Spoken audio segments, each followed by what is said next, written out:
episode of Midnight Ranting. Wait, where are we? Why would God be consciousness? Be conscious. Where tonight we're talking about why a deity would be aware at all. So won't you join James W. and myself, A.B. Newman, for a good time worth of being awake for?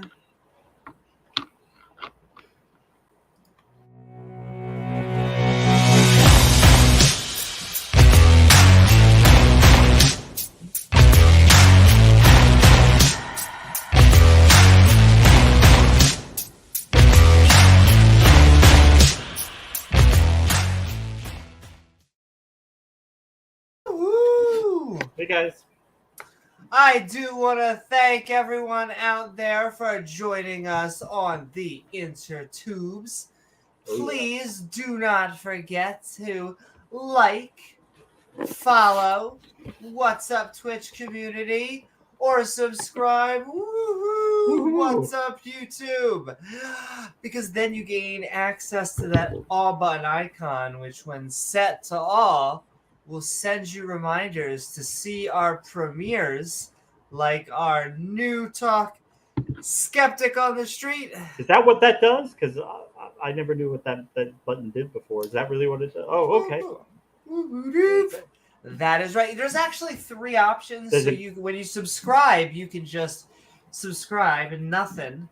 Have that bell just playing, and then it'll just kind of send stuff into your feed.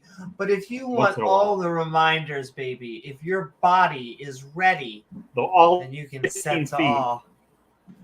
Full 15 feet, yeah. The full 15 feet, that's right. We are a skeptic channel, including the 2 schmucks that you see hosting before you. It is true. However, after the housekeeping, which, in fact, poop, there we go, by Sam Harris. That means Amy. Now they're going to expect you to be in a maid outfit. Ooh. Listen, don't try to flatter me with a good time. Yeah. But also, you do a lot of things with a feather duster. Oh, I could clean a lot of dirty things. But also, after our opening statements, we're just going to crack open the gates for the open mic. So for better or for tell worse. us what you think, for better or for what you think about the topic. Taking a huge risk. Liberal or conservative. Come as you are. Just not on my sheets. Not on the flag. Look, I know we're NASA shills. It's hard. That's also what she or he said. Or they. If you want to trigger those religious fundies. Though they get all postmodern-y the moment you talk about their God. James, he's a he. But actually a they sometimes. Okay? He's complicated. He's complicated. He's complicated. They Jesus are complicated. was definitely a he, but I mean, if you think about it, sometimes the Holy Spirit just flows through me. It actually vibrates through me. God is not a biological organism. He doesn't need to reproduce. He doesn't need to expel waste. So why would he have a penis? Well, James, that's kind of the topic of tonight. Yeah. Like, I just want to point out, and I guess spoiler alert for my opening statement, not only how not conscious God is, but how not alive God would be. Like, if it doesn't have replicating cells, it's not even a living being. We are dealing with, I wouldn't say the undead, because that would imply that it was once alive. The non-dead. Well, have you ever heard of the concept the non-alive? Called a Boltzmann's brain? You ever heard of that? I think I have. So it's like the probability that a fully functional human brain, type brain with memories and everything would spontaneously form from quantum fluctuations. And it would take like 10 to the 10 to the 100 power years. They call it like a Googleplex. Sure. So Under the someone kind of said, "Oh, hypothesis that if you wait for anything, eventually something something will appear, everything." and thus Yeah. that is a something. So If it's infinite, then sure. everything that could form eventually will. It works also on a quantum level, and once again, when we're working in Newtonian physics, because these are the same people that are like biology. In Biology. the earliest Trying to make stages, it you all only had the quantum, right? You didn't have anything at the macro Microsoft Media. scale. Yes, sure. But my point, I guess, now would be that we don't have any of this personal brain relationship. Any of the type of gods that they try to convey to us in any of the religions. Now, I know that our pantheistic, maybe even pagan or deistic friends would say maybe. But the Abrahamic religions make very specific. I mean, Oh, they do. not only are they minds, but like they could take quizzes on online tests for like personality, who they want to date. They would definitely. I mean, one of the gods says he's jealous. He's got to get through anger issues and shit. I mean, he's so jealous because his people are worshiping things that don't even exist. Well, that too. It's like your spouse having an imaginary friend that they. Well, and they hate that sometimes. word. The fact that we use imaginary friend, but once again, to be completely on topic, that is what we think that we are talking about. Basically. A god is an imaginary friend, but it's also, other things in that it was our first attempt at science in religion. It was our first attempt at a lot of things, like it came out in the form of like alchemy. It came in the form of leeches. But eventually, it gave birth to the Enlightenment, and we shed superstitious belief systems altogether. We replaced And hopefully we keep better. on continue doing. And Amy's yes, going to get into that brains. later. She's going to tell you exactly why she doesn't think a god would be conscious, why would not be a necessary component for a god. It actually makes no sense that a god would have consciousness. Well, yeah. So I'll even. I mean, because you brought it up, any deity would have to be conscious. It wouldn't be a being without conscious in most definitions of the word conclusions. I mean, I would say that is the lay definition, that because most theists believe in a conscious deity. And so to talk of a non-conscious deity is to waste time. What does that even mean? Yeah. Because unless we're talking to a deist, and then all of a sudden that becomes a thing. But like, the reason why it's a subject tonight, the reason why it drives me fucking crazy, is because it just has so many inherent contradictions in it, and I understand that most modern theists need them to be conscious, and so that's a problem. Like the fact that they really, really, really need this dude to be conscious, but he's really, really, really driven not to need to be. Like the Abrahamic God, as far as I could tell, and any universe-creating God, seems to be here to create us, and then that's it. Like, well, I mean, they're always telling us, like, look at the things that look designed, but look at all the things that just look random. I mean, you can't only look at one part of the universe and ignore the rest of it. Looked at it as a whole, it looks pretty just random. They look at a Costco. Hello. Welcome to Costco. Welcome to Costco. I love you. Welcome to Costco. And so they're like, wow, it looks so designed. Yeah, because like Jim down the street designed it. And yet generally speaking, if you just look out into the universe, it looks all random.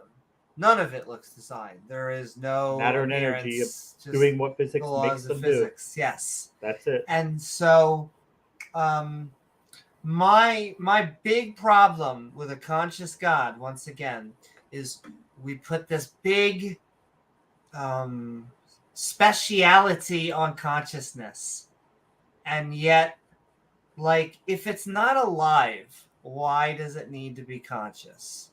Like, I really want to know, because to me, we think of we as our conscious agents, we almost have the audacity repeatedly. I hear this from people, like, just chuck my body away. It's just me. I'm the thing right here. Throw everything away. And I find that funny, because it really is like the cart just going like, just fucking throw the horse away. Right. The horse doesn't matter. Why do we even have the horse? I'm the cart. I'm the best thing since sliced bread. And so that is what I see when people are just like, matrix me, baby, or just put me in another body, which we may be able to do. I think we may be able to get rid of the horse one day. It doesn't mean that we did so naturally. I've always wondered that, like, if you could clone your body and make another copy of it, even if it had all your memories and everything, it still wouldn't be you, would it? Because you would still be alive, and then you'd be looking at it. Clone would not be us. I mean, it would be a replica of us, but it would not be fundamentally us, even if it was the same in every respect. Where it gets complicated is, I want to make a synthetic consciousness, synthetic life, synthetic intelligence, all of these things. And I hope one day that we are able to. Yet, I think that the thing that people bring up, the thought experiment, which I'm not focused on. It's something, even though everything I said, you would think I'm not focused on we're going to make robot bodies and we're going to inject our consciousness into them. That's something completely different. You would think that's the same thing. I think that's something different. I want to make synthetic people that have their own lives, that are like, Mom and Dad, I want ice cream. And they don't even know what synthetic and natural means. Us injecting, getting rid of, like I said, if we one day can get rid of the horse, cool. But that doesn't mean, because, and I'll give you an easy way to think about this, is that we love ice cream. And there's vast reasons why we like ice cream. But if you get to a point where you don't need a stomach, because your cells, because of the synthetic nature, have everything they need, don't need, that's not their way of gathering energy. And so you don't have a stomach, and then you don't have a tongue. And so you don't even have the ability to go like this anymore. Yeah. So that would be very hard for you, Amy, not to have a tongue. That would. Yeah, I know. But it's easy to see where if I strip your body away, we strip away everything that you like about consciousness. That you actually do throw away the body. What's the expression? I can't even say it. The bathwater, the baby with the bath. Baby. You're throwing it all away. Like, if I could take me, like, even if it were possible to offload my brain into a computer, and it would think it's me, it would have all the same memories and personality and mannerisms and everything, I would still be me, and I would still not want to be shot, just because I know that, well, that's an exact copy of me, so I wouldn't feel like... What I would have, and I will move on. What I would feel, this is my feeling, that if you and the synthetic version were alive, you would treat it like there was two people, because we'd have to, just situationally. And yet, if one of you died, we would treat one of you like the other, even though it's not really, could never really. But we're synthetic agents, or we're squishy synthetic meshy agents. We're gonna dig into it. We're meat sacks. I honestly want to know, ladies and gentlemen, why would God be conscience? We're about to, James. I'm trying to keep it to 20 minutes. We haven't even got. It's a good topic. Exactly. And once we get through There's our so much housekeeping, our supporters, we're just Two gonna separate open up the souls. open Oh mic. my god. You know what? Also sending love. Also, because we did also say to like, follow, and subscribe. So just sending love out in the internet sphere. Joining us right away, Beamsy, Ian, Uncle Beck, Jason Jacoby, James Wolfe, Computer, Kira, Doc Fearsome, Robert. Quite a cast of characters out there, huh? I know we got the Skeptic crew with us. Sending love out there. Thank you for joining us. We're gonna move into Meat sack love. Yes, we're gonna quickly try and just move through. Well, keep on tagging us at James W and Amy Newman with the questions.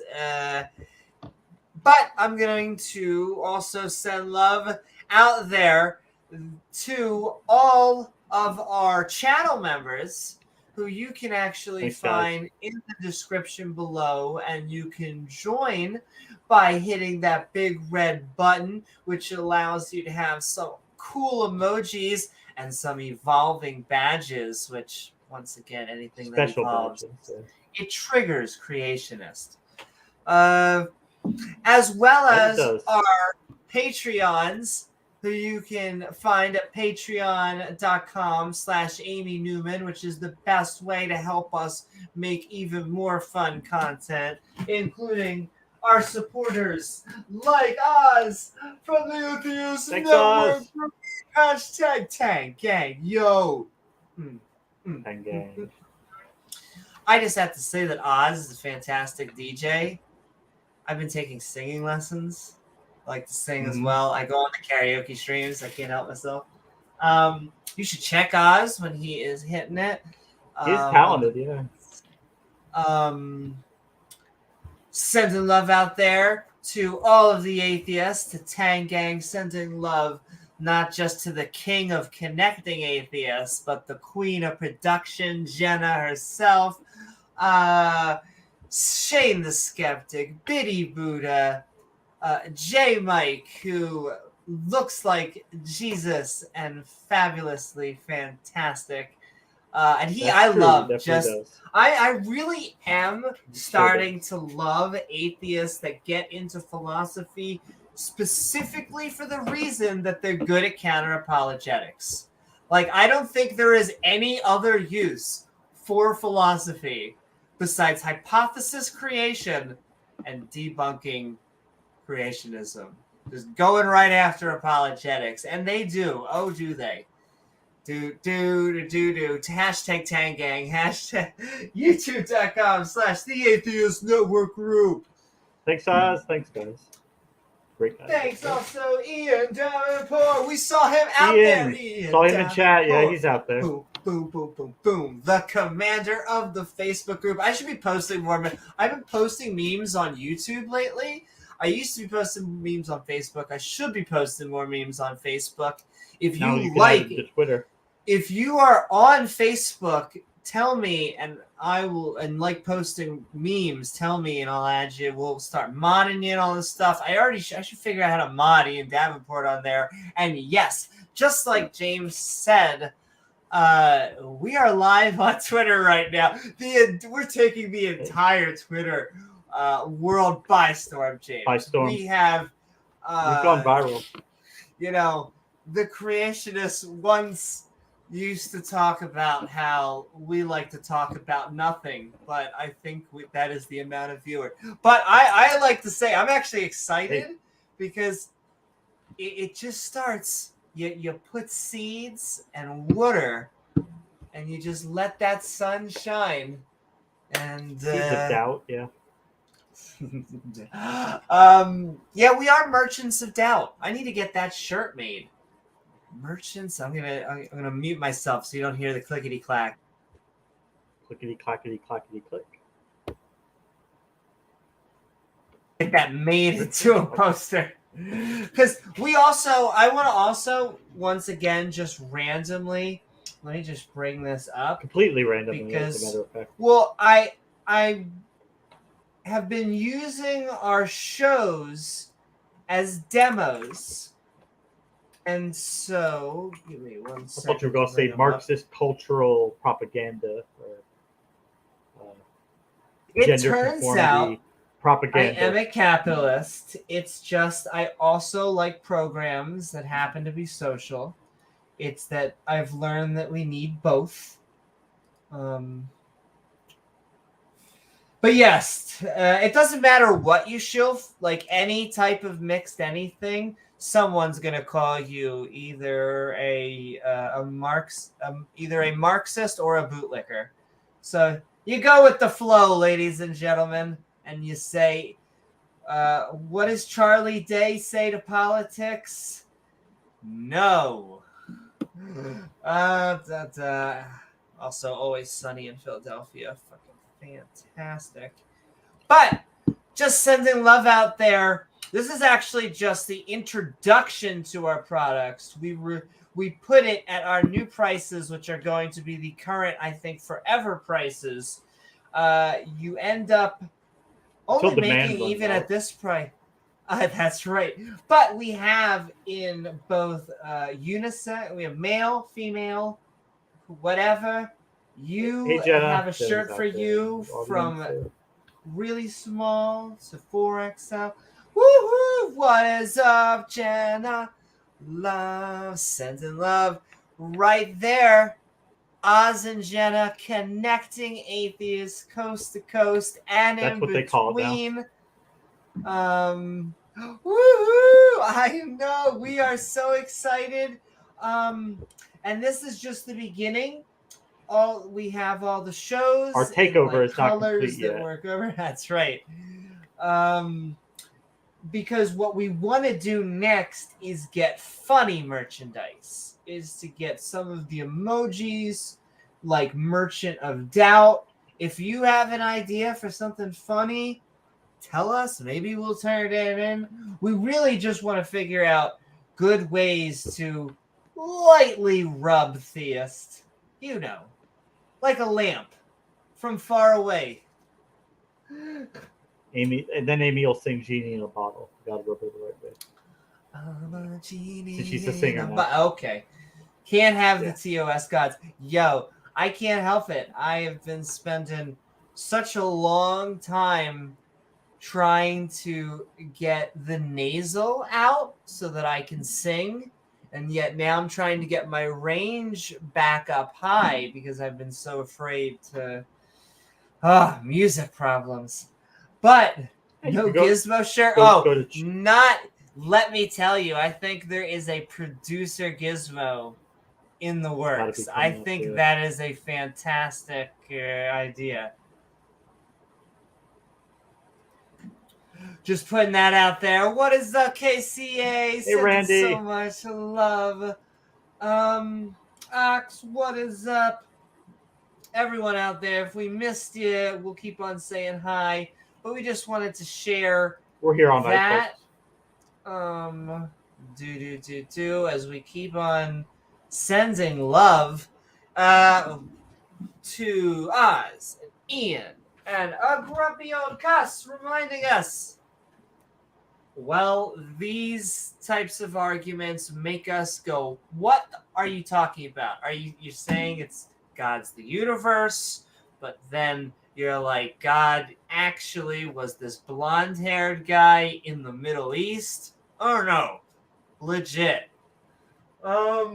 If you strip away the consciousness from it, and you're just saying there's something fundamental and eternal, maybe there is, but I wouldn't call it God. But that's where the pantheists run in and say, no, it is God because we like the idea of a God, so we just call it God. Matt Dillahunty will talk about the unconscious farting pixies. I'm sorry if you're eating. That just boom, boom, boom, boom, boom, boom, and all they do is create universes. They have no other mechanism. They have no choices or lives. They just exist to create universes, and in the creation of that universes, they disappear, only to be, I guess, in the cycle of life. But yeah, I don't understand. You can't wouldn't call really it a god, though. disprove this model. But another thing that just bothers me about it is that, like, natural laws have nothing to do with consciousness. Like, if you just think about, like, biology, the study of life, is kind of the closest you get to it. But if you think about chemistry, if you think about physics, really has nothing to do with consciousness. And I know someone is screaming, the observer effect, and they're a creationist because they don't understand the observer effect. It has nothing to do with a conscious agent. Yes, I'm sorry. You sound like you're about to say something. And if not, I was. we're going to send love to Diana Smith. Sending love to Diana Smith. Thank you, Diana. Reminding us that the Abrahamic religion specifically take pot shots at the 51% Uncle Beck of the. Yo, not only good night, Uncle Beck. You should be checking out his channel. You should be checking out the podcast he does with student Dr. Ben. You should be checking out student Dr. Ben on like the Atheist Experience. You should be checking out both of them on the LGBTQ plus secular ally, and all of them on our Tang Gang podcast. Yeah, we don't schism, ladies and gentlemen. We can keep on shilling for everyone because it doesn't really matter what political affiliation. I also tend to find, maybe once again, I'm a little biased. Well, first of all, I have my running joke is everyone thinks they are the moderate centrist. They are the middle party in politics. But I think that atheists tend to not be on the extremes oftentimes of those two. So it is nice to just you don't have to shout. You can just talk with each other. You can have discussions. You don't have to get swords, I think. Well, at the end of the day, we know nobody's going to go to hell for a political disagreement. The world's not going to come to an end if we don't agree on this policy or that policy or whatever. It's nothing to kill anybody over. But it also triggers them, the fundamentalists, that women seem to have gained equal rights or have gained, have the ability. I still see fundies that are like, oh, women voting and all this other, which you think that it's bans, that these people would take us back to I guess that's not take us back to what was that? What is that movie? That book? Oh, Jesus! I forget what what it is. Someone say it in chat. It's a very famous book. They just came out with a new season. Oh, there's this month. Handmaid's Tale. Handmaid's Tale. Thank you. They want to take us to the Handmaid's Tale. Like they're using that as like a roadmap. The other side is using that as. I think it's becoming a little hyperbolic on both sides. Oh no! I don't really. Let me tell you. I don't really think very well. Both sides, the extremes. That's what I'm saying. Well, hold up. Well, I'll give you. I'll put 2 asterisks. I was just saying that atheists, I think, it used to be the anti-vaccine used to be my go-to attack. Give me credibility for attacking both sides, because before COVID, that was a predominantly like hippie crystal, I'm not gonna get my kid vaxxed and it's causing autism thing, which it's not, and that's an insult to people who are on the autism spectrum.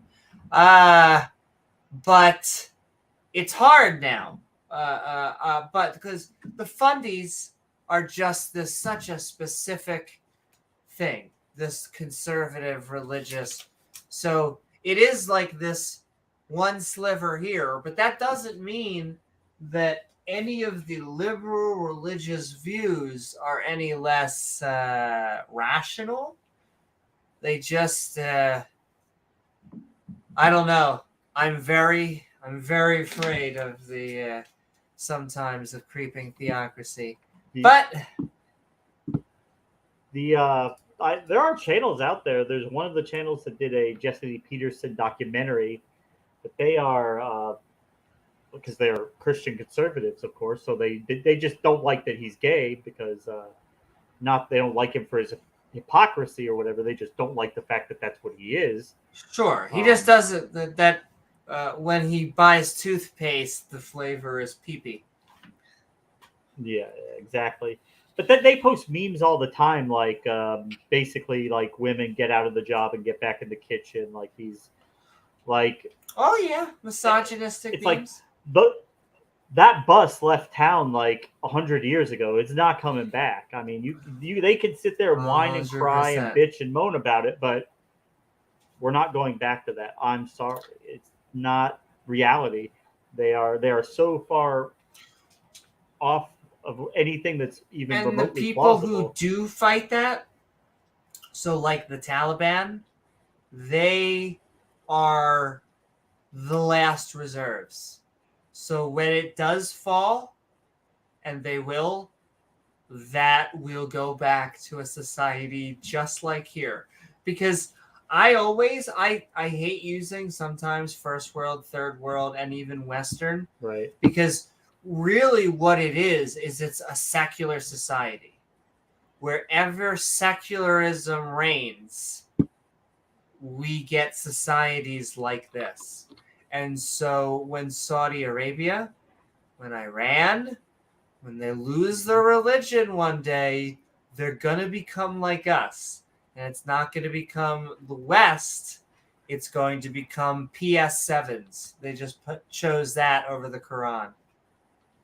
And Pornhub. Yes. Or at least that's my prediction. Ladies and gentlemen, we're going to have to fight Islam.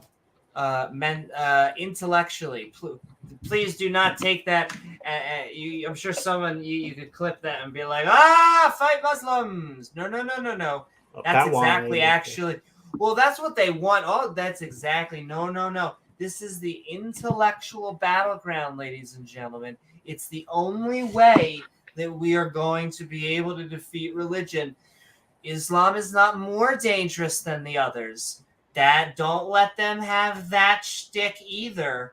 What it is that we are potty training the Christians, and so they're going out, and Islam is the hot thing going in. And so we just need to keep our focus on that.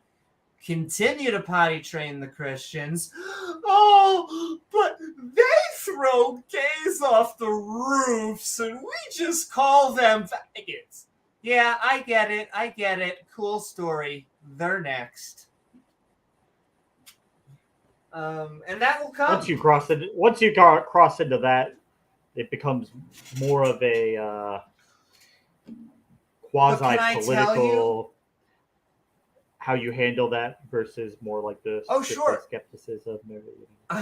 They're inextricably intertwined. You're going to run into contact with it at some point. It's just the nature of human civilization. The problem is that it is a battle. It is a battle versus secular government and religious theocracy.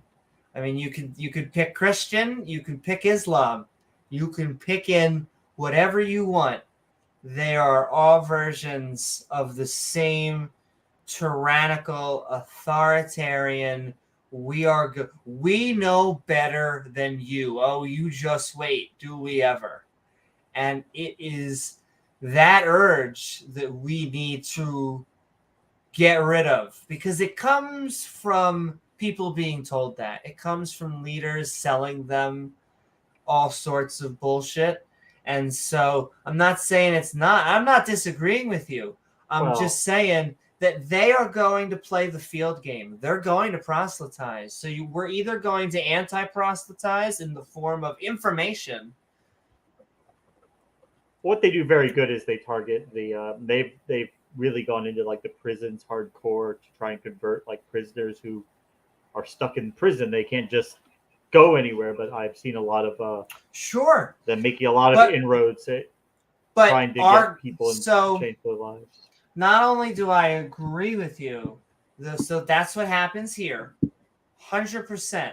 Like you go into the prison, you find Jesus, and 50% of the time people mean it.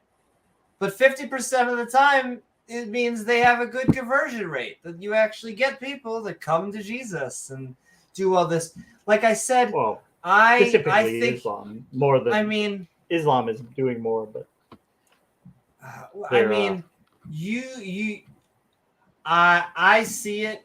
I see both of them doing it, but even if I were to accept that they are, I would just say that is the presence of them becoming the new hot thing. And I wouldn't even say right. hot as in the past hundreds and hundreds of years. We just need to push back on fundamental concepts. In fact, honestly, the concepts that we are talking about right now, a conscious deity, is what I talk to Muslims 90% of the time. You would think, what? Don't you talk about the Quran? Don't you talk about Muhammad and his life? Islam. No. Yeah. That is what Christians, atheists, and everyone who generally does not like Islam does. Let me tell you, in fact, the people who preach the Quran on the YouTube communities and all this, they get called Quranists, and they get looked at like our thing, like our version of fundies. And so they try and push this deism. Don't you have a being? Isn't a necessary being this top level fundamental? And if there is a necessary being, doesn't that mean there has to be a being like this dude who is a being? Holy shit, dude. I feel like you just did you just rob me? Because the equivocation that you just switched out there was fantastic. They attack top level. They don't want to talk about Solomon talking to ants any more than they want to talk about Jesus making loaves and fishes. Well, the reason it's different What's up, is Beeps? because in the United States, I think probably I'd say 98% of people have an exposure to Christianity. They know what it is. They've heard the preaching their whole lives. They're just going through their lives. And it's part of the cultural norm. But most people have never thought to themselves, "Oh, let me head down to the mosque and see what they're talking about." But if you're locked in prison and the imams start coming by, well, I mean, what else do you have to do? You might as well listen to them. And they're saying things that are sort of similar to Christianity, but they're a little bit different. And Christianity hasn't helped these people before because it hasn't made them, obviously something happened in their life. They made a mistake, a series of mistakes, bad things happen. They're in prison. And Islam gives them a chance to maybe change course on that, make a different path forward. And a lot of them jump onto that. Sometimes if you're a Christian, yeah.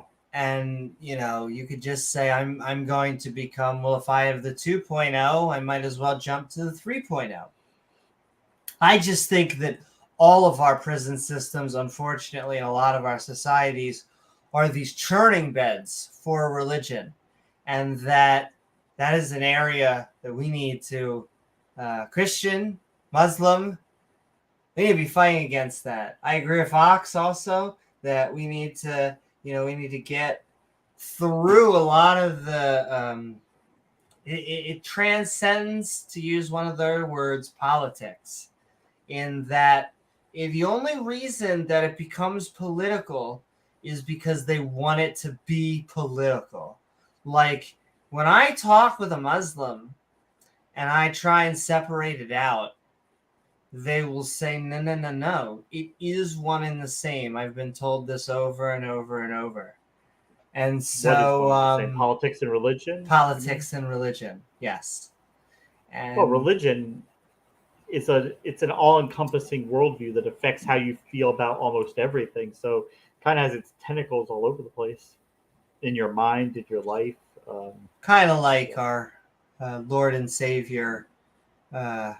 Pastafarian, Barbaretta, yes. Yeah, makes sense. Yeah. And also sending love to Pat Lowinger, who is back with us in the States. Sending love, Pat, who I Hey, Pat. need to get his new channel as well as as well as we are getting many awesome episodes of Talk Skeptic to Me. And if you want to do, if you are a channel member or a Patreon, and you actually have expertise in a subject, that is an actual requirement, though I find most skeptics are good at this anyway. But if you are, come down and talk with us so we can share it with the community. Yeah, if you have specialized knowledge or education training on something. Exactly. Something that's really important to you. Yeah. We will give you the mic. Gizmo and I will run production. And Gizmo we will sit in the back and make have some mimosas. fun. Exactly. Catnip mimosas. There you go. And all right, sending love to Pat Lowinger and sending love to Pat. Dale Pastel. Sending so much love, Dale Pastel. Reminding us we're just looking for empirical evidence. And the funny thing is, for how, nebulous consciousness often is defined. We know BMZ. I do not mind helping with rocks off. Oh my! We knew that, Shaking BMZ, us but there. thank you anyway. There you go.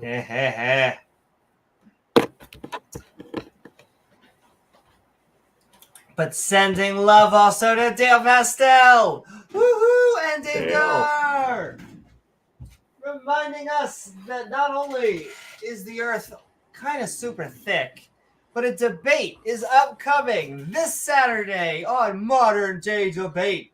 T-Jump and myself versus Nathan Thompson and Flatter-Day Saint. Gonna have After some show fun. Yeah, I'm pretty sure. Have an after show. Sure, there'll be an opposing side after show, and I'll have an after show on here, you and I. Yeah. Boo boo. I mean, I just take a very Socratic approach to those debates, though I have been a little bit more thorny. Like, as Socratic as I am, like, a little more starting to aggressive last time debate. I'm starting to get Not tired super of bullshit. aggressive.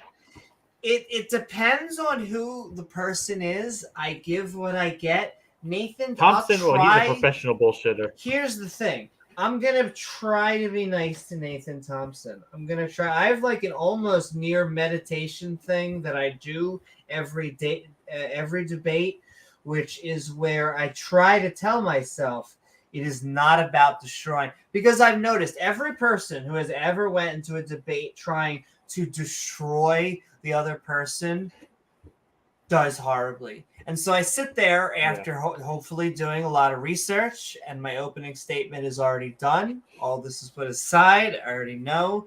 And I just think to myself, don't try to destroy them.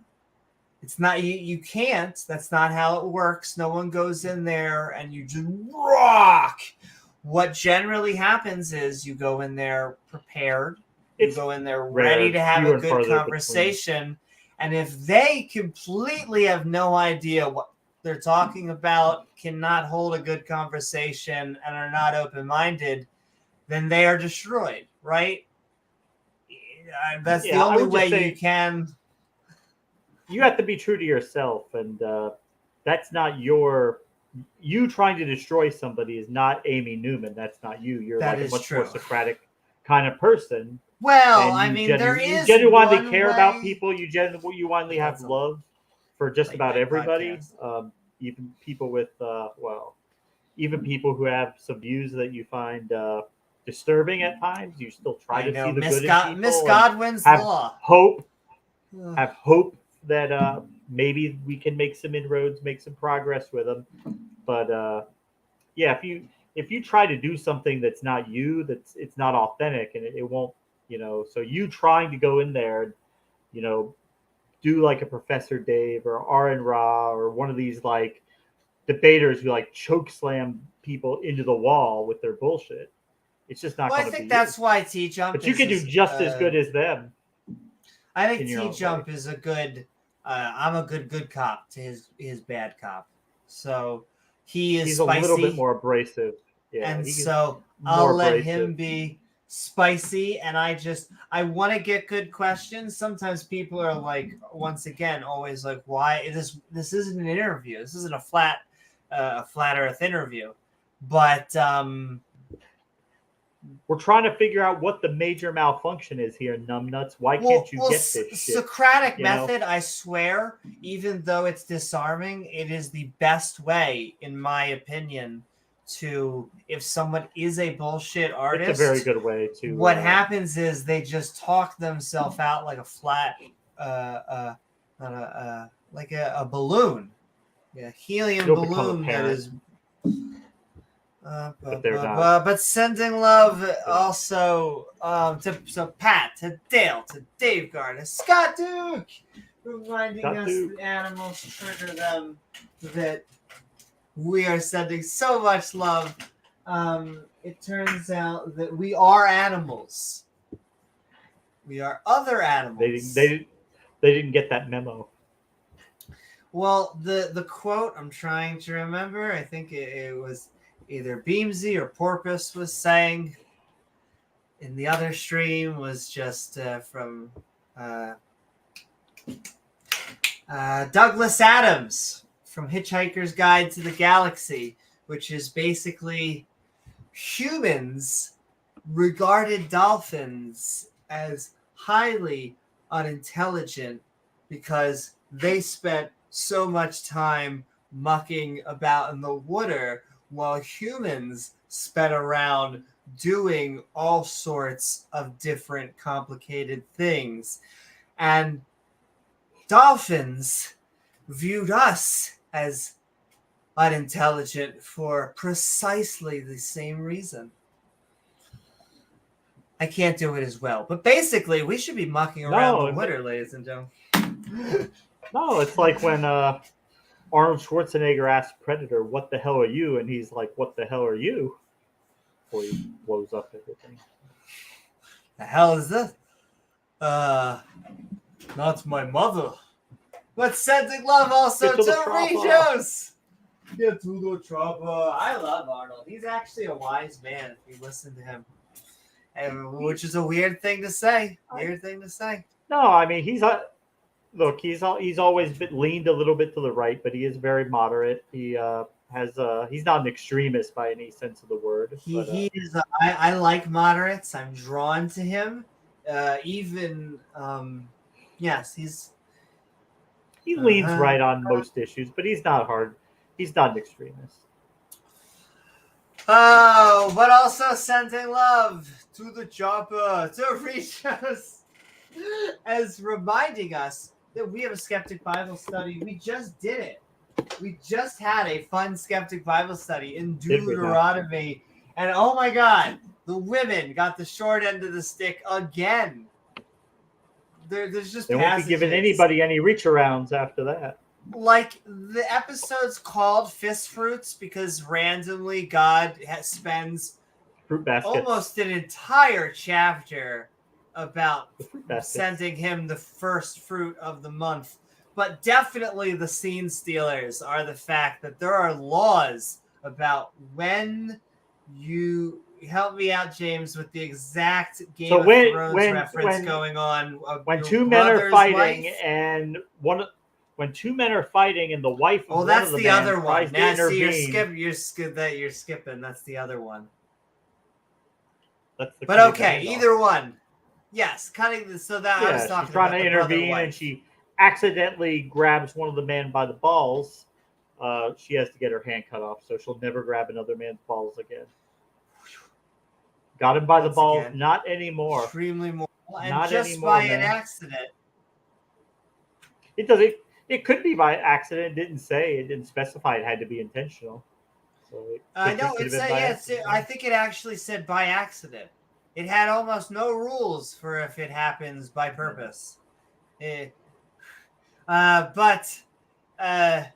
and then it had Either once, way. and then Game of Thrones rights, where it was talking about what to do if not only your brother dies, so your wife That's right, that's needs to marry her, and what to do also if she denies to do this, because you then need to take your shoe off and spit on him and throw your shoe. And tap him, hit him with your shoe. You have to bring him before all the elders and the judges, and like, this guy will not have sex with me. What's wrong? What's wrong with this? You want a piece of this? He don't. And pseudonym is like, oh, and a $4 super sticker. We are sending so much love to pseudonym. Woohoo! We are just as surprised. And yes, well, thank you so very much, pseudonym. The support actually goes so much towards helping us make all this more fun content. And also, absolutely, I saw that. I am in the midst of accepting it, but I mean, this is also me accepting it as well. Leo, you are, I think, one of our OGs, right? You are most welcome back on Debate Me, Brah, and we want to get praise set. We're trying to get more theists on here, so we are going to actually do a call. Mark's set up. We're going, so I'm good to have praise. You have a date for Mark? I'm pretty sure we do, but I was trying to find it. And in fact, I need to get Mark back on here to double confirm it. I saw some sort of post. I think I need to respond to Mark. There may be. I need to look. But Leo, it's on like Donkey Kong, a fantastic game. We were actually in an arcade the other day, an actual arcade that had games like that. August 31st. So Wednesday, exactly 1 week from right now, Leo wants to go. I mean, tentatively, that sounds good.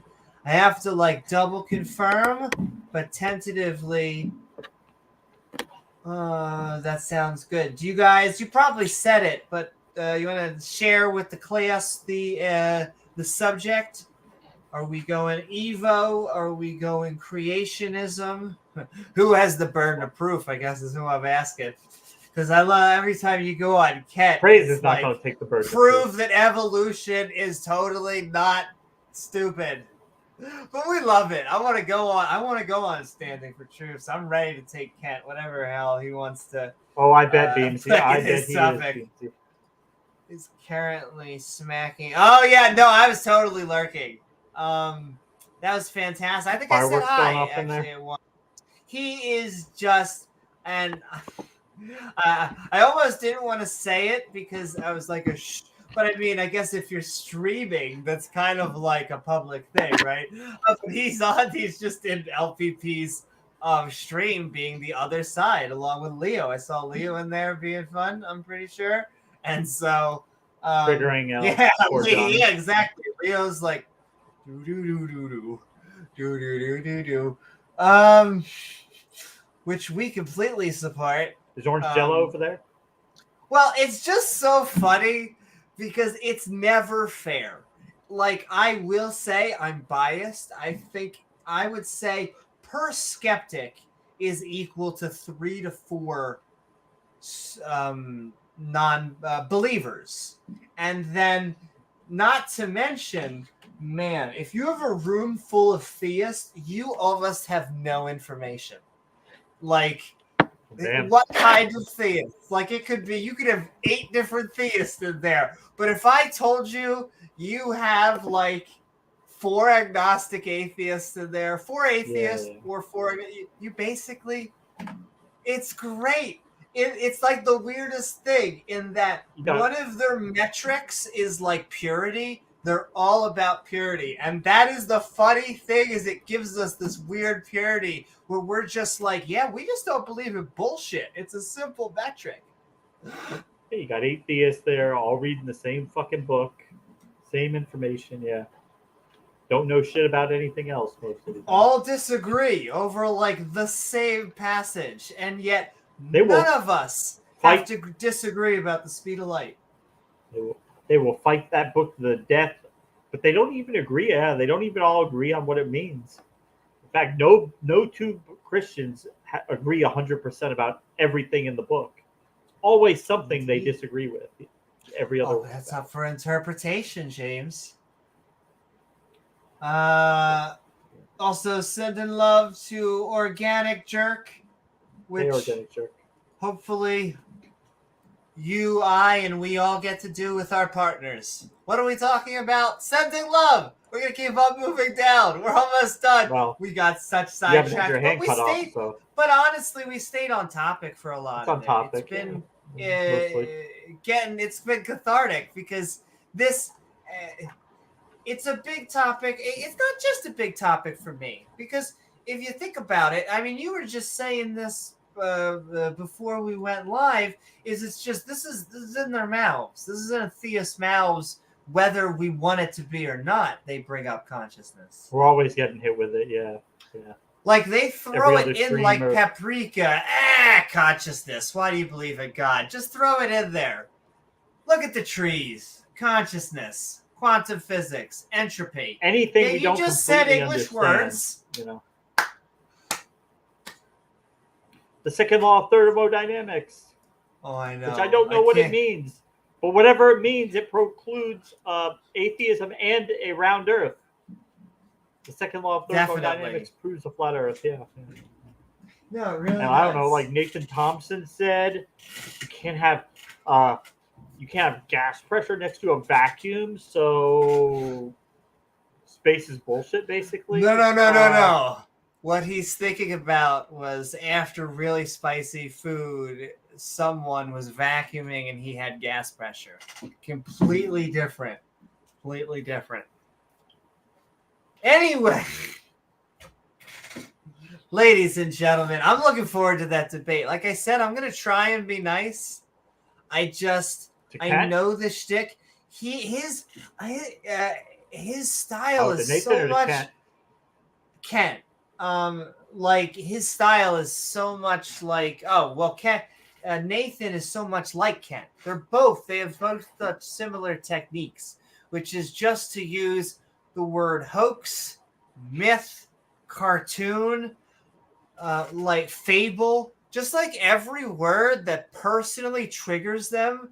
That they get called day in, day out, I assume, in the lunch line. Like, they need to say in a debate as often as possible. Like, I want to have a counter. Oh, my God. As if I need to figure out so I can have a graphics counter. Like imagine going to, like, the supermarket. Fable cartoon counter. Seeing, like, Nathan Thompson there, and the people are like, hey, that's the guy who got arrested at the school for shouting flat earth stuff at the kids. Yeah.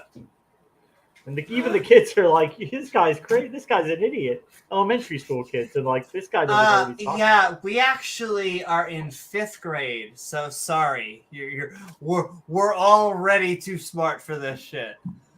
Yeah. God damn it. But sensing love.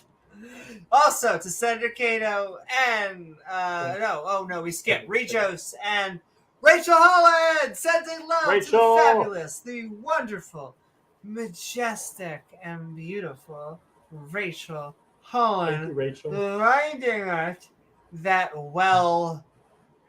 you can't kind of go around to other nations and enslave them. It's not really a nice thing to do. Especially if you're a conscious being that cares about other conscious beings. You know what also doesn't make sense? It's fun. Come on.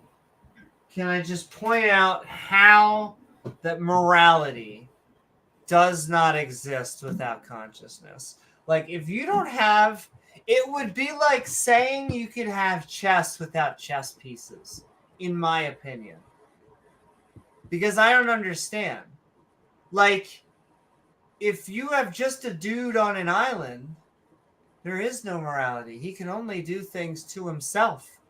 And you could talk about maybe self-harm and all that, but if there's no one, where is there's no moral quandaries. You have lifted morality and anything that could happen from the game board.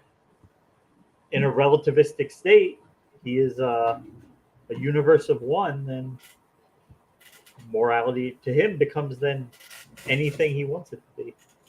And see, I just think without, I believe because of my situational ethics, in my opinion, ethics only comes in with two players. It has to be like a game, like a zero-sum cooperative. It doesn't matter, but it's got to be some sort of game. Like, yeah. And I get shit for this all the time. I get a lot of pushback, not from you, from I get theists who have physically situational ethics is usually used by that's usually used by theists, isn't it? Usually when I hear that more from theists. But. Really, I wouldn't say so. I think I would say a lot. Don't you think objective? Well, they have like their from. Now, I wouldn't say mine is my joke. I guess my joke, non-joke. I think situational ethics is the middle ground because I think that it has objective and subjective qualities, and just because it has objective and subjective qualities doesn't lessen either one of them. Unfortunately, I would say. If you're saying it has both objective and subjective qualities, then there's at least something there that's objective. So I think that would default to a form of objective morality. See, now I get flack. When I met T-Jump, I think it was me, Rachel, and T-Jump, and we were just sitting there munching on breakfast for DebateCon. I think we had a debate, and every time I explain this, he's like, "Oh, so you're saying you're a subjective moralist?" And I'm like he tries the bants, and so that's what I mean. And I mean, I'll tell you, if someone who believes in a completely objective morality and completely and someone like you who believes in completely subjective are trying to tell, are both, it's like the fossils, like if both sides are telling me where to put the fossil, if it's either human or not human, and fossils we can't tell. Feels good. And I'll tell you why. I'll give you an example. I think there are some things that we could say randomly for no reason, going out and cutting people's heads off for no reason. I think we can objectively say is bad. Is that we can go out, we can explore how much harm it does. We can go meet the people that it harms. We can explain how all of the detrimental effects that it happens to society. And yet there are shady middle ground areas. There's someone in complete pain.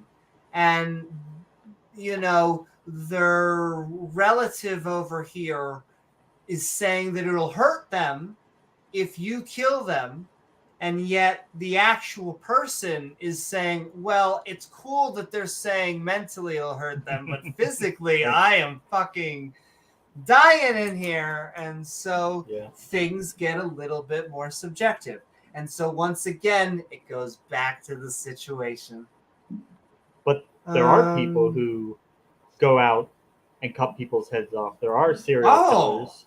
Absolutely. And there always will be. Always will be. I do not believe in utopias. I'm a big fan that it goes, not to go into my story. I'm a big fan of for now and forever things almost being exactly the same, but with new technology. Yeah. I can't help it. Tell me. I don't think so, but that's we'll have to wait and see. Well, I'll tell you, 1,000 years ago, I mean, was life was different technology wise, but people still had to, get food, had to do the job, had to go to sleep. Certain aspects of it will be very similar, but I think it goes into a whole thing like the time that we live in, like economically, has been a vast departure, like due to the way that the world set itself up after the Second World War and the conditions of that time. So the period that our whole lives have been is kind of an aberration from how things have normally gone. Having this middle class system that where you had a large swath of the population who was able to lead comfortable lives, and I think we're going to be transitioning probably out of that. No. I believe. Let me put it in the other asterisk. I believe we are going in the right direction in almost every metric. Because I look at ways like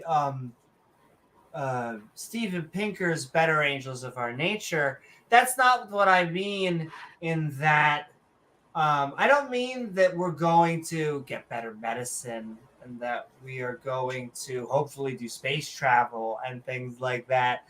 I'm just saying at the end of the day, we're probably always, once again, I'm sorry if you're eating, but we're always going to go on the pot to the bathroom. It may be a bidet or something completely different, but I like my thing real quick.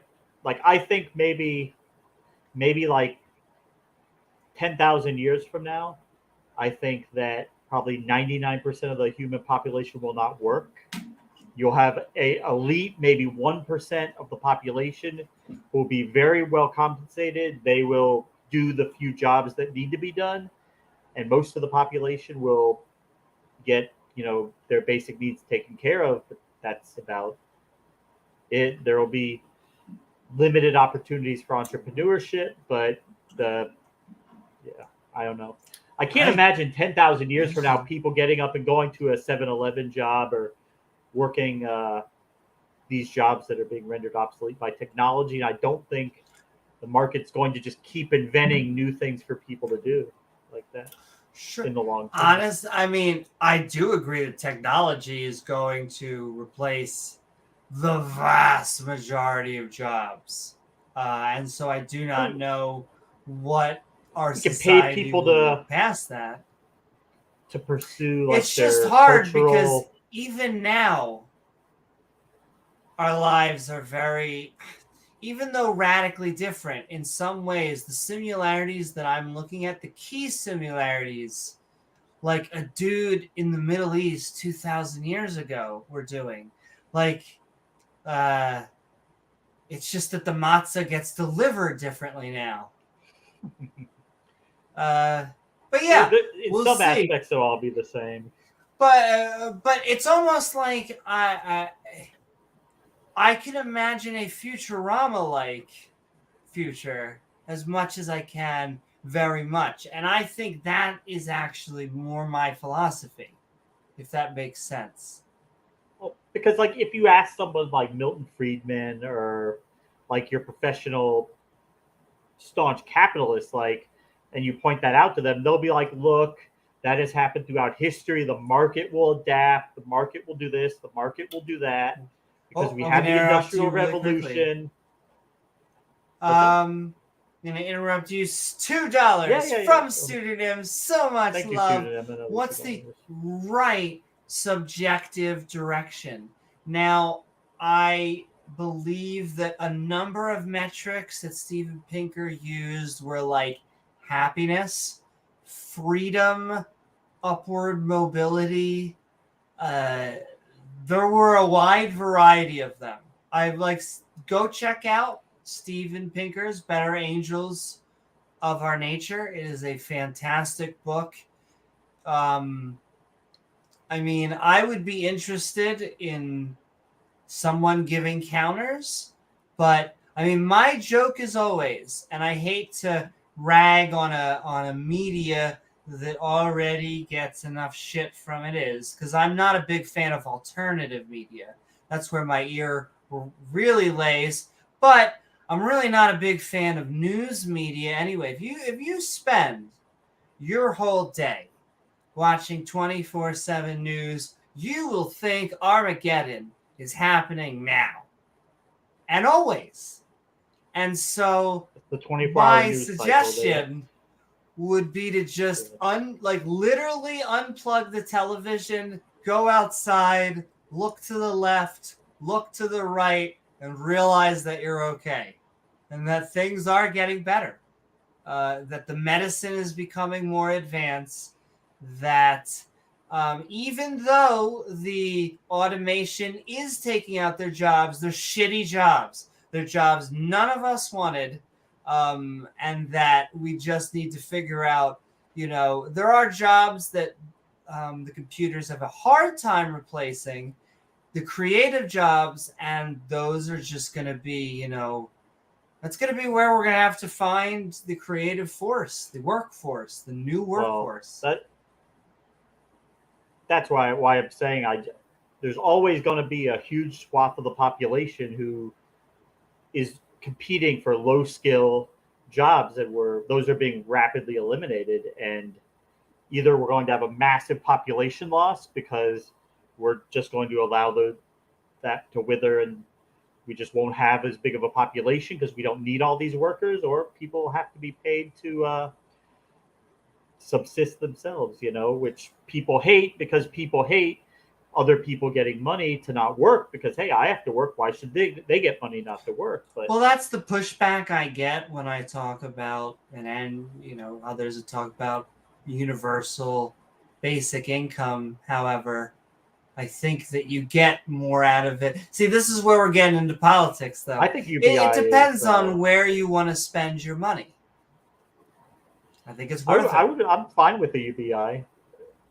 And you could do the same thing, because you could give it to everybody. So even the billionaire would get their $50,000 a year credit or whatever from the government. So they're still getting it. They just have a lot more. How just money works. First of all, exponentially, when you have more, it's easier to make more, and then it helps larger amounts help smaller people. So $500 helps someone who has no money, then $1,000 helps a millionaire. And so once again, though, we're not anti. I don't think James or I are anti-capitalist. We are not, even though it sounds like we have been spreading cultural Marxism. We like people trading. We like market economies. I think that's we the just future, like everything. More towards that. Sure. Listen, I think that you just got to keep on grinding down these systems that we've been working out. I like a lot of what's been going on in the world, even though, a lot of it. To wrap up on one last subject, and then we'll just sending love to, in fact, I'll tie it in. Sending love to, thank you so much, Rachel. Thank you so much to Senator Cato, reminding us of separation of church and state. Just once again, because it almost sounds kind of social justice warrior-y to say that we need to go out there and be the intellectual powerhouses.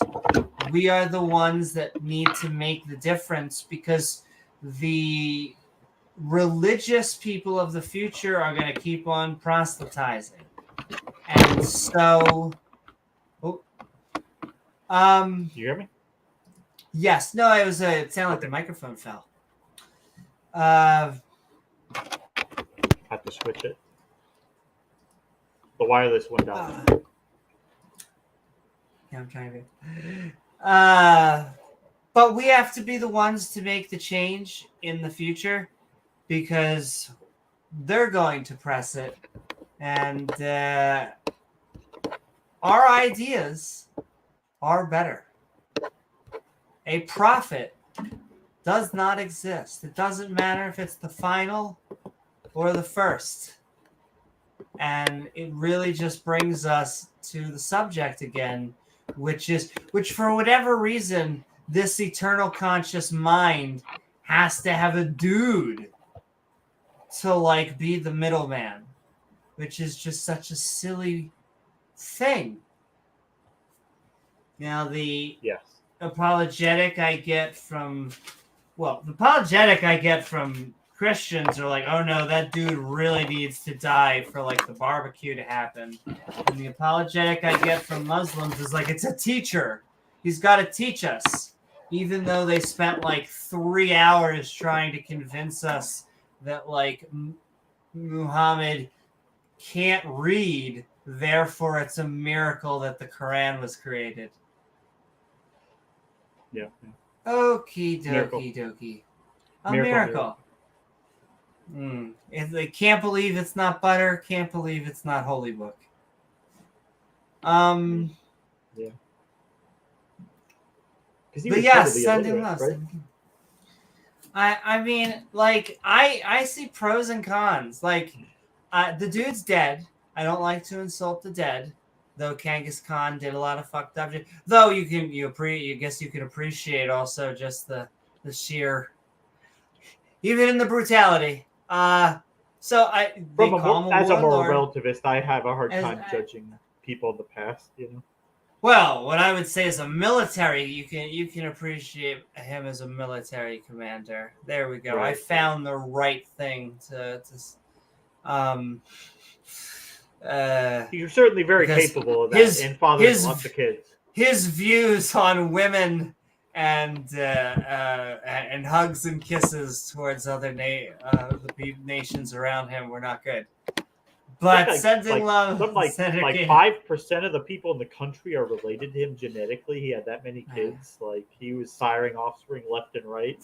I will say he wasn't just. And is that true? It sounds like a thing. I think it is true. Like they have but if it is, that's crazy.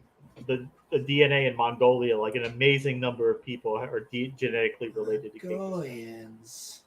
God damn you, Mongolians.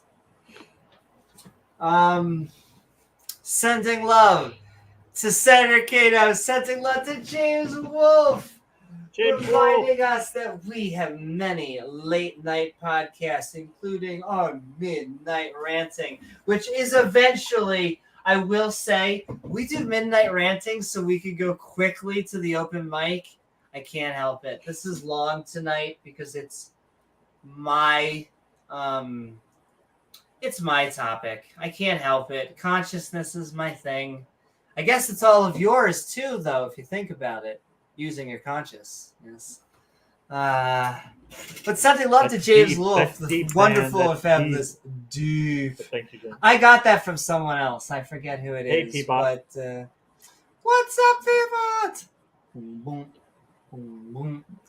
Sending love to P-Bot. Sending love to James Wolfe. Sending love. Thank you so much to Pseudonym again for the super chat and all of our people giving us support and love out there. I love all you guys. And last, but certainly not least, that's like family love. Exactly. Well, can I tell you? It's a joke, non-joke, because this is the skeptic and ranting community. Just the non-believer community, the science, I guess pro-science. I hate to use those words sometimes, but I think pro-science is actually one I can use without being politically correct. Yeah, pro-reality. They are our community. Oh, and I will say, I bring that up sometimes because I was told this once again just by another comedian. And I just keep on repeating it. I'm pretty sure it's Dave Attell who said that he could just go anywhere to any country in the world, and that when he meets another comedian, it's like he's talking with family. Like, just understand each other on a wavelength. And so I understand. That's what we look for as humans. And so you see that as a skeptic. I feel that as a comedian too, sending love to Matt Deeg, reminding us that the creationist, the young Earth creationist community Especially cannot create a galaxy. Yes, because there are many, I would say, old Earth maybe not many, but you could be an old Earth creationist and be part of the skeptic community, I think. You At just some level. separate out the boxes. You really like Christmas. Jesus gives you the woohoo-bahoos in the back of your spine for some reason when you listen to him one day out of 365 when the priest talks about the Sermon on the Mount. Cool. Now there is a distinction though between old Earth creationists and theistic evolutionists.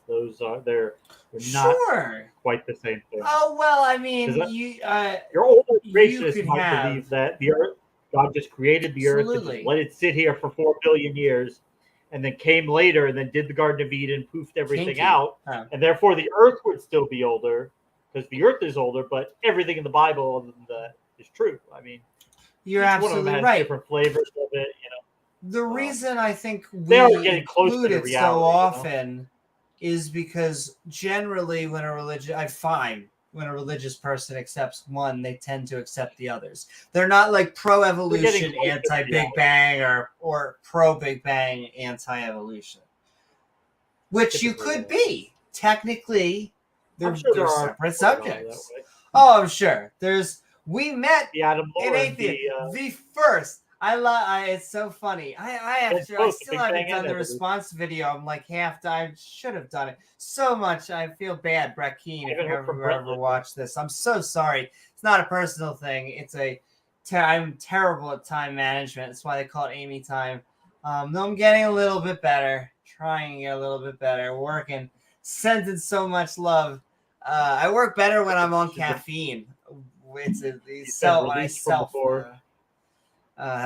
is so much true. But yes, sending love to all of our supporters, all of the people who have been giving us super chats, which really help us out. They've been so much fun to read. Sending love to our channel members, which once again, you can join by hitting that button right down below and get access to some badges that evolve and triggering creationists. And our Patreons, really the best way to get support out to us so that we can create more fun content. But I mean, if you're just a subscriber or a viewer, you are part of the Skeptic and Ranting community. Yep. We cannot thank you enough. And we're just going to read, as much as we've been blabbing on, we are now just going to read our openings, which I think can't be more than just 5 minutes, I think, for each of us. And then we're just going to go in the open mic. Roughly. Yeah. Sounds good. Ready, Gizmo? So, yeah. He's ready. His body is ready. Body is ready. And all right, actually, I'm going to do this. I'm going to get a drinky drink. Is their body ready out there for... You think they have any idea what's about to happen to them? No, they don't know yet.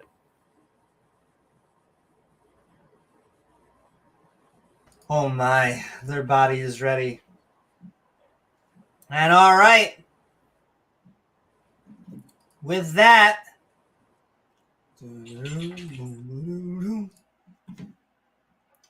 why would God be conscious?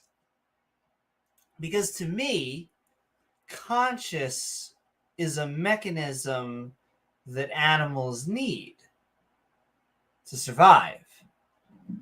The vast majority of deities that people propose are conscious. And yet, I have no idea why. Going back to the animal shtick, one of the things about animals is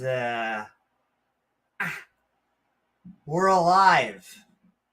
And as living, self-replicating organisms, we need energy to keep that motion in the lotion. In comes consciousness.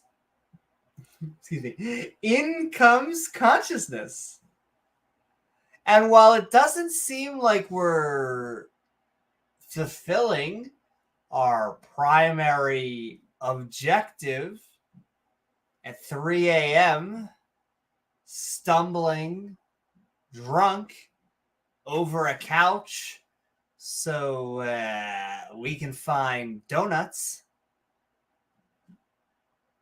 Yet that's how our body replaces our cells with new ones. Though probably not from donuts. That all goes straight to our ass. But what exactly does a deity need being conscious? I still cannot wrap my own mind around it. If they aren't made of tiny little single cell organisms who need our brains so that they can do the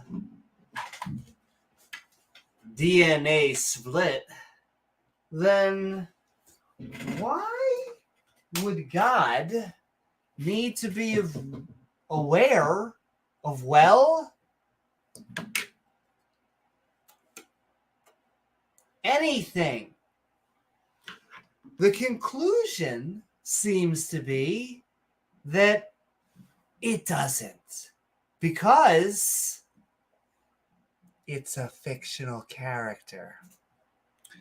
And as a fictional character, it's not that we, as humans, are contingent on God, but rather gods who are contingent on us.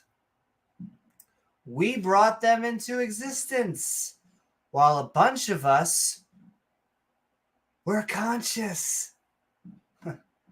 Some of us may have been unconscious or inebriated, which, would explain the talking snakes and burning bushes. But the fact remains, since God is our creation and we the creators, that one day, if we were to disappear, so too would all the concepts of gods. Even the conscious ones, like Thor or Yahweh. So, why would God be conscious?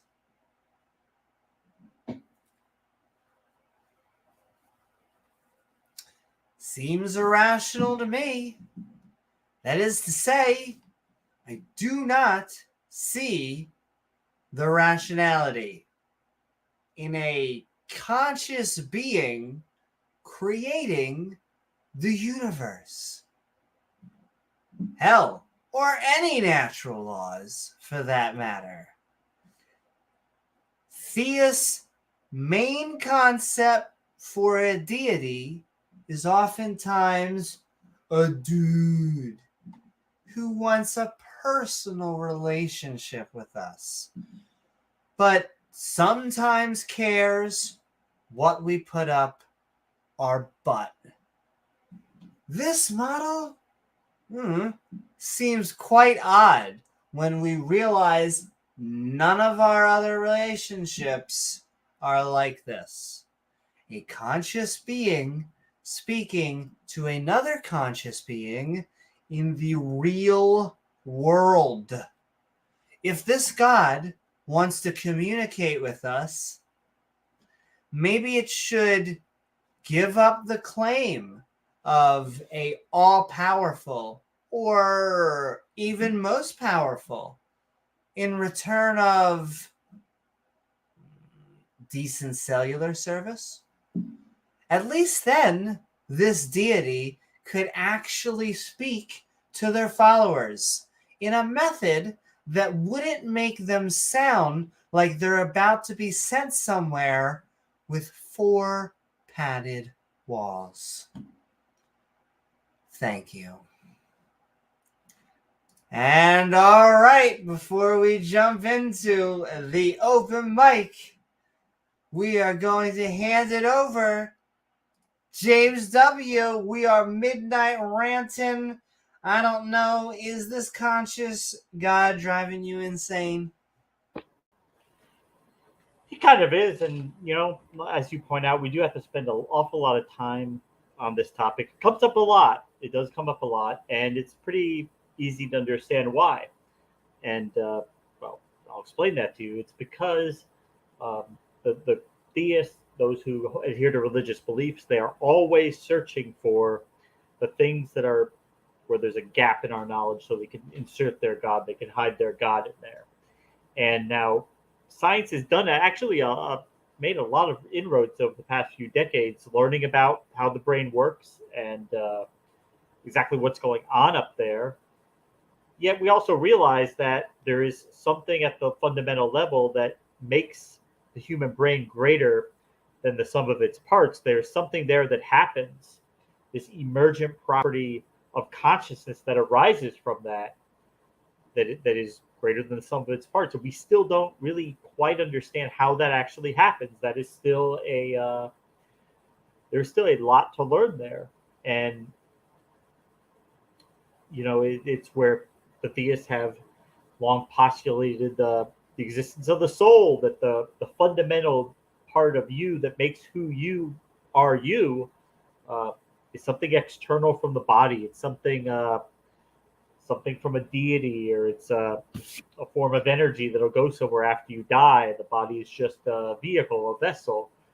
We hear things like this from organized religions or esoteric ways of thinking, not religious but spiritual, the way that people who don't necessarily adhere to a religion, but they still like the woo, and they want to hold out hope that there's something more after we die, after we're not alive anymore. And of course, we just don't have any evidence for any of it, really. The only thing what we do know, is that it's what makes you seems to be inextricably linked with the brain. When changes happen to the brain, changes happen to the person, their behavior.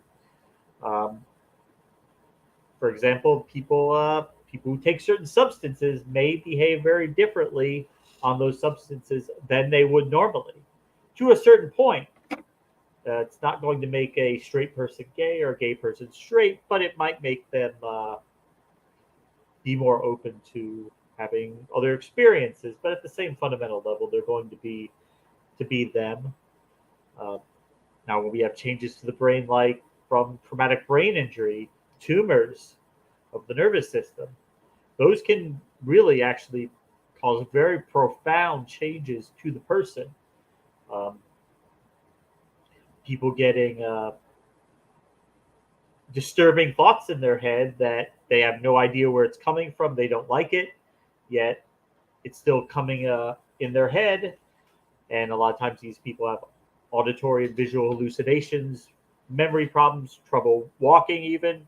Your brain controls all this. And then we do an MRI of the brain and we find there's a brain tumor there. And then they go in and take that tumor out, and the cognitive abilities improve instantly. As soon as the person's up after surgery, they are doing much better than they did with the tumor in their brain. And consciousness is exactly what it is. I don't think we know yet, but we have a pretty good idea how it operates, where it comes from. It's kind of like gravity. We know what it is. We know how it works to a certain extent. We don't know why. We don't understand why. And there's a kind of a mantra in science that we don't get to ask why questions. We just have to measure how things are. And I really like that. To tell you the truth, I don't think it's productive. We as humans want to know why. Although I think we all have to admit, if you follow that chain forever, you will get to a brute fact at some point. You can't just keep asking why forever. That will break down at some point, but it is still a fun game to play while you can play it. I do think we will one day understand more of the exact mechanisms of consciousness, more than we understand now. And it's very interesting. There's researchers all over the world doing that research and doing studies right now, doing actual science. And of course, we support that. I don't know if you guys remember last night, I was talking about the sacrifice system from the Old Testament. And if you remember from our Bible study, all these different verses, they always say to burn the offering to make a sweet savor for the Lord. God likes the smell of it, but you have to ask yourself, like, well, why would God smell? We as biological organisms, we smell things. Our senses of smell and taste are linked together. It's part of the same process. That's to give us clues about the natural world, help us recognize things that are foul, that we probably should not be around us. Things that typically smell bad to us typically harbor lots of potentially nasty microorganisms. We probably don't want to be around that from an evolutionary standpoint. That works. And you can smell where food is. It's done in the animal kingdom all the time. Lots of animals use their sense of smell to locate food, prey. We don't really have that anymore. We don't need to do that. But if you look at a dog's nose, even a cat's nose, they are much more reliant on their sense of smell than we are. God doesn't have to find food. He doesn't need to eat. He's not a biological organism. He's not worried about germs or bacteria. There's nothing he has to worry about. So why would he smell? It doesn't even make sense. You follow that rabbit hole too long, though. Why would God even do anything at all? He's been there forever, doing nothing as far back as eternity. And for whatever reason, he just decides that he's going to create lesser beings for the express purpose of making these intentional lesser beings point out the fact that we are lesser beings to him forever, because that's the way he made us, right? So yes, God, you're so much greater than us. Well, no shit, that's how I made you, but keep telling me that forever. God, you're so much greater than us. God, you're so much greater than us. God, so much greater than us. Yeah, I am, because that's how I made you. Which really comes into the concept, and they really anthropomorphize their deity so much. Like one other concept that I've been thinking about lately, and you hear this from the Christians all the time, is the concept of glory. Glory to me does not make any sense from an omnipotent being. There is no glory in a guaranteed triumph. There is no glory in defeating enemies that are infinitely weaker than you.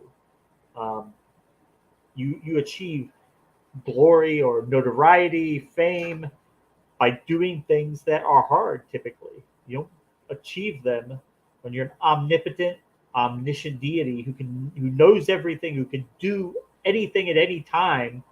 You can never hurt him. You can never kill him. No shit. If he can do whatever he wants, okay, great job, God. That's you. In order for him to actually do something that would be impressive, he would have to take off his God hat for a while, lower himself to the level of a mortal. And we're told, oh, that's what Jesus did. That's what Jesus did. Well, not really. He was, because if you look at what most of them believe, they still believe he was fully God and fully man, a perfect union of both.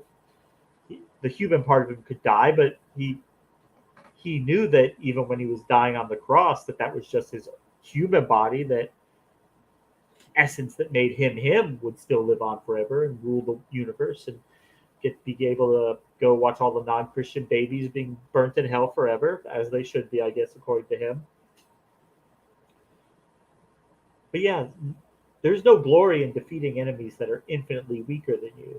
And you see this in the book of Revelation. I pointed this out lately. Like, we're told about the battle of Armageddon, the battle of Armageddon. There's going to be a battle between the forces of God and the forces of the devil, Satan, after the tribulation. Like, why? Why would there be a battle? Why would you go to battle against the deity? If you had an infinite number of observable universes full of nuclear weapons and you threw all that at God, would you ever be able to defeat him? Would it hurt him in it? No, of course not. You wouldn't do anything to him. And he could kill all of you with zero effort. It would take him no time, and you guys would just all disappear and then reappear back in hell, burning forever. This is clearly devised by, made for man, by man, to appeal to what man kind of expects in a story. It is nothing that you would see if you actually had an omnipotent, omniscient, maximally knowledgeable, maximally whatever. If you had anything like that, you would get something fundamentally different. But we don't get that from religion. We always get these deities that seem to have lots of human-type qualities. And for better or for worse, the concept of jealousy, I mean, we usually look at jealousy as more of a negative thing, but it evolved for a reason. It did evolve throughout society. Sometimes we need to make sure our needs are being met. Sometimes you have to look out for yourself. You have to sometimes be selfish. Now, if you take that to the extreme, then obviously you become excessive with that. You know, that's what our capitalist system kind of pushes for. Greed is good, Gordon Gekko. But anyway, you get the idea. But so jealousy, these things like that they're giving God credit for, is very human. It evolved for a reason in humans, but why would it evolve for a deity?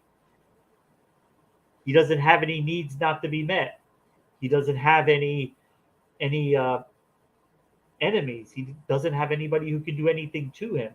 He is perfectly happy and content and at peace just with himself. So why would he create anybody? Does it even make sense that he would go through the trouble of making creatures just so he could have 90% of them tortured forever because they didn't get the memo about his gospel, and he wasn't going to bother himself to make sure that they got it. No. He gave no fucks. He gives literally no fucks. He set the whole system up. He set this shit up so that the first time somebody did something he didn't like, boom. Every human after that, you have to believe this set of facts without evidence. I'm not going to give you evidence. Believe it if you want. You don't want to believe it, burn forever. Screw you. Okay, and you have to follow this list of rules. And other way, you don't want to do it. I don't give a fuck. Go burn in hell. My way or the highway. And I'm not even going to make sure everybody hears the message. No. In fact, there will be billions of people burning in hell who never heard the message. I give no fucks. I don't care. It has nothing to do with me. If they're burning forever, it literally has nothing to do with me. I'm not burning. I'll go down and check on them once in a while, laugh at those idiots for burning, because nobody ever told them about Jesus. So the Christians say, well, yeah, that's a very sad, tragic reality. That's why we go out over the world. We try to preach the gospel to people. We try to convert people so they won't have to go to hell forever. Well, okay, I guess so, but that still doesn't mean that 90% of people who ever lived will be there.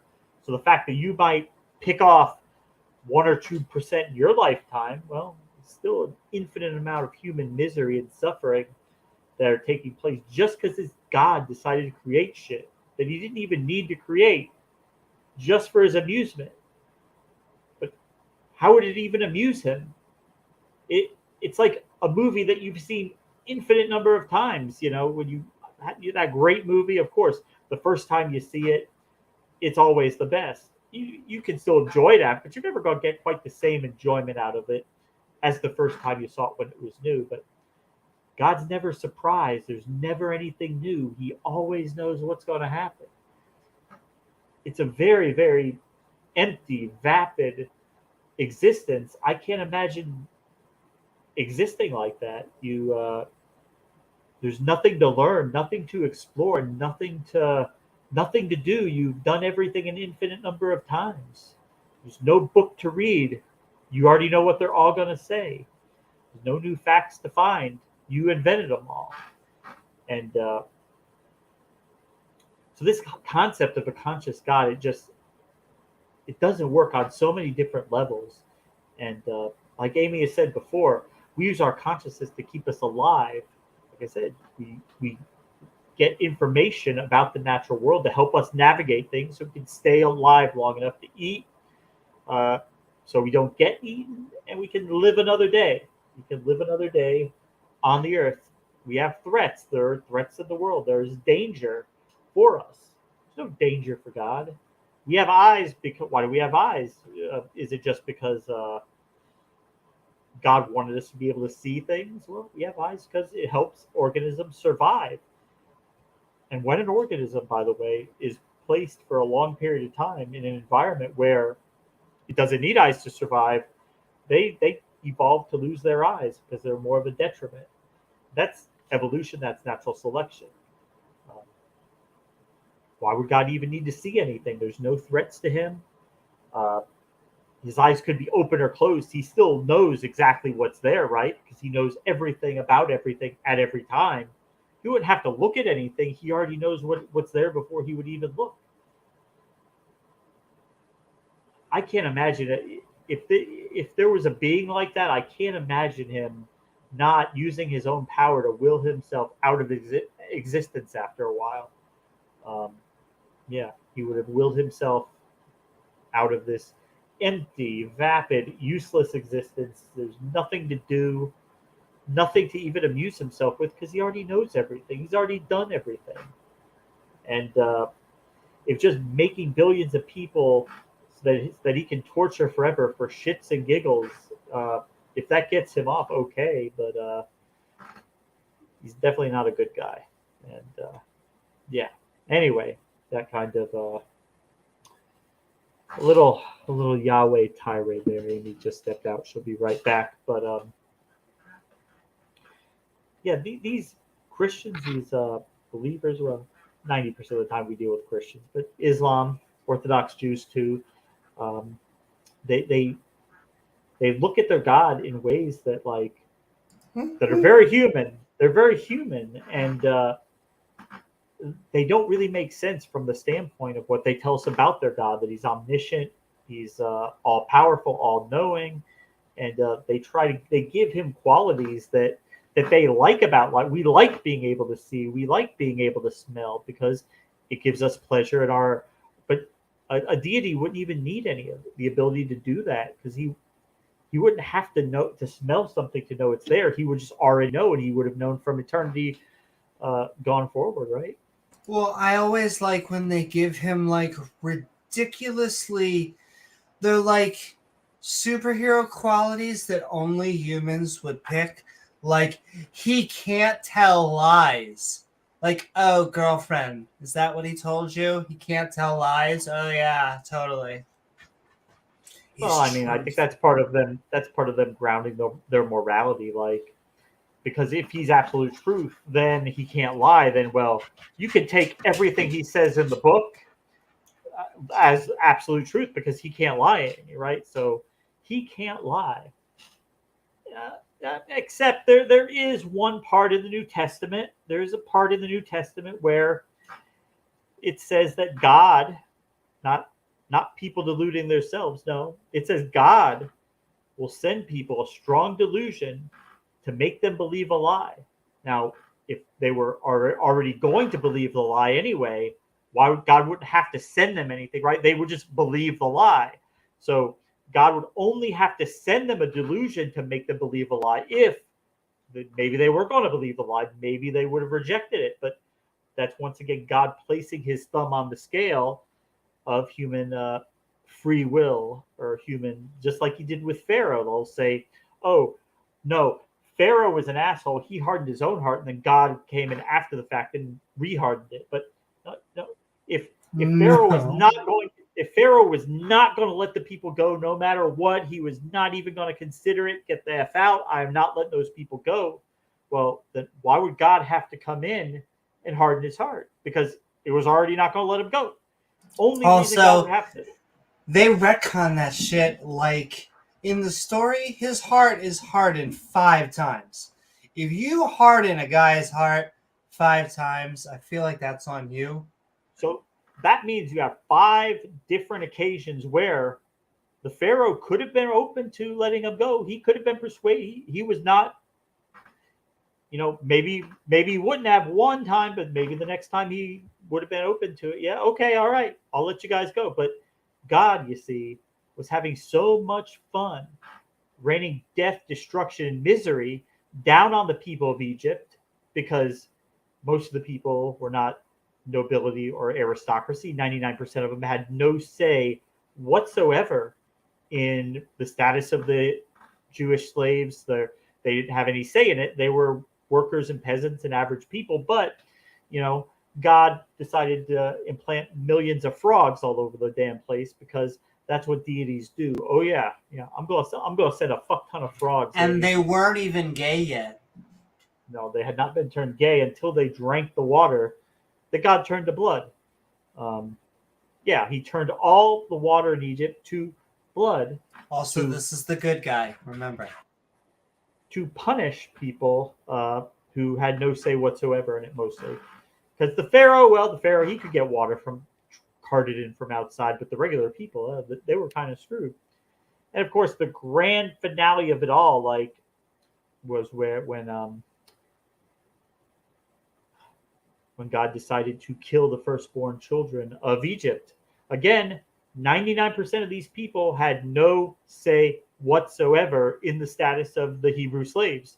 They had known slaves. They were just regular people. They had no say in it. Moses wasn't going to them, but the punishment rained down on them. Why? Because God gives no fucks. He doesn't care. It doesn't hurt him. Millions of people dying. God has been quoted as saying, "Don't take no prisoners." So, I'm sure.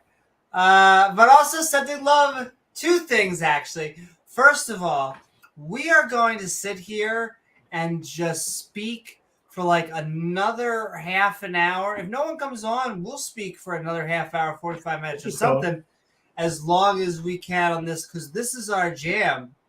But right now, we're opening it up to everyone. So right now, the StreamYard link is on the bottom of the screen. It is pinned up on chat.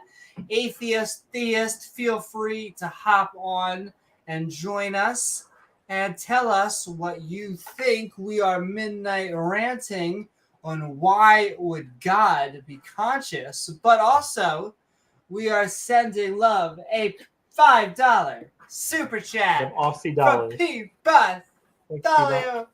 Thank you, P-Bud.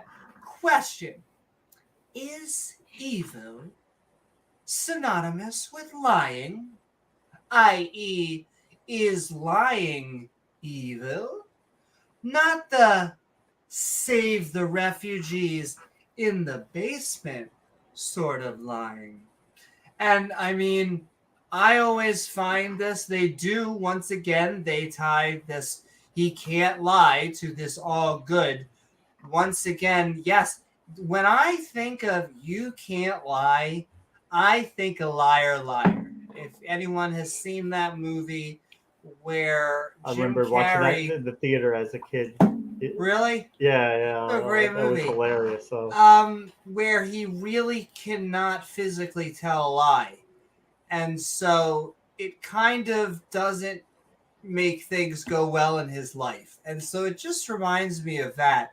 And so, yeah, I mean... No, not even like big lies. He just can't tell like the white little lies that we do all the time to make life easier and to be less abrasive, to be more amenable to people. And, sometimes we have to lie. It becomes a moral issue when it's harming other people or when it's done with malicious intent. I don't like lying. I'm proud that I am a shitty liar. However, nonetheless, there are easily scenarios I could think of where lying would easily be the moral thing to do. I mean, Sure. Well, you just can go easy. You just go Godwin's law, and sure. Anne Frank. Are you really gonna? Well, I mean, it sucks. It sucks, Well, Anne. But I mean, not lying was on my New Year's resolution. So, I mean, that's the thing with like absolute morality, not even objective, but absolute morality. So they would say it's absolutely wrong to lie no matter what, but it doesn't leave things open for different once again, circumstances. That they'll probably clip this and be like, atheists love lying. They just go over. No, none of us. If you like lying, you do have something wrong with you. I get that. well, Because not that. it's psychiatric condition, compulsive lying. People who like to lie just. Yes, and hey, maybe you can get over it. Now I feel bad. I'm now gonna be like, oh, liars. We're trying to get better. We have a kid, but I mean, hey, get help. I'll send. I think there's a natural. There's a natural reason why we feel guilty when we lie. Can because, I tell you what I can easily imagine? You get dopamine. It's the same reason. I mean, just from story crafting and talking with friends who have done the same. They steal because of a dopamine rush. I do not like stealing. It makes me. I would not steal because I just imagine the person. I get all. I don't know. I over like if you steal something, you're gonna hurt them, which is going to make their day shitty. And what if it was something super important? And then, oh my god, it's their insulin money, and now they're dead. What about Amy?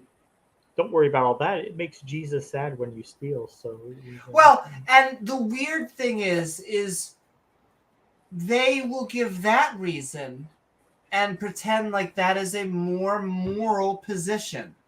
And I just don't understand. I just don't understand because to me, that is the boss tells me to be moral. Well, like we've talked about this before. There's a great evolutionary reasons for both. That in a social species, if we have a limited number of people we can talk to and interact with, if somebody's having constant bullshit come out of their mouth, you're probably not going to listen to what they have to say. It's going to hurt them socially. So yeah, if you're always lying to people and deceiving people, they're not going to want to work with you as much, and it's going to harm your standing socially because this person's not trustworthy. You can't believe anything they say. Similar with stealing, like if we want a society where people can work and have things and then be motivated to produce so they can get something, but if people are just going to take it from you anyway, then why bother even doing any of that? You could just sit around and not do anything because why go out and work for something and then just somebody else takes it from you? But I will keep on also saying it also feels good to do good. There is a natural. She's saying, "Suck it, Ayn Rand." Suck it. Yeah, well, it's funny, and once again, like I said, I think I've read half of her novel. I think she's read multiple novels. The one novel, Fountainhead or Atlas Shrugged. Look, Atlas Shrugged. There is nothing wrong with wanting to be independent, with wanting to have like your own business or your own achievements, and really wanting to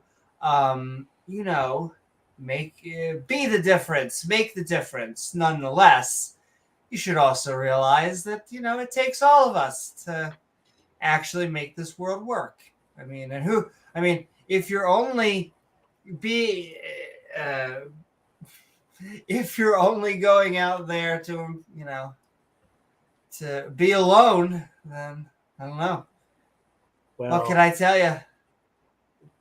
They began to realize they began to run into this problem majorly in the 1970s into the 80s when they realized that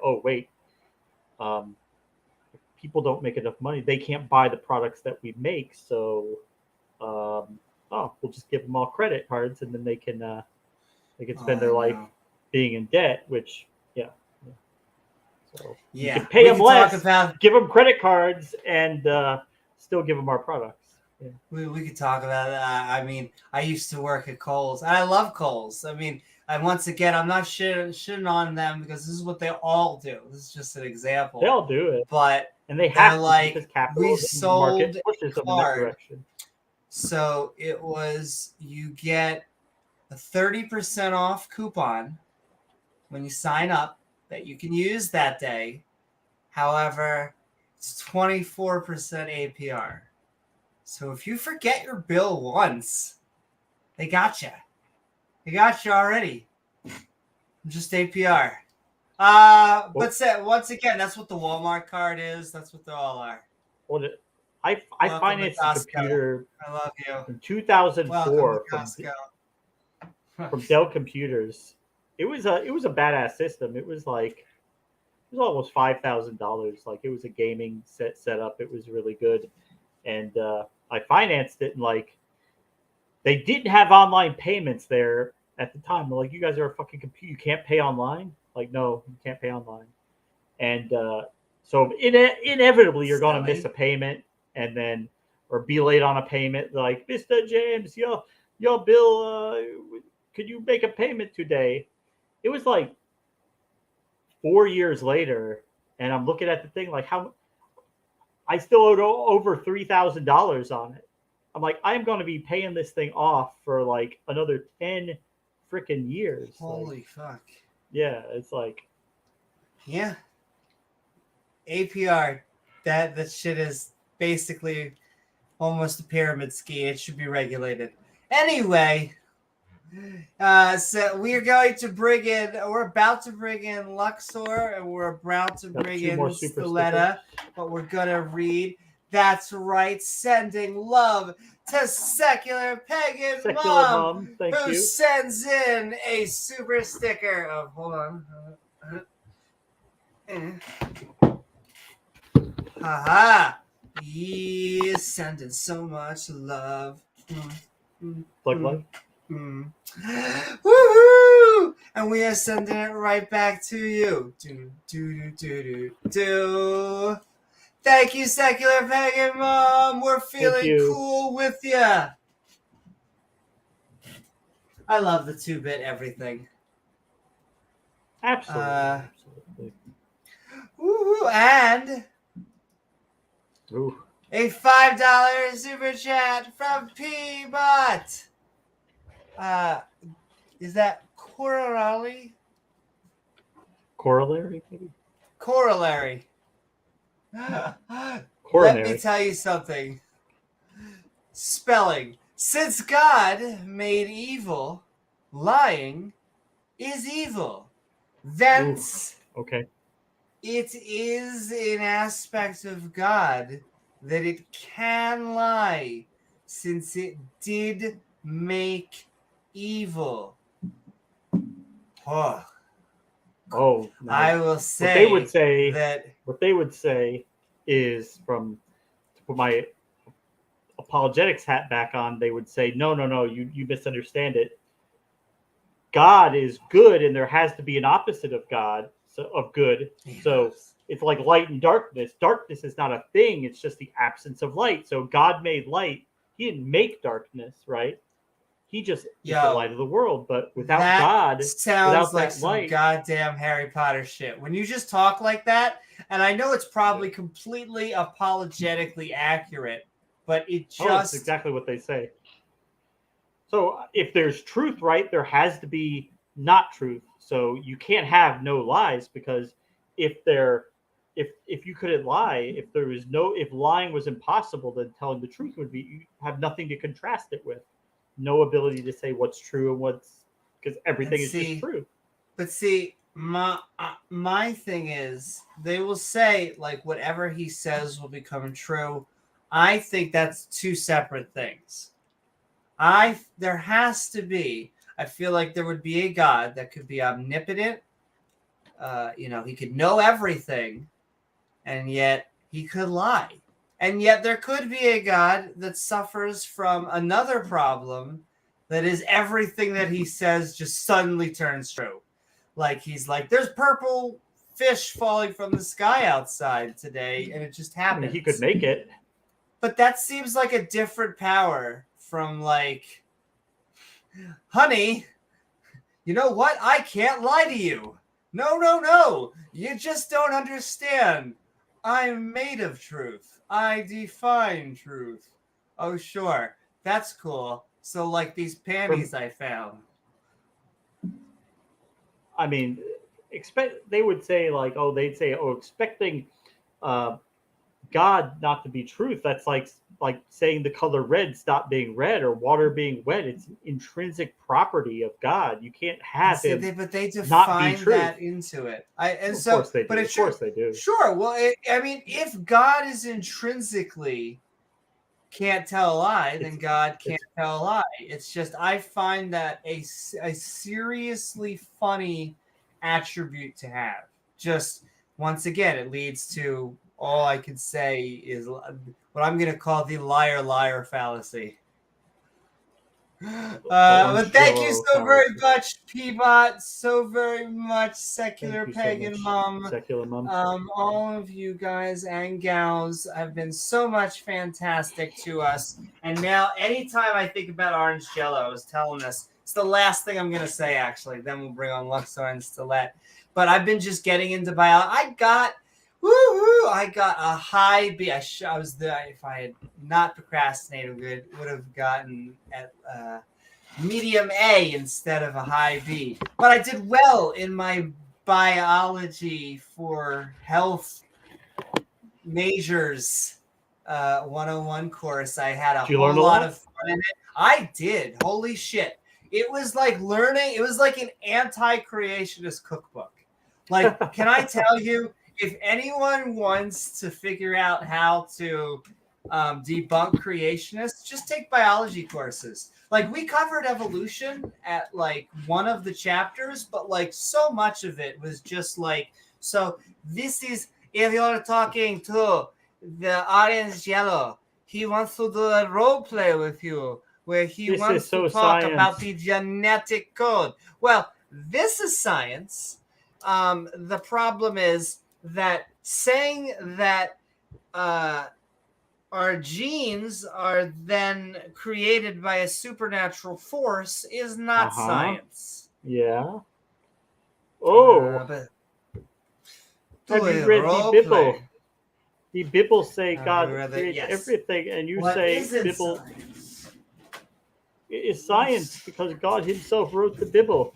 Well, he did not write the Bible, but he mentally sent the information. He sent the mental information to the people that wrote it, that they wrote it, that we know that it's from God, and God would not lie, because God cannot lie, because God is truth. And what he'll often go over is he'll be like, well, there is a start, and there is a stop. You have let's see, you have methathione over here. Methathione is a start. Oh, and Amy, you always want to know how God do it. Just God put that molecule there, then God put another molecule there. Magic. Then God put another molecule there. Except God can do that instantaneously, Amy. And he can do it before you even think about it. He can do it the poof model. And the reason I want to bring this up, and I swear I want to go over charts like just so people can debunk his thing, because these charts are actually even though it looks very complicated, you want to get to the start thing, you want to get to methathione, you just go, well, we need to start. We need to start with an A, and then we go to a T, and then we go to a G, A, T, G, and you get methathione, and you start. But what if we want to stop? We have all the stuff on here. You want to stop? Well, there are 3 stops. You have a stop here, which shares kind of over. You can have trifa, and then you have a big stop here. Complex, Amy. It's actually complex. The great thing is we got some, we figured out how to do it without the God. You think all that create itself, Amy, with no God? That just make Huh. itself? Stilette is like, what is the accent? We are trying horribly to do impersonations of Tangelo, Potential. which we love. We're sending love. He apologized, so we're allowed to forgive him now. Whoa, we're sending love. And once again, we love everybody out there. We got a lot of people now because we couldn't help ourselves. So we got Luxor, Stilette, Pseudo, and Peabot. You all, that's the order that you all came in.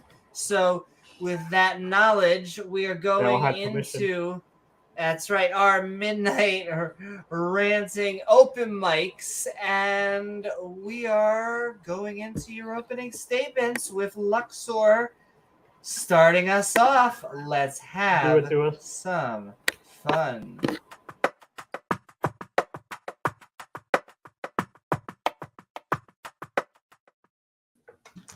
Woohoo! What is do. There we go. What is up, Luxor? We are midnight ranting on why would God be conscious. I hope you're having a good night. And what are your thoughts about the subject or anything we've been talking about tonight? I am having a pretty good night, thanks. Just got done on the treadmill like a rat, and might have a little brain lag, but I'll hopefully be able to talk pretty smoothly here. I guess I'll just start my intro with this idea, since we're just now talking about it, that good and evil, I think, are it would be more accurate to think of them as directions instead of places. And since good and evil are value judgments, they would be like in the realm of philosophy and something that doesn't, I guess, exactly exist in and of itself. And since philosophy is the art of estimating values, good and evil can't really be scientifically proven to exist one way or the other, but we still believe in them. Things like good, evil, love, happiness, because they're useful to us. So they're more like thought patterns. And I know that happiness, you have certain chemicals released in the brain, etc. But those are more, I guess, side effects of the thought patterns that we go into whenever we're feeling happiness and whatnot. So I'll just leave it at that, because I seriously have so many bullet points written down here. It's going to take me a while. That's okay. That sounds good. We're just trying to get everyone in and get to the open conversation. Thank you so very much, Luxor. Mm-hmm. And all right, we're going right down. Stilette, what is up? We are having fun. We are midnight ranting, in fact, on why would God be conscious. Welcome aboard. What are your thoughts about not only the subject, but anything we've been talking about tonight? Yeah, thank you for having me on. I guess I could say 2 brief bullet points about morality and the question. First, with the question, I don't know if the intent was to strawman the believer's position, but what I felt, especially from Amy, was that you were saying, you were answering more the question, why would a supernatural being have physical gray matter? And that is not anything that I've ever heard anyone say. And as far as morality, I think James tried to call out absolute morality because you would have to lie to say Anne Frank wasn't there. But that's where the lesser of 2 evils would come in. It would still be bad to lie because you are denying someone information of reality that you have, and that is always a bad thing to do. But it is also evil to hand someone over to be tortured. So in that situation, an absolute moralist would be able to say, yes, you need to lie there, you need to do something bad, but then also acknowledge that you have done something bad. Would I be able to quickly respond, but then hand it back over to you? Please, I had wrapped up those 2 brief points that I would like to touch on. See, I'm coming at it from the opposite direction. I would say then, because there is no physical gray matter, they don't need a consciousness. And the fact that they aren't talking about the physicality and the fact that, like, I will keep on bringing up that to me, consciousness is like a mechanism that is tied almost intrinsically to other mechanisms like our stomach, like digestion. And so we don't think of digestion and consciousness working hand in hand, but it's almost like that's their whole main giant portions of what they do. And so when they're like, well, we don't think that this god has any cells or he doesn't need to eat her all. And I'm like, yes, exactly. That's my point. Doesn't need to reproduce. It's not motivated. It has no motivation to have a consciousness. It's a floating gray plot device. Boltzmann's brain. It's just, it exists more to create them than anything else. Like, that's its job. It creates the universe, and then it waits for us to die so it can be worshipped. But, like, which is also very just weird attributes if you know everything and just all sorts of other things. But, I mean, my thing is, I am very attached to consciousness being attached to a physical realm. And in fact, that's right. In fact, I would say it's one of the hallmarks of being an animal that even multicellular life doesn't find consciousness special, that it only happened the 1 out of 3 or 1 out of 4 times that multicellular life happened. So it's cool. It's fantastic. But there's no reason that there would, why a consciousness would be before the universe when nature is really not that motivated to create it, even when all the supplies are there. Well, that would certainly get down to, and this is why I asked if it was your point to like straw man the question, because that if you want to go that direction, of course, we're going to have different ideas of what consciousness is. Like Sure. There's experiential consciousness. There's some panpsychists say knowledge is fundamental. There's qualia. There's plenty of different things that people say is what makes us conscious, not just animal sentience.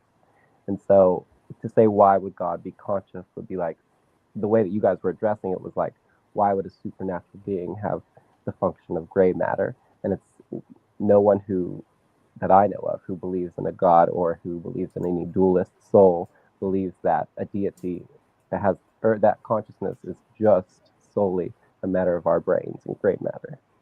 Yes, if we were to take your position, I would agree that a supernatural being would have no need for a physical emergent property. Everyone would agree with that. And I have points on that. We could probably talk on that forever. I wanted to say, that's right. I'm sorry. You did make a point for James too. So not only will I let James respond, but I am gonna let have the final point on whatever James responds to, because I feel like that just feels fair. And then Pseudonym and Peabot is on deck. So I would just say, like, look, well, I mean, morality is complicated. I think most people would say, right, if somebody's starving to death, that it's not so evil for them to steal food. But I mean, okay, I get up every day, I go to work, I make my money. So if I'm foolish with my money and I blow it all on not food, and then I turn around and realize, whoa, okay, I don't have any money for food now. So now I can go ahead and steal it, and that's moral because, hey, I need to eat, right? I mean, there's so many things to take into consideration that I think having this, this absolute morality, this idea that, well, like I said, I do think from an absolutist standpoint that lying even about people in the basement or the attic would still be a lie. And here's the thing. morality is based on God. If God cannot tell that lie, then God has to say, yes, they're in the attic, go get them, because he can't lie, and that's the standard. That's like the gold standard, is that God is perfect. So if we are trying to be more godlike, to be more Christ-like, which the Bible tells us all the time, to emulate him, he lived a perfect life. He never lied. He never did anything bad to anybody. I think from that standpoint, you can make a case that even lying when you like the outcome, or when it results in less harm, or when it's what almost everybody would agree upon as the right course of action, still would be wrong from an absolutist perspective. The only thing I would say to that would I don't well, I want to make sure everyone knows I do not believe in Yahweh. I despise theism and dogma. There's many hypocritical inconsistencies with Yahweh, but there are a lot of metaphysical philosophies that are more convincing. And I've never heard anyone say that Yahweh has an absolute morality, because people would agree to, like Abraham, murder their son for God because that is his objective.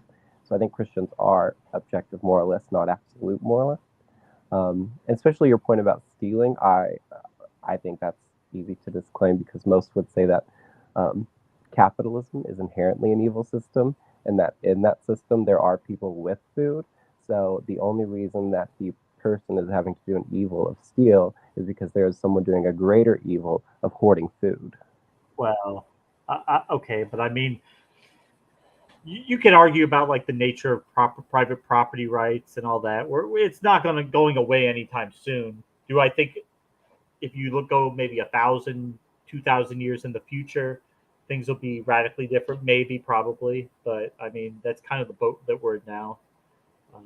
Right? No, I agree. I guess you're talking from an idealistic perspective. I don't think that's a defeater for absolutism. Just like having to choose between two evils does not mean does not tell us absolute moralists that there's no absolute morality. We can agree that there's times where you have to choose to do an evil action. And on that note, we will go back to more. Thank you so very much for Stilette. Stick around with us. We're going to go into open conversation in a minute. Perfect.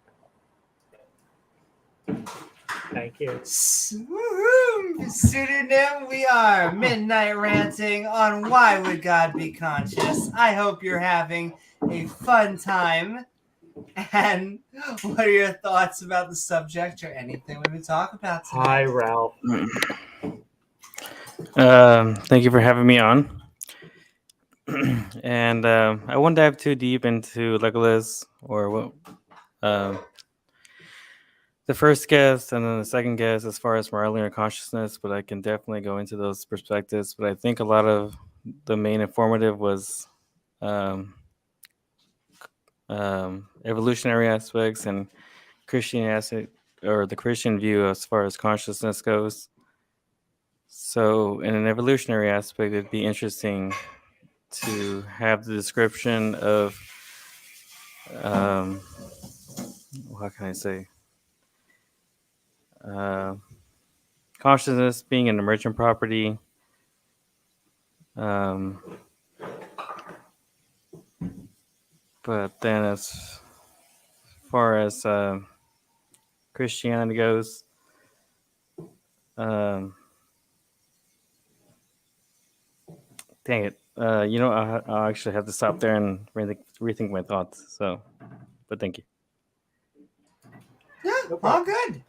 In fact, we just got one more person left, then we'll just go into open discussion. Welcome aboard, Pseudonym. And all right.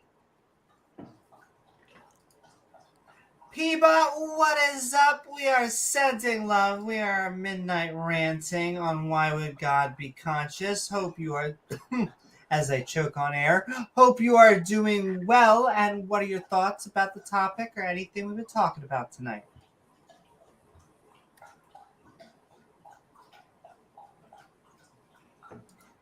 I honestly cannot believe you would say something so daring and yet so true. Hello. Hi, Pivot. Welcome. We are Midnight Ranting. In fact, on Why Would God Be Consciousness? God be conscious Hope you're doing well. And what are your thoughts about the topic or anything we've been talking about tonight? Yes, I'm fine. Yeah, I'm like, why? Evidence for God, there isn't much that I can see. So, yeah, I'll sort of just sit in the sidelines. I've not got much. Okay. Okay, sounds good. Fair enough. Well, then on that note, at the last second, shit. with the goal. Shit just got Thank real. you so very much, Bebot. And right before we go into open discussion, the man with the mission, I won't even lie, was completely lurking and watching you have fun with LVP. On mute, Mark? Oh, You're on mute. My trick. Can't hear you, Mark. wait, we heart you. You, I'm not sure we can hear you, but aha! Yeah, sorry. There we go. Yes, I'm. You didn't make Yeah, it. okay. So, good morning, good evening, good day. So good to see you all. Fantastic. Is God conscious? Is God conscious?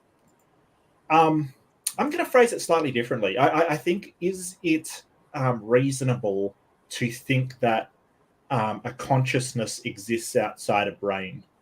I cannot categorically say it is necessary. Like it's not necessarily the case that a mind can't exist without a brain. It's not necessarily the case. But provisionally, I think that that's all we've ever seen. And that doesn't preclude it. It's just the way that we understand minds appears to be through the lens of neurology and psychology and these things which are tied to how the brain works. And we certainly haven't figured it all out. But I don't know. I've been told that an independent mind exists, and that it wants me to know who it is and have a personal relationship, and it does this, and it created the universe and does that. It just seems really strange to me to have some sort of something that is so tied to the synapses and the neurons firing and just all of these things to be just out floating around somewhere. And I do realize that's kind of verging on an argument from incredulity, but I think that at least provisionally, until we find a way that minds can exist without brains, we cannot, or I cannot, I guess I should just talk for myself, I cannot believe, and in fact I believe the opposite, that an independent mind without a brain exists. I will change that position. As I said, it is provisional. I will change it when someone can demonstrate a sort of mind without a brain. Yeah. Thank you, Mark. Good. I haven't been muted for the Agree last more. 5 minutes, have I? I haven't been muted for the last. No. But the first 30 seconds, you were so animated that it was good content anyway. You're not I was on really FTP into channel, it. you won't get Look, I was all fired up. I went to LPPs. It was hilarious. LPP is still as resistant to criticism as he always is. I don't know why they care about my opinion so much, to be honest with you. Like I can tell you 100%. Oh, I remember what I wanted to say about the country. Yeah. Because our ideas scare the absolute out of them. Like, that's why they ban us in 16 countries. Yeah. That is why they go after pacifists and they go after people like Salman Rushdie, because our ideas, it doesn't matter that we just sit here pacifistically writing texts, collecting research, doing experiments. We scare it out of them because we have empirical evidence, or we just accept the empirical evidence. Well, I'm enjoying my little social experiment with the young Earth creationists, because I mean, they will insult me and they'll carry on and they'll blow up completely, and they absolutely and really what I've come to this time around, I've sort of thought, why do they care what I think? If you have the absolute truth of the universe behind you and you absolutely know it to be true, Right. Why do they care what little old me thinks? You know, like, why are they angry about it, kind of thing? I have They no only got idea. the most But powerful being in existence behind them. I mean, that's right, their you would job, think right? that if you've got the most powerful being that could possibly exist in any world behind you, you're kind of immune to criticism at that point, right? Like, so what somebody says, you know, oh, I think you're a bit biased in your moderation. You know, you usually don't blow your top at that. You know, oh, geez, that was funny. But yeah, thank you so much for having me on. I really want to Did have Donnie a go good discussion. crazy? Was Donnie livid over there? Oh, Donnie lost his crap. I didn't know Donnie could lose it that bad. I've always had pleasant interactions with him, but he absolutely lost the plot. It was actually quite On hilarious. LPPs? Yeah, and then they tried to, like, Donnie shouted over me, and then he tried to or Maddox tried to gaslight me into saying, no, nobody talked over the top of you. It was fun. I found it funny anyway. But of course, you always find your own content hilarious. But Well, thank you so much for having me. Mark Reid absolutely, trolling Mark. the And in fact, creationists. I'm There not were- trolling. I I'm being know, as no. nice No. and reasonable as possible. Can I tell you what Reasonableness trolls happens, them. Mark? This is what will happen.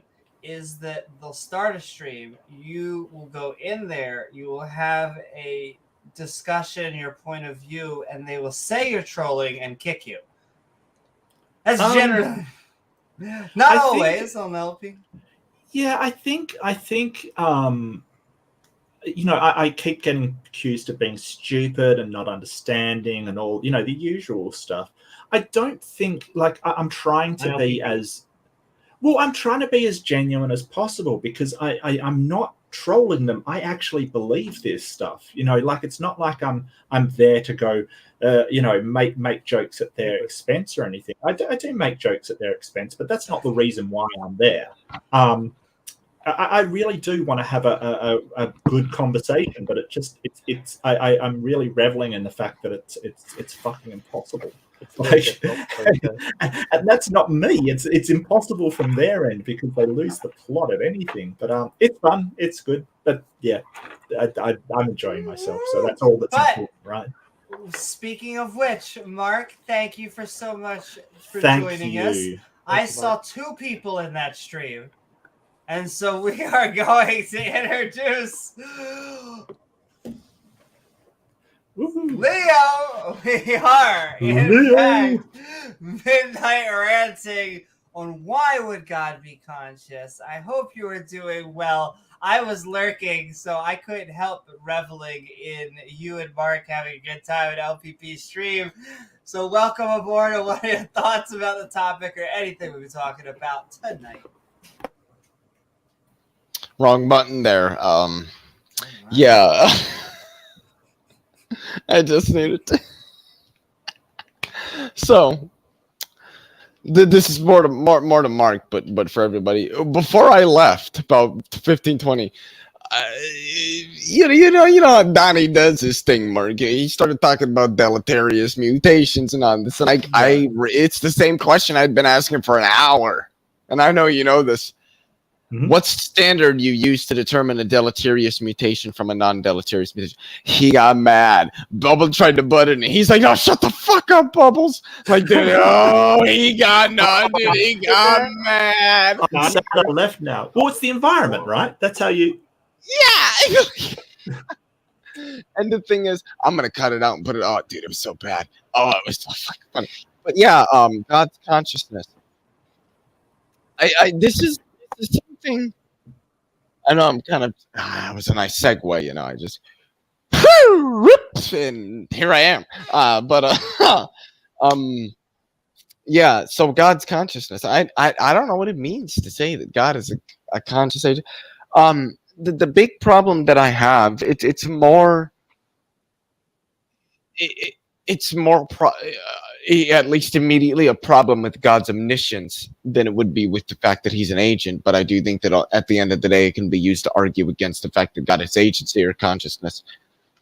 And that's this notion that in most in classical senses of God, you know, classical theism, God at some point existed sans any external reality whatsoever. And so all that means is that the concept of content internalism is true with respect to God, that all of God's knowledge and beliefs are furnished internally to God, which means that any external state of affairs or lack thereof would at the end of the day be unknown by God, because it's not what furnishes his knowledge. His knowledge and his beliefs are furnished internally. So whether there were an external state of affairs or not isn't a thing that would ever be capable of being known by God, because his knowledge of such states of affairs is not furnished. There's nothing there from which God could really be said to derive it, because his knowledge is furnished internally, not externally, which just means that things called Cartesian scenarios could be true. Say, there's some even more powerful than God demon that's tricking God into thinking that he's the most powerful being and there's nothing else that exists but him. But God wouldn't know that the demon is tricking him, because God's knowledge is furnished internally. And if this is the case, then it's not true that God could be omniscient. And so this primarily attacks God's omniscience, but it seems I don't know what it means to say that there's an agent on some external state of affairs, that which it interacts with through some perceptive apparatus, which in turn furnishes the mental content. So I don't understand what it even means to talk about a mind, a consciousness, a sentience, absent some external state of affairs, that which ultimately furnishes what that mental content is. And I think for these reasons, we can say relatively confidently that there's good reasons to think that there is no such thing as a disembodied mind. Woo-hoo! You're a naughty boy, Mark. You got sent to your room to think about that. Oh my. Yes, I do have to echo what Mark said. I hope I don't get sent to the back room to have to think about what I did. Mark, man, you know how Amy is. She's ruthless. She's ruthless. Once I will again, not make fun don't of bite unless you're Right, I will not make fun of Matt Powell 100 times on the chalkboard. By the way, Amy, I did want to say in the email that I sent you, I'm gonna send another email and tag Praise in it. That way, we can all three get in on it. So to determine this is assuming that you want to host it. You made it sound earlier like that you do want to host it. I want to host it, but I want to keep on doing call-out calls to atheists. If you can find me. Holy shit, there's 8 of us in here. Damn. That's right. Well, let me just do. Damn. Okay. I just want to say before we're gonna get looks like Peter and James Wolfe a call out to all of the atheists and skeptics out there that if you know any sane, rational theists or any that are just bombastic and want to have fun and come talk to us. Because we want to have them debate. We're looking for we have some lovely debaters like Mark and Leo. I think Pat and Tom have signed up for some. James and myself may even get in on the action. But come all, ladies and gentlemen. We are open. Ralph, sign yourself up there. Come on. The reason is treason. The debate. My evidence, my reason, my facts, my science. My facts, yeah. But let's get Peter and James in here. We're having That's right. Because Peter, what is up? We are Midnight Ranting, in fact, on why would God be conscious? Oh my God, it's a black hole. Why is my screen black? You're still on LPP. This is weird. This is weird. Hold on. This is a trick.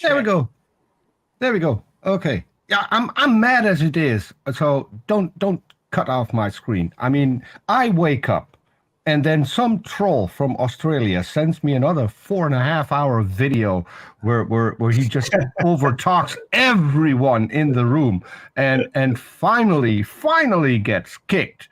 I mean, this is a real good way to ruin my mood for the entire day. I have no. Why is my screen frozen? How my The screen is Australian frozen? Mr. Clean. Can I tell What you, the- Peter, that you what have the hell trolled is us going so on? many times? Yeah, Yeah, I don't I believe mean- you. Is this I a mean, It's the this- Peter, this is- Peter that cried.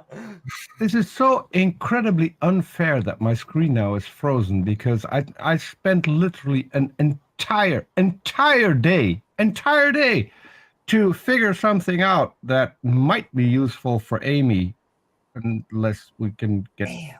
Amy to switch to OBS. But I did manage it, so I can now have people in the YouTube chat trigger things in OBS that will just pop up on screen, which I think is really cool because that didn't exist.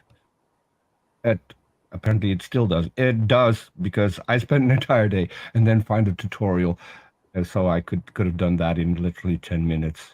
But it happens, I guess. But yeah, back to the troll. So this guy from Australia thinks that he really knows everything, and so when we have esteemed scientists like standing for truth, presenting a paper that doesn't say what he wants it to say, then this troll from Australia just going to point that out, and he doesn't even have the patience to listen to people who are just over talking him all the time, shouting, screaming, because they got their fifis hurt. And then I want Mark to go into the back room so he can think about what he did. I mean, why would you do that? Why would you go? Go to your room, Mark. Okay. Yeah. And don't come out until you're ready Okay. to say you're sorry. Topic of the day. God being conscious. I mean, it would be better for him if he weren't. Just look at the Bible. Look what happens. So we have God creates everything. Apparently being conscious while creating everything. So he creates Adam and Eve who fuck up and basically ruin the entire world, which is now fallen, and no one knows where it fell to, or fell off, or how it fell, or where it fell to. It doesn't make sense. So God tries to improve everything, and then basically kills off everyone that he created. The perfect being that created basically a lot of imperfect shit. And so, yeah, drowned a lot. Everyone, just drown them. But pick the ones who are good. The guy that ended up exposing his genitals to his kids. So apparently that is an okay thing to do because God knew this in advance that would Never happen. got drunk, So Peter. Come on, Peter. obviously that's the guy you're going to pick because, I mean, who hasn't shown his dick to anyone else without them giving consent? I mean, it's a thing, right? It's a thing in the Bible. And then then the whole new world is being repopulated by this exhibitionist and his kids. Okay, Yeah, and then it goes to shit again because every Christian on the planet will tell you that we're living in the end times and we're going to be destroyed again by this guy. He better be not conscious, because if he's conscious and he created all of this, yeah, he should get a new job. You got one job, God, and you keep fucking it up. Do better. Okay, that was my rant. That was my rant. Woohoo! I shall now refresh because I can't stand it that my screen keeps being frozen. I need to just Oh my! refresh. See, I swear to you, we're sending so much love to you, Peter, because I was waiting for like a giant LPP balloon to come up, and you're like, why was my screen frozen when LPP just is blowing hot air? Maybe mean, we should it's- send the it's- screen out the back to think of what it's done. Does Send the screen LPP out. do anything else but blow hotter? You I tell you know? what, I asked one question and Donnie got pretty fucking hot. It was, oh god, it was so Young funny. Earth creationists have a very Can't ask them too many and questions. precepts. I think But they're only But surrounded by people Amy, that agree Amy, with I'm going to refresh real quick. Can you add me back in when I've refreshed? absolutely. So all we have Okay. is James Wolfe, and then we're going Yeah, into James the Wolfe. conversation. So do. Hey, James. James Wolfe, what is up? We are Midnight Ranting on Howdy. why would God be conscious. I hope you're doing well. And what are your thoughts on the topic or anything we've been talking about tonight? Unmute, James. muted. James, you muted. So what do you say, Amy? Once a podcast, you got to do it. There you go. Yeah, that's right. Once a podcast. It's an Australian thing. Trust us. It's our culture. What I was saying is nothing I've got is nearly as in-depth or sophisticated as any of the previous guys shared, but just wanted to share some thoughts that sort of cropped up in what I have heard. I haven't been listening for the past about half an hour, but previous to the initial sort of exchanges between yourself, Amy, and James, just some of the thoughts that occurred to me. So hopefully this isn't too much of a niche perspective and isn't too divergent and somewhat relevant to the notion of a conscious God. But I suppose I'm going to just quickly touch on a few different conceptions of God that I've come across and how, are they conscious or not? Do they imply consciousness? And I'm going to come at this from, okay, this is a bit obscure, but from a sort of AA recovery perspective, from like a drug and alcohol recovery perspective. So what often was presented as deism was kind of often seen as like a stepping stone. There's this encouragement that you've got to accept some sort of higher power, you've got to accept some sort of to overcome problems that you aren't able to overcome. You need to accept something that's beyond you, that's higher than you. This concept you've got to embrace so you can accomplish things that you wouldn't have otherwise been able to accomplish, right? For a lot of people, it's very difficult to grasp like something that has specific characteristics like consciousness. Sometimes you go to like some of the terms, so you go to a form of deism, whether that pertains to consciousness or not. But some of the terms that are common in that are anonymous God of this fellowship, God of our own understanding, higher power. So this sort of vagueness surrounding the concept gives it a kind of accessibility that you might not have been able to embrace. I mean, it's hard for a lot of people to embrace like a concept of a God that has all these multiple characteristics, like like Yahweh or whatever. But often, I think I remember reading in the intro to the Big Book, the AA Big Book, they used to say, I think it said that, pretty plainly said that deism, more or less, or the concept of a God of our understanding, this vague kind of concept, can be a stepping stone to leading you down to the path of embracing a more specific God, one that has consciousness, it has all these specific attributes, and has has a mind, has all these thoughts that are detailed.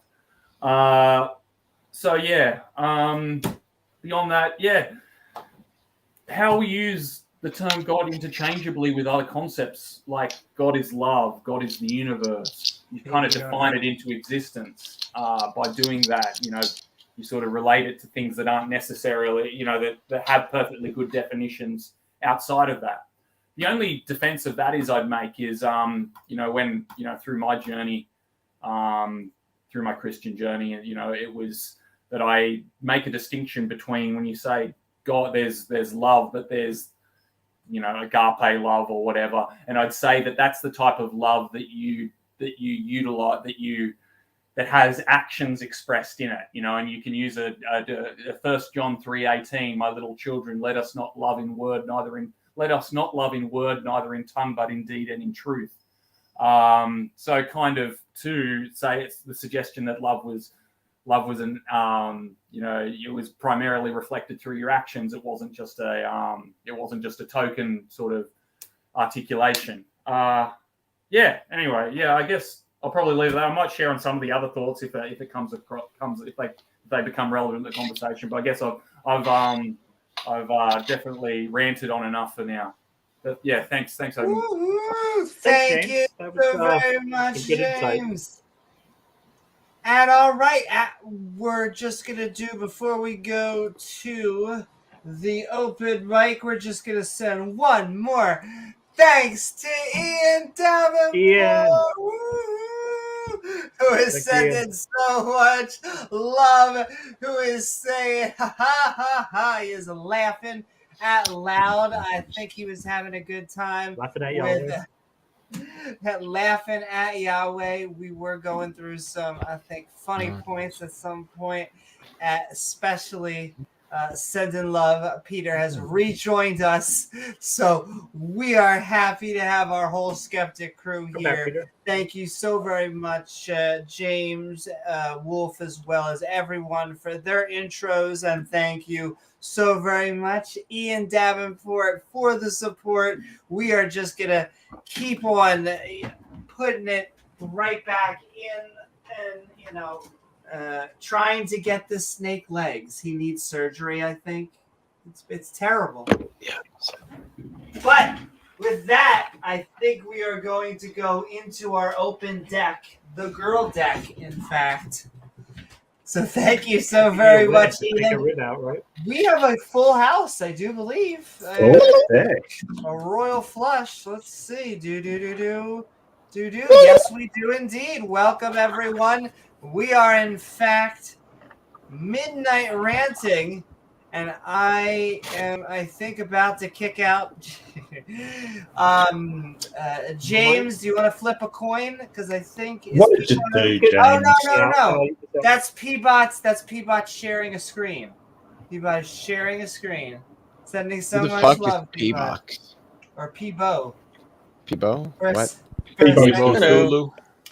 Would you like to share? Want me to share the screen on screen? No, it'll probably distract people. But it was okay. just something I've had for ages, and you were talking about DNA, so it kind of matches that. Okay. P-Bo Thulu, how do you say your name? Is that how you say it? Or do you say P-Bot? P-Bo Thulu will do. How's it spelled? I don't see where people see P-E-E-B-O-T-H-U-L-U. Looks to me like P-Bo Thulu, because it's a TH sound. Is that correct, P-Bo Thulu? Yeah. Call me anything you want, just not late for dinner. Amy likes P-Bot. Can I just call you P-Bo? Yeah. Can I? Okay, P-Bo. I'm just kidding. That sounds cool.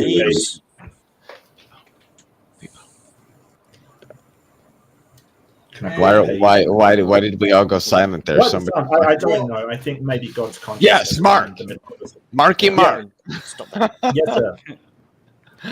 What's up? Could I? No, I'm just saying. Say something. Get us consciousness. And can I start off the topic? Yeah, go ahead. Yeah, absolutely. No, but Amy, you're going to say something? I don't mean to interrupt. No. Go ahead. Floor is yours. Yeah, fuck that guy. I think Leo and Mark, they're coming in very hot from their topic of LVP with evolution. Yeah, you're right. You got me. But I think I'm ready. Bring on the spice. I'll try and calm down. And I'm gonna say we're gonna give it over to you three. We like the spice already. Yeah, I'm good. Maybe like the idea of a threesome. Okay. Oh, sure. Now I think we're going to have to bring myself back in. As long as I get to eat. No, never mind. Eat what off? What? No. No. I'm not saying it, Amy. No. But I was going to bring it back to their hot topic of evolution. And I think... as long as you tie it in with consciousness, because I'm really interested in talking about consciousness. No offense intended.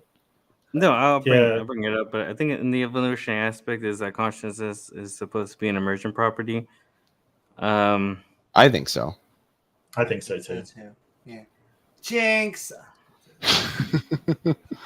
Amy's buying us all a Coke.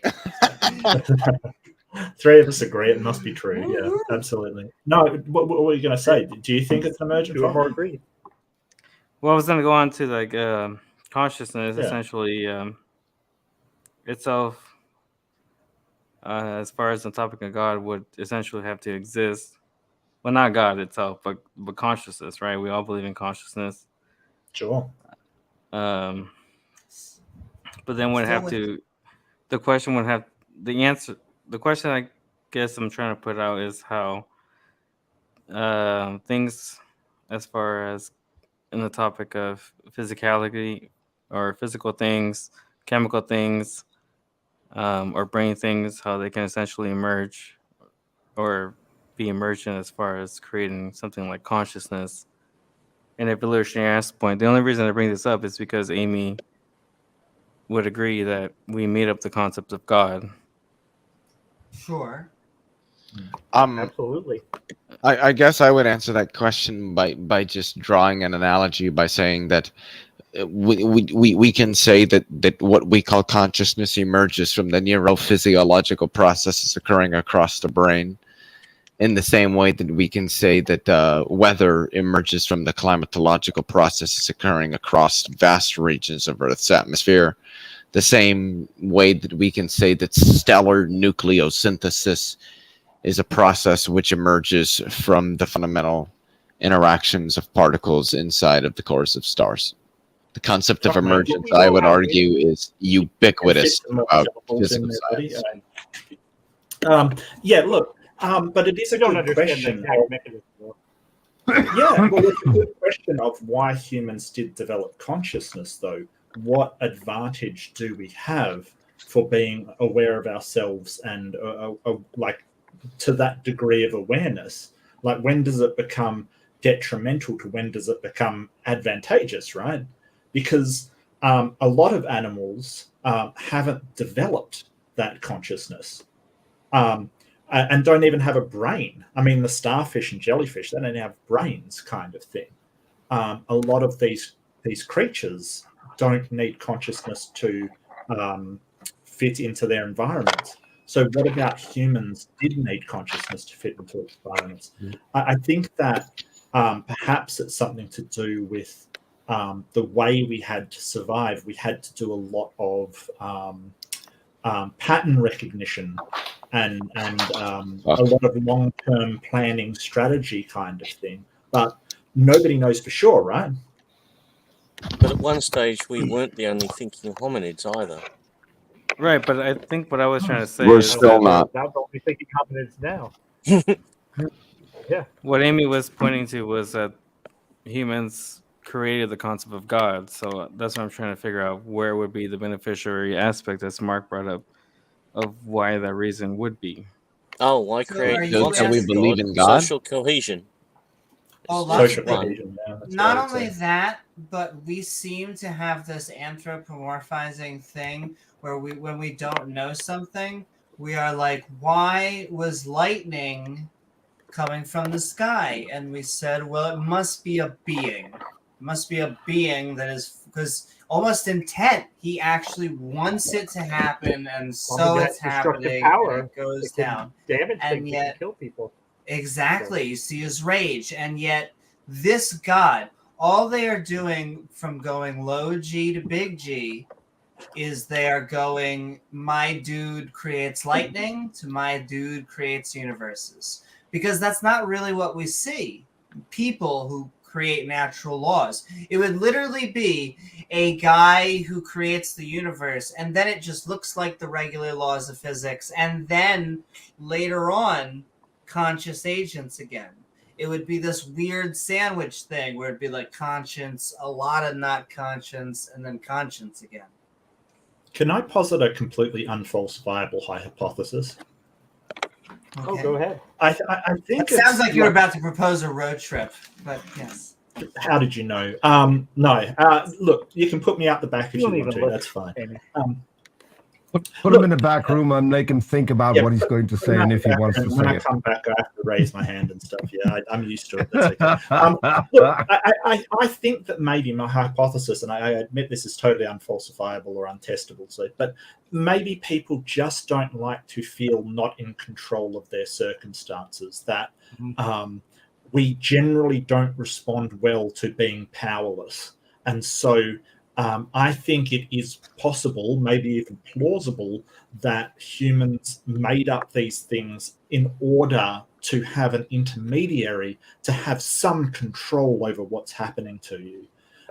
Like, you keep getting jumped by wild animals and you keep getting, killed off thing. And, in order to have power over that, you pray to the god of, the animals, and please save my family from the tigers. And you know what? It happens because you happen to be one of the ones that survived. So that kind of confirmation bias reinforces that, hey, it was my prayer that did it. And as I said, that's completely unfalsifiable hypothesis. But I think that may be the case personally. Well, You said just to say quickly, I put two plausible, links there probable. in the chat that talk Is it about logical? that seem to indicate things of that nature probably played a role in the development of religious belief in humans, superstitious belief as well. Almost certainly did. But yeah, I social find- cooperation. Yeah. It's like Can I another form of clarify? anthropomorphization, basically. Yeah, of sort of unexplainable phenomenon that, because I mean, yeah, it's sort of that giving, because people don't just go to gods to say, hey, that's an explanation and we have nothing to do with it. Not if you're talking about, the really old religions and animism and spirituality and stuff. It really was when you start out, it is, there are these forces at work, and we can, do a dance and give it gifts, and we have some control over it. Yeah, you can petition this thing to make your life better. So I think that maybe that's what we're trying to do. We're trying Hope. to. It's a false hope, but it is hope. Well, I've noticed that people have the same thing. We have a tendency, and I'll give you the best example of this and why I personally think it's true, is because have you ever waited for a lift and you keep pushing the button? Yeah. Right? It does nothing. It does absolutely nothing. In But some systems it used to. well, but you do. But we know it doesn't do anything now, right? We know it doesn't. If you push the button once and it lights up, that's the entire only signal It's not that's going going to to go be carried. faster. Yeah. Right, it's not going to go faster. It's not going to suddenly shoot up, but people will push the button anyway, like they have a control over it. And that may be something that humans like to do. Want to feel like there's some input we have into things that we have no control over, so we can just ask God. This is part of the reason why many people play into conspiracy theories, because they feel it gives them because they have that knowledge that a bunch of other people don't have. They quote unquote really know how things are. They feel like they have more control over the situation. Gives them a feeling of empowerment, Yeah. Right. And that's it's completely false empowerment, but hey. Right. Well, I mean, there's a lot of things we do from our evolutionary history which don't make sense anymore. They just don't. The sort of fight, flight, or freeze response kind of thing. There's no real reason for it anymore, and it can cause us, all kinds of problems. The tendency I thought you were going to say plaid, but yeah, that works. Well, yeah, maybe that too. Look, and when you see faces in things, kind of thing, there is a reason for that. Pareidolia, thank you. Yeah, I knew you'd know it. There's a reason for that, but it's not so useful anymore. It can lead us down some really stupid thoughts, like thinking that faces in the moon. There's a face Virgin in the Mary moon, on a grilled cheese sandwich. Right, or that Jesus in my toast. Which I got the other day, which was, rocks are giants because they look like human faces. Well, Mark, have you ever seen Jesus in your toast? Yeah. You've never seen Jesus in your toast? I have not, but I do not have a toaster that has a Jesus-shaped grill. I must admit. Okay. Mark, So I is there- watched that interesting debate Sorry. where the mountain was a petrified giant elephant and stuff like that. That was a pretty interesting The conspiracy Titan theory video. guy. But I want to suppress that memory, and you're not helping. Is there No, I anybody? need to rewatch it, Mark. There's a better one when it comes to that, because I recently saw a guy, and I think his in Mud College or something. He now found stone genitals, giant stone Nice. penises and vaginas, which are the remnants of the Nephilim. Oh, he And I'm not doesn't even want to kidding. go out We'll be all into over Central that. Australia and find the devil's marbles. Then he'll have a stroke. So I had a question. Is there anybody here that believes in God? Yeah, I do. Is there anybody here that believes God is a mind? Yeah, I might as well say I do. So how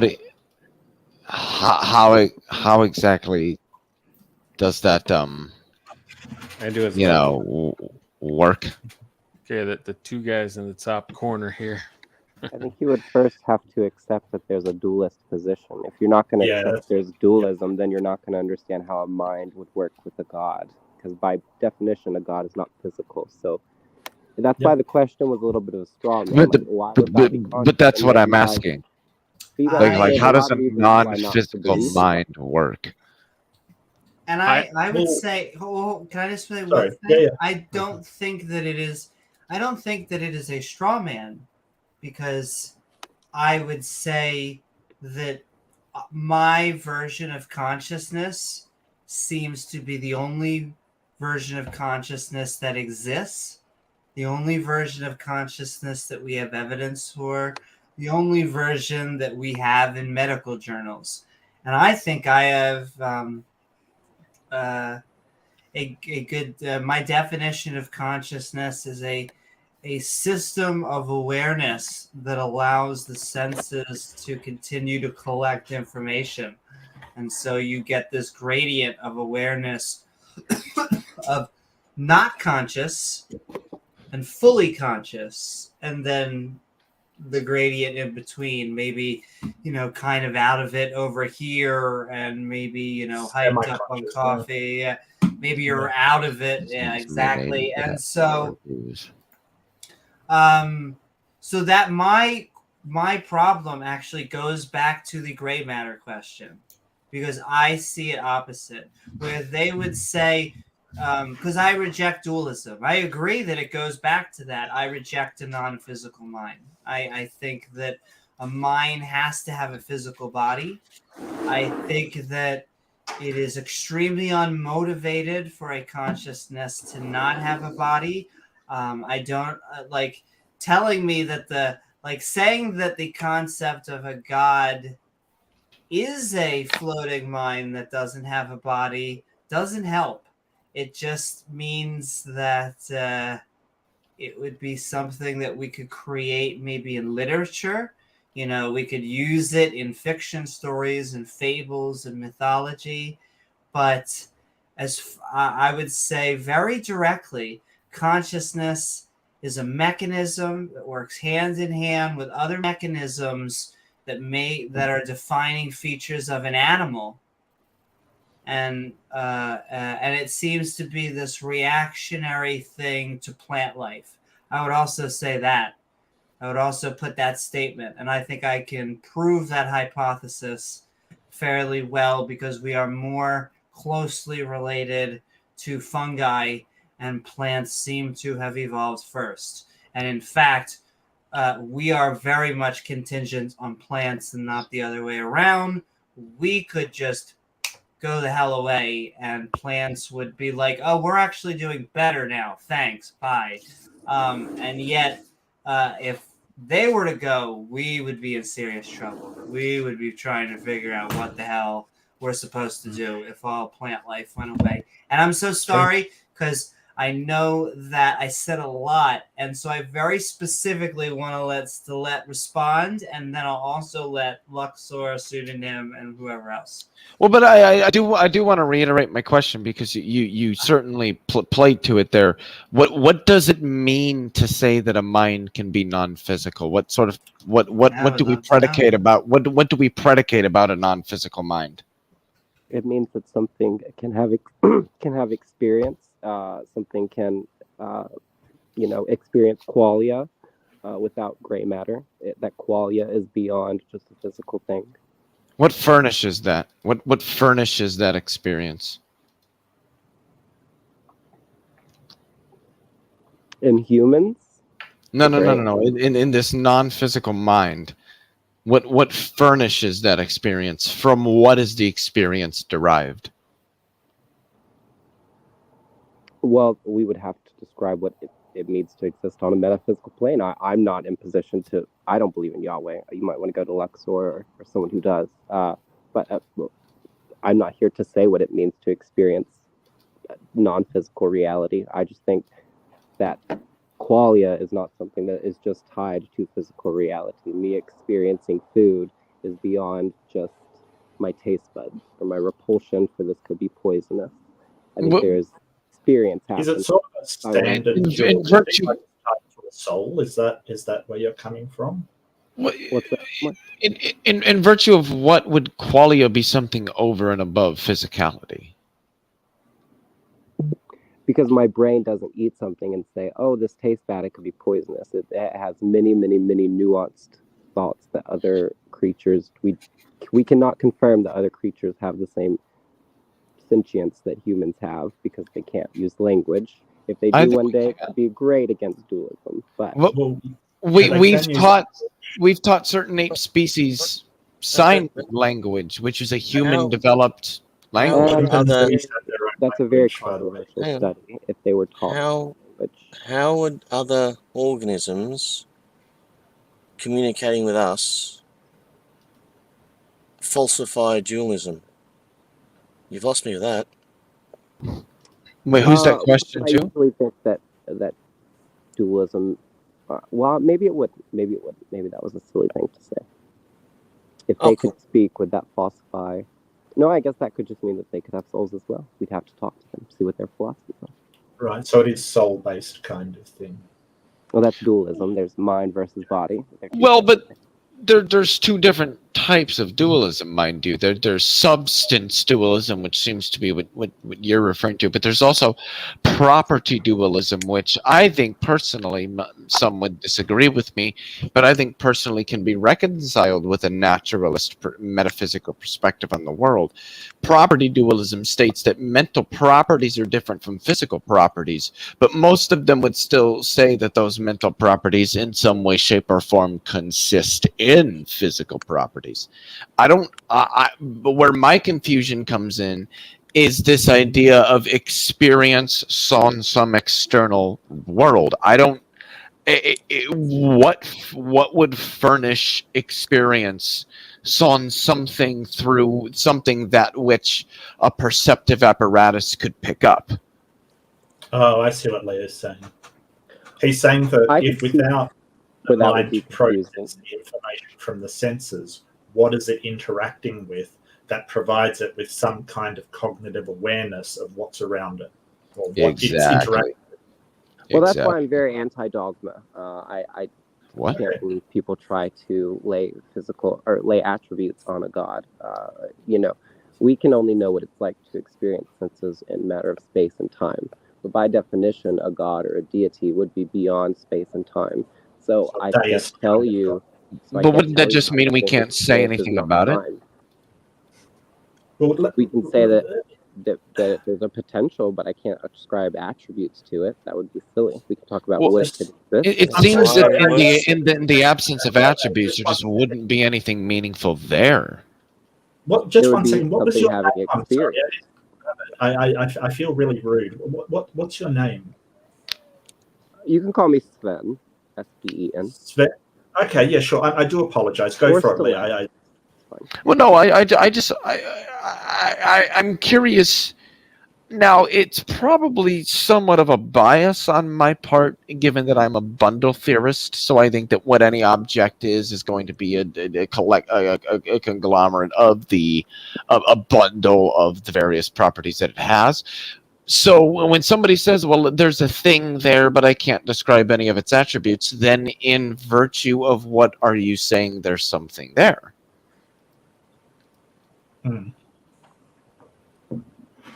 I was here for the hypothetical question, why would God have consciousness? So the atheist is already ascribing the question that there is a God. And so then that allows me to talk about why would it have consciousness. And therefore, if you were to say that there is a deity that is beyond space and time, I can very much see how it would have consciousness, because consciousness doesn't seem to be tied to space and time. It seems to be very in the moment experiential. Wait, but we know for a fact through various neurophysiological experiments that consciousness is very much rooted in an understanding and a perception of spatio-temporal relations. So I just don't think it's accurate to say that consciousness isn't rooted in space-time when the experiments we've been capable of doing seem to show that a spatio-temporal awareness is fundamental to what consciousness is, at least in humans. In fairness, Leo, Well, I think that's a lot to do with... Well, just 1 second. Sorry, Sven, just 1 second. In fairness, Leo, if you're talking about an internal critique of a God figure, you have to admit that it doesn't necessarily be a, something rooted in space-time. I see no reason to believe it, but I'd like to know how Sven knows that this being does exist, and how he knows that it has no interaction in space-time if it has no interaction in space-time. See, that's what I'm getting to. Like, I don't understand what it means to say that there's a consciousness or a mind on some external reality, some physical structure or substrate within it that can receive massive amounts of information about the external reality through a perceptive apparatus or a set of perceptive apparatuses. Like, you start stripping these away, the notion of perceptive apparatuses through which we interact with an external reality, the notion of a vibrant and massively active external reality into which we are submerged, some sort of physical substrate that centralizes all of the operations and processes associated with the reception of this information. You start stripping away these concepts. I'm lost on what we're even talking about if we're talking about consciousness. And it seems... Yes. Yeah, then you're going to have a problem with the idea of something supernatural being a mind, right? The objections I'm raising aren't like only for naturalism. Danny's not a naturalist, and he would raise the same objections I'm raising. Jack Angstreich is not a naturalist, and he would raise the same objections that I'm raising. What does it mean? Like, when we start stripping away all of the fundamental epistemic and ontological aspects we associate with consciousness, then at what point are we even talking about consciousness? Well, I think talking about it in the... Oh, go ahead, James. No, that's okay, Sven. Go for it, mate. Or Mark, my bad. I think we're talking... This is where it differentiates that, the naturalists do not see any point in the profound. I am referring to something that is profound, that is beyond just physical. And I understand that the materialist wants to say that's just in our brain, and that's fine. But if you're going to pose a question like, why would God be conscious, then you need to approach it from a dualist perspective, that there is a separate mind and a separate body. And so if there is a separate mind and a separate body, there's no reason that a mind couldn't exist beyond physical time. So because the body seems a bit problematic, because it seems to be insinuating that you have to take a particular framework in order to understand something. But the problem here is with people who just intuitively don't understand that framework, like myself. Like, I don't understand what saying, well, if you want to understand God's mind, you just have to be a dualist. That just doesn't do anything for somebody like me. I'm just not committed to your position then. And that's fine. That's fine. That's exactly where it is. That's why we have these conversations. It doesn't make a point to say you don't understand dualism. I don't understand materialism. It baffles me. We're on the exact opposite poles, and that's why we're here talking. I'm not particularly a materialist. Or a naturalist, whatever you want to call yourself. If you don't believe that there's a soul inside a human, then we have 4 different beliefs of what it means to be real. Well, I understand your position, Sven. I completely understand your position, and you believe that, and that's fine. But I guess that what we're saying is that kind of position is, well, you've got to believe this thing first.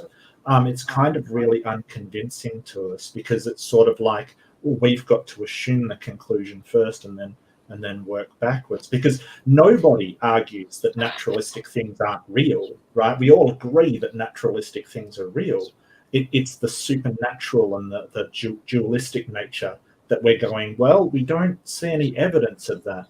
And so if you're going to sort of claim that it's dualistic, but we've got to believe it first, I'm afraid that doesn't carry much weight with us. And I totally get that you believe it. That's fine. It's just, yeah, that's sort of something I can't really, believe. I'm sorry. You don't have to apologize. I've been hanging in atheist circles for like 4 years now. I respect your guys' position. I find it much better than the theist. But can I make a request? Just like I said, from the question, it seemed like almost all of you only pointed out that God couldn't be consistent. And if that was the point of the question, that would be great.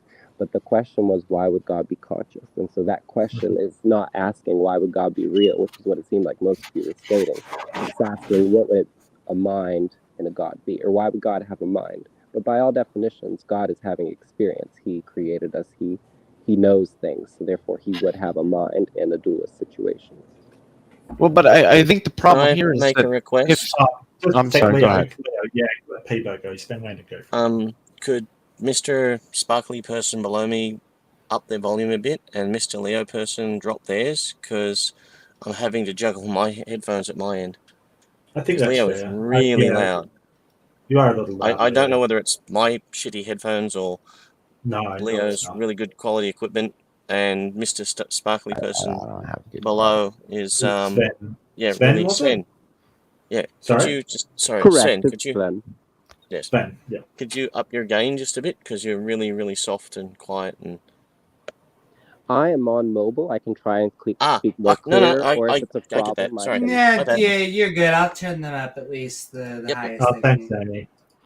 So, can I ask Sven with help with getting into his headspace? So my headspace is, I'm a non-theist, because I don't have a better name for myself at the moment. I don't see any evidence of anything supernatural in the world. Can Sven help me get into his headspace? Or their headspace, sorry.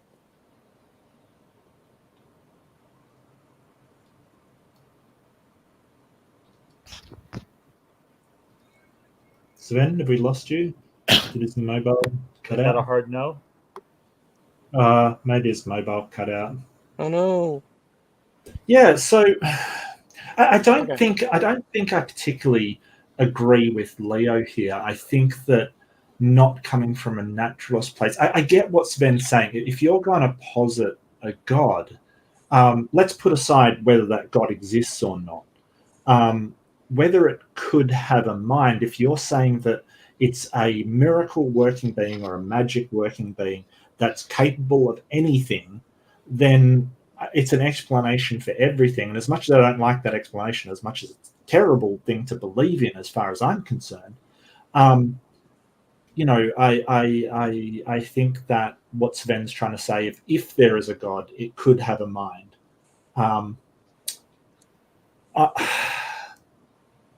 I do apologize. Am I back? You're back. Yes. You're back. Yeah, Yes. you're back. Yes, sorry, Yes. Sven. Help me get into your headspace, please.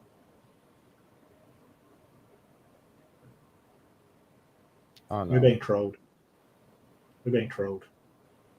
Is this payback for Maddox? I don't know. Am I? Yeah, we can hear you.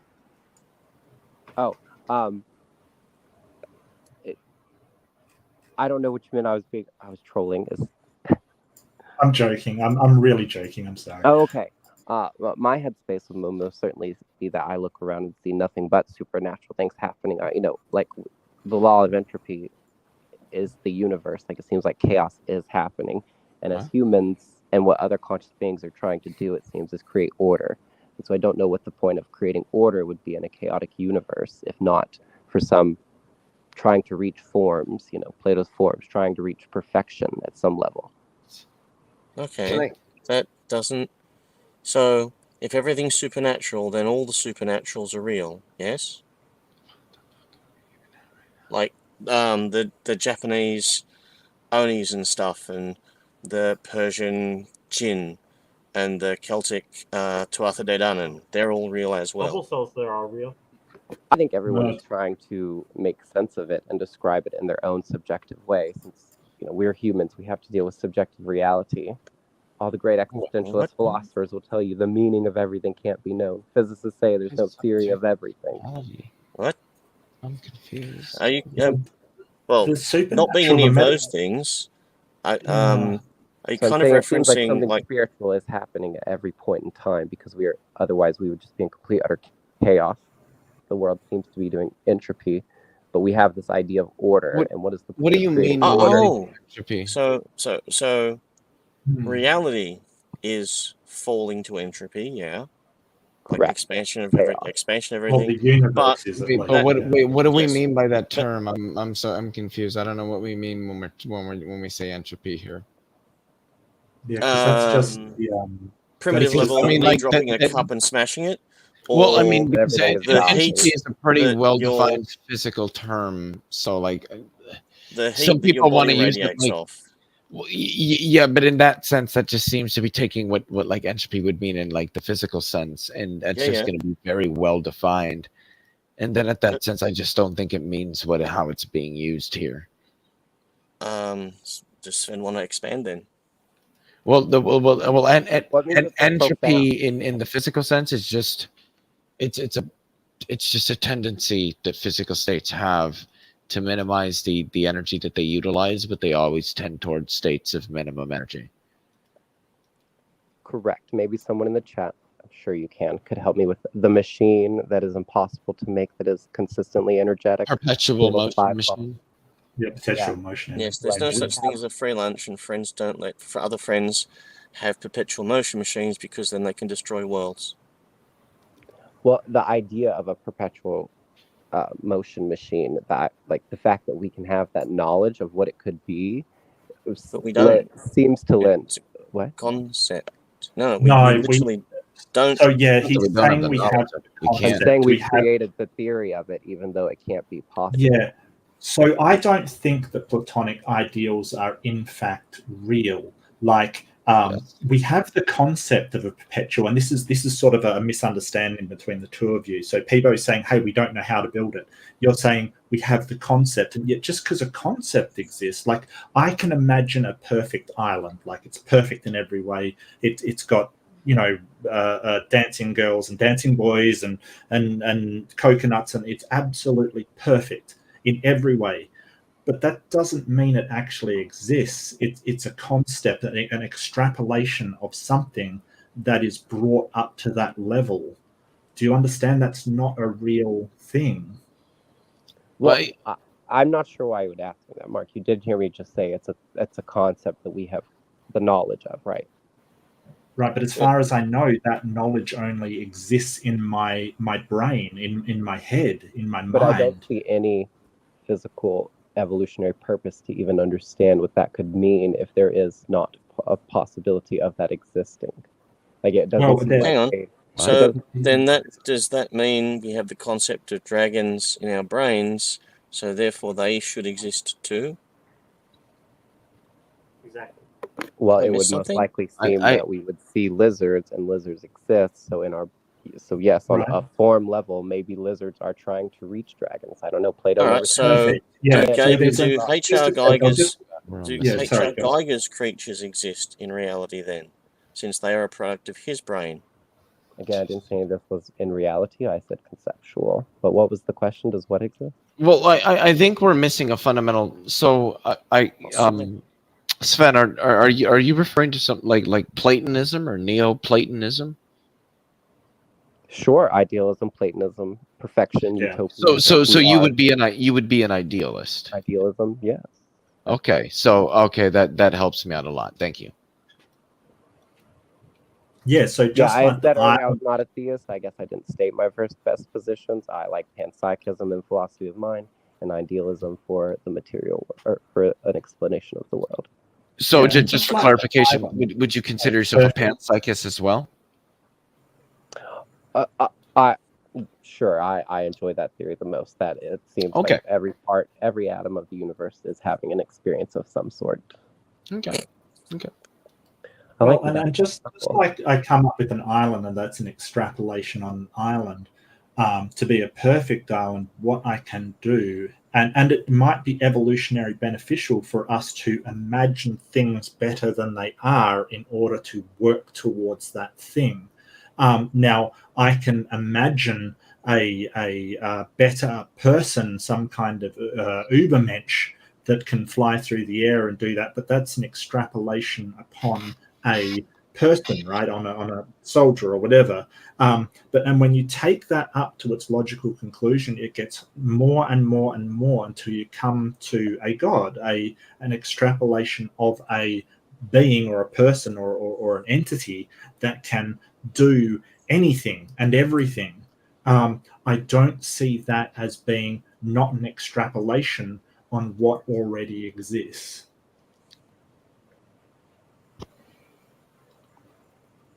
Well, I think Certainly. Go ahead. no. Go ahead. Certainly, I think it is. We are using reality as our basis of all philosophy. Like this is our reasoning. And rationality comes from what we can experience in our lives. And so, yes, a lot of a form would obviously have to be to the human mind something that we can imagine. It wouldn't make sense for it to be something we couldn't imagine. But what about the lucky people who can imagine things that no one else can imagine? Such Escher, as for example, love something new. he was creating images in his head, the mathematical fundamentals of which are like mind blowing. His brain just did that. The same with Geiger. Geiger's art is an aspect of him. Same with Mozart. Same with Bach.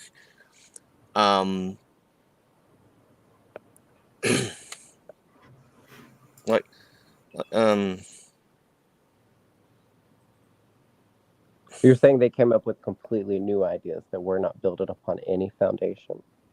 Yes, that's what makes a good artist, is that some aspect of them.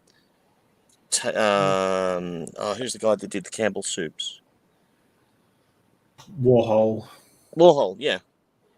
Schrodinger Andy Warhol. has Andy Warhol with the soups and the three matches.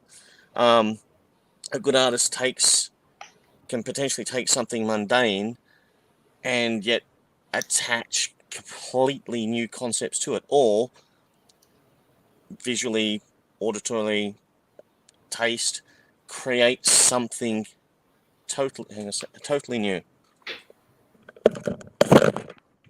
Well, I think even though it is new, it is an amalgamation of other concepts that have been drawn from somewhere else. I think that sort of over time things are sort of ratcheted up. That we sort of take a concept, elevate it, that concept, elevate it. I don't understand. Because the thing I don't understand about Platonic ideals and sort of Neoplatonism kind of thing is that just because you can have a concept in your mind about something, why it has to have an ideal equivalent, I don't get, because it sort of lends to absurdism. Because I can imagine the perfect Bigfoot or the perfect alien or the perfect, whoopee cushion and the perfect, like it really does. It just doesn't sit well with me because it starts to get absurd. I could see that. I think it's pretty baffling. The fact that there's no perfect triangles, there's no perfect circles. These are just ideals that we have, but they're very, very, very, very, as we've learned, they're very, very, very useful concepts. The utility of them Sorry about that. is beyond Yeah. comprehension. And so I find it strange that the utility of these ideas of perfect can be so beneficial, but naturalists or whatever you want to say these are bizarre ideas. Well, I don't argue the I wouldn't say utility they're of bizarre. these things. I mean, Well, you could absurd. even Apologies. make an argument that God has a utility by making people do charity. You could argue that. I'm concerned of whether it comports with reality, and a perfect triangle and a perfect circle just does not comport with reality. As you said, they don't actually exist. So that's what concerns me. Mathematically, How are we defining we a can make perfect them triangle? mathematically. I just want to throw out that a triangle perfect is circle equilateral is an triangle. amazing band. You now may all continue. You better patent that name. Well, I mean, if you have a line, right, you never have a line that's 100% straight. I don't think you could. What do we drill- mean? Like, I can draw lines on graphs that are 100% straight. They're not I straight. mean, They are not No, they're 100% straight. well, They the literally lines are. that we can draw in mathematical programs are 100% straight. Yes. No, they're not. Incorrect. If you Yes, would they still- are. If you zoomed No, them down to literally, their the pixels, they would physicality not of the be medium that you're using makes them not. But Correct. the line the line isn't in the physicality of the medium. It The line is. is in the no, it's not. The line is in the program. We can mathematically draw lines that are 100% straight. The line in the program is a product of a formula, and that formula But that is formula is conceptual. not the line itself. So it Unless doesn't you matter. present the line, the medium in which you present it is not. The medium isn't the straight. line, so it doesn't matter. Then you've just flipped the two between Well, the no, it's just program the line and the is in the presentation. program, and the line does not deviate from what it's programmed to do. It's a perfectly straight line. Is this proof of Platonism? Are we breaking No. philosophy right now? It kind of sounds like you are. No, It kind of does. no, I'm not a Platonist. I'm But a you wanna nominalist. You wanna- Believe in straight You lines. want to present the line in the program as if it were real, when it's not real. Well, until the I never program said it was runs. real. I never said it was real. I said it was perfectly straight. Oh well, actually, that we were We questioning were is whether talking it about exists. there's no real triangle or real circle or real lines, and you hopped in, so we assumed you meant real. Yeah. Well, actually, I chimed in because I asked you what do you mean by perfect here? Like, what is a perfect triangle? How would that be defined? Perfect triangle would be like a Then straight line. It's something that has Literally, it's the 90 three degrees. lines Well, are perfect. A triangle is a perfectly straight. If the line is perfectly straight, it wouldn't be a triangle. But you But no. The It's a tree, the but it's lines straight. that join the Yeah, come on. points. You've got 3 points. You join them with lines. I know what a triangle is.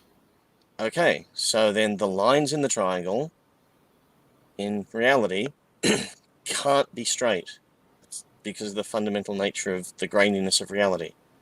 Look, no one's arguing that it exists as an abstract, Leo. What we're saying is that I'm not denying that either. Okay, well then we're all on the same page. Well, no, Okay, I think what's missing, what I'm contesting is what it means for a shape to be perfect. I would just say that a triangle is perfect if its angles add up to exactly 180 degrees. We can mathematically draw triangles that are like that. Like this is something that mathematicians do all the time. it is not. It was a great challenge. It of the ancient definitely world. is. I It's talked to them. possible. I think it's probably a problem within the Euclidean geometries, where you can essentially have a triangle that doesn't equal 180 degrees. Well, that would be non-Euclidean geometry. Yeah, but we're talking about Yeah, the I understand. expressions of our concepts into reality. You believe Right, there's but five I think Platonic Leo was trying to point out the common sense. There common are sense postulates. is not a real thing. It's quite subjective what people are common knowledge to. It's kind of ableist. to assume Wait, that no, one that's common not. understanding. That's not true. Knowledge is not a subjective concept. Not in epistemology. What people can, the amount of knowledge someone can attain is certainly subjective. Well, sure, but That's that's a just different going to thing. depend. That's just going to depend on that. I'm Yeah, saying, the amount of knowledge one can no one- attain is different from the concept of knowledge. Sorry. I'm saying that common sense is pointless. There's no such thing. There's no Sorry, say that common again? understanding. Common sense Sorry? is a pointless thing to say. There's no common understanding across all billions of people. There's Well, no use to everyone. I um, disagree with that. I think there hang are on. normative understandings for things. hang on. I missed You the think every uses of the human- language there. You think every human can have a common sense acceptance? Well, I don't think that every last single individual human needs to understand something for something to be broadly, generally understood. Sure. Back to mathematics. Common sense just doesn't make sense to me, but sure. Well, I I think will it's sort of go to there's math sort of for normative sense. Not- definitions of common Yeah, understanding. Can I get a definition from you? I'm terrible with names. I'm Sven, if you mean still. Sven. I'm gonna write that down. Blew by your Sven. 420. No, like the Dota character. Oh, Sven. 420 as in the stream time. I got it. Yeah, so Sven, can I ask you what you mean by common sense then? I think when people say common sense, they mean something that should be understood without question. I don't. Yeah, I don't. I like think we've hit a common cultural barrier there. Wait, I- don't you guys don't think that 2 + 2 = 4 is a common sense? popularity thing. You guys don't think that 2 + 2 = 4 is common sense? I think I that's think it's a logical. I would say it is. I mean, I think that the average 3rd or 4th grader, probably even the average kindergartner or 1st grader, could understand that. It's That's not how common people sense. usually use common sense. That's math. Yeah, Well, there's a in difference. my experience, it is at least. I think we've No, hit I mean- a cultural thing. Yeah, possibly. Cultural use of the, because I deal with people every I don't day, think- and I I'm don't think quite that's happy to cultural. accept Sven's comment. That I see a lot of people who they leave their common sense out on the curb, so to speak. Well, what do you mean by common sense? That's what I'm asking Sven, and that's why I'm saying I think there's a cultural kind of disconnect between us Aussies and Sven. I don't understand how thinking that's common could be left on the I side. think I get what you're saying. It seems that you're saying that like common sense can be cultural, and I definitely agree with that. The way I'm potentially using the term, and Sven's potentially using the term, yes, there can be cultural baggage attached that I'm trying to That's true. tweak around. Mm-hmm. Yeah, because like we would say, hey, it's common sense to put Vegemite behind your ears to stop drop bears, right? Just common sense. It's just common sense. Yeah. I don't know. I find the way Vegemite America behind your uses ears? it to be a bit elitist. That's a new but use for it. That could be an American or West Coast thing. I'm not sure, but it seems like a very elitist thing. No, that's what I'm trying to get. Wait, what through to seems your- elitist? Common sense. What? No, but Yeah. now I need to know again into your mind what's mapping to in your concept when you say common sense. Well, even if you said, someone earlier said we could all agree 2 + 2 is 4. If a civilization doesn't have the same mathematics we have, are you going to say they don't have common sense? Or if someone was never taught mathematics, do they lack common sense? He also Well, said I common sense will- is cultural too. Yeah, Yeah, that, also say- and I also said it's general, so it doesn't apply. Like there could be cultures that don't accept that, but the thing is, there are going to be very few and even further in between. And can I point out we probably have 30 minutes left on the stream, and we've gotten pretty I far would say from it's the not an God being extreme. conscious.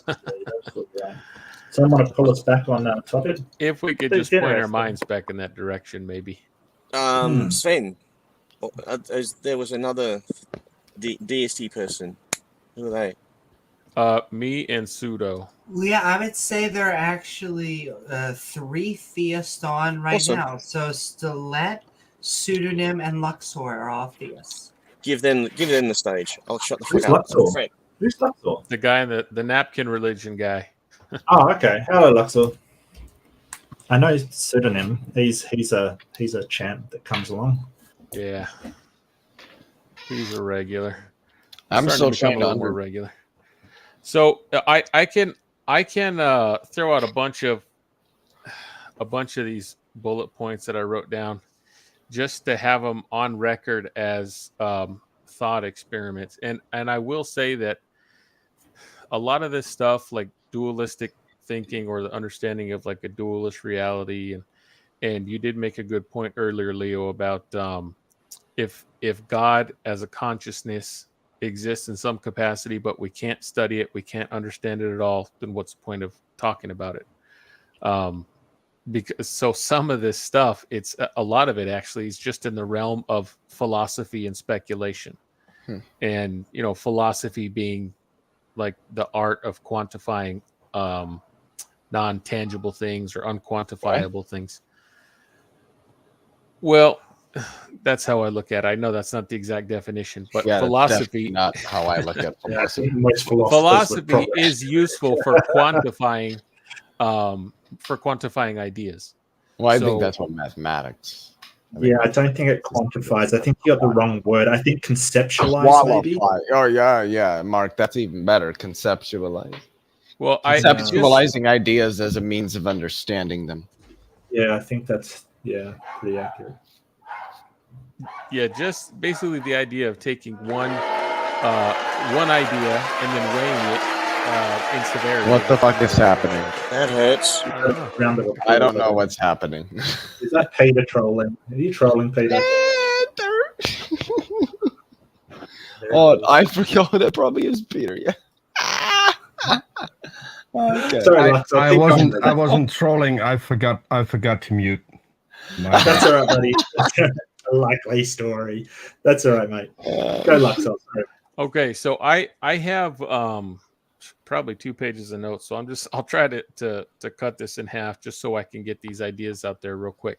And I'll say, Leo, make sure the whole time you're polishing your ass spanking paddle, because these are totally not proven scientific ideas, and I know you're super scientist as far as I'm concerned, anyways. And not like my philosophy. So these are all just like, I guess, thought experiments and things that basically point my mind in the direction of how like this some sort of consciousness could exist beyond humans or on some sort of higher level than humans. And I mean, we might as well call it God, because whatever it is, it's much bigger than us, and it has a much bigger brain or understanding or conscious capacity. I would speculate anyways. So like I said, I mean, a lot of this stuff, it's not really scientific.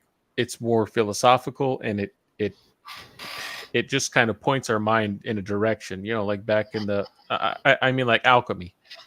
A lot of it was just bullcrap, but it did start pointing people's minds in the direction of working with chemistry and discovering new things, and we've built on that. So a lot of these ideas, I'm sure, are they're crap, but they serve as a stepping stone to point my thinking towards something else that I think there's more to discover there. So I'll start off by saying, let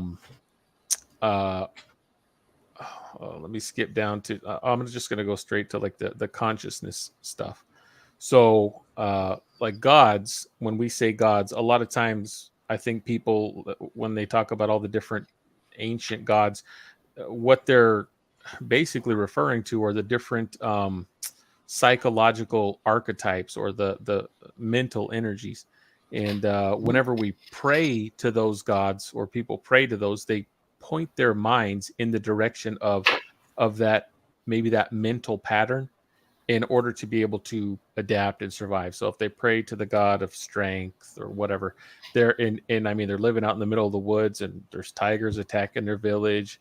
Their mind is more focused on that style of living, maybe a more brutal style of living, where lying and stealing and killing is something they have to do to survive. So I mean, at that point, it is a value judgment of, okay, well, what's good and what's bad? I mean, maybe these are all just mechanisms of different lifestyles that that further human progress. I mean, life in general. So let's see, greater, I have written down, I'm just going to read off some of my bullet points. So greater self-awareness, I think, is aligned with something being closer to that, like godliness, or if there is some greater consciousness, or becoming more like God, and like the expansion of consciousness. If consciousness, I would just loosely define it as some sort of self-referencing or self-reflecting pattern, and a self-organizing system would be in line with life itself. So anything that's living could be considered like a self-organizing system. So let's say brain waves travel through, the conductive material of the brain, nervous system, and it's in a fluid, which is our blood. We're made out of mostly water, and electrical impulses cause our bodies to move. Electricity itself creates a measurable magnetic field around whatever it's traveling across, whatever conductive surface that is. So I would think that, mathematically speaking, that energy it goes out from the point of origin, and it's measurable if you have the right equipment. I mean, even brain waves are measurable. So if you were, someone was saying on another stream, like if Amy's sitting next to her cat tree, how much of her consciousness is in that cat tree? Well, I think you could actually, if you had very sensitive equipment, you could maybe measure the magnetic fields that are produced by the brain waves, or maybe even the vibrations of the brain waves themselves in that cat tree. And so maybe if you're standing next to her and you are somehow, your brain is very attuned to picking up those light signals, you could read her mind. I mean, I'm just thinking of the physical possibilities of things like that happening, and how consciousness can maybe extend outside of the body of the individual. But then these things all do go back to you needing to have a body in order to interpret those signals in the first place. So, like, what if we could connect wires to our nervous system and then make some sort of electrical stimuli at the end of those wires and make sure that it's adjusted to something our nervous system can interpret? Would we be able to feel some sort of actual physical sensation at the end of that wire? And I mean, would that be like another way of extending our own consciousness? Ghost in the Shell, Masamune Nishiro, is what you want to go watch for that. And we've already done those experiments for people who've suffered traumatic physical injuries. Well, So Give them feedback of you their said Ghost in the prosthetics. Shell? Just a Yes. sec. I'm a little confused because you sort of talked about when the body has an electrical system, that magnetic field doesn't extend from the body that far. Like It doesn't extend from the body at all. Yeah, you might have some sort of minor static or something on your body, but it's not that those electrical signals firing is not going to extend a magnetic field, and it touched something. None of Amy's consciousness is going to be in that cat thing. None of it. It's not that strong or powerful a magnetic field to be able to do something like that. It's kind of weird. It's really interesting what you said, though, Luxor. Don't get me wrong. It sounds like you're almost touching on a certain type of transhumanism, that if we can extend our consciousness outside of our body and into the air, sort of, spaces around us, then sort of we could become a god kind of thing. Yeah, something like that. I mean, I do really think that there's a lot to discover in the transhumanist area, or I guess maybe not. Of course, there's a lot to discover, but it would do us a lot of good to start thinking in that direction. Although I don't necessarily line up with the transhumanist agenda that's being pushed, and Hollywood and all this stuff. That's a different story. Since like since like the 1950s. But no, for a start, you go looking for the original Masamune Nishiro Japanese manga Ghost in the Shell. He's got his stuff like stands. It's really good still after like 30-40 years, which is why he's still so influential, even though now he just draws boobs. But like we're talking the mag, because I had to step away to give someone a hedge trimmer. So I missed a lot. Terribly sorry. About the magnetic, like, are you confusing pigeons in their sense of direction, which is actually kind of happening the opposite way? No, I mean I think that's also an interesting phenomenon, like fish eggs that are what is it, the reproducing grounds or something of a lot of the fish, and then the fish swim across the ocean, lay their eggs, and somehow those fish know to go back to the same spot. That's also an Part of that's interesting thing. chemical mark. No, but part of that's they know part of that is not magnetic; it's chemical marking. Yeah, But no, but it's definitely electromagnetic. what I'm saying is, like, my mind goes to like the dissipation of light energy is something like the distance, the inverse square of the distance of that the light travels, or something, is how quick how fast it diminishes. So I would point my mind towards there's got to be some sort of similar mathematical equation for the dissipation of magnetic energy, and since we know that math itself is an infinite spectrum, they're like a ripple in a pond across the entire ocean. It will have. Doesn't work either, because I'm pretty sure we know gravity waves don't do that. Hence why the LIGOs detect them. Well, I would light does, but that's because there's literally, as you go out from the point source, more space between the photons. Mhm. Whereas a ripple in the fabric of the water, or a ripple in the fabric of space-time, is not working on the same, dare I say, mechanics. Like with a ripple, with a wave in the ocean, technically the water's not actually moving. I know that sounds weird, but it's not. It's more like the atoms are getting compressed and then uncompressing, and so it's that rhythmic compression, uncompression that moves the wave, like an inside-out snake. Mm-hmm. Sorry about that. Yeah, so gravity waves don't, I think, and ripples in a pond don't follow the inverse square law, because they're not operating the same way. Well, I have heard, and I don't know if this is I don't know the science on this, but I'm sure Leo's getting his paddle ready. So, and I hope he does, because I only have maybe another half a page to go here. But if something is floating out in space, and let's say there's only one planet in existence, and this thing is amazingly far away, it will eventually, over maybe billions of years, make its way closer and closer to that one. They'll both go towards each other. Yes. So in my mind, it's the magnetic field is similar to the gravity field. So I just, my science is not strong enough to say exactly how those two differ and all that. But and like I said, I'm just throwing out these different physical properties of reality. Not that I understand gravity a lot, other than we've just cracked open an atom enough to say, yes, that bit is the Higgs boson, and maybe in another 50 to 100 years we'll have anti-gravity off it. But a magnetic field doesn't work that way. Well, I just don't know the mathematical equation that says this is if you have exactly this much magnetism, this is the exact distance where the last atom will be found.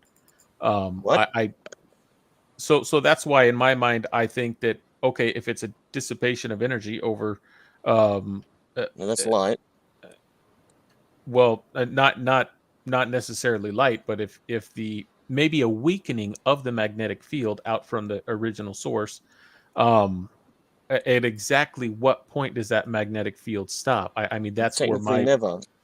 But there's a limit to what we can detect. No, there's a that's what I'm saying.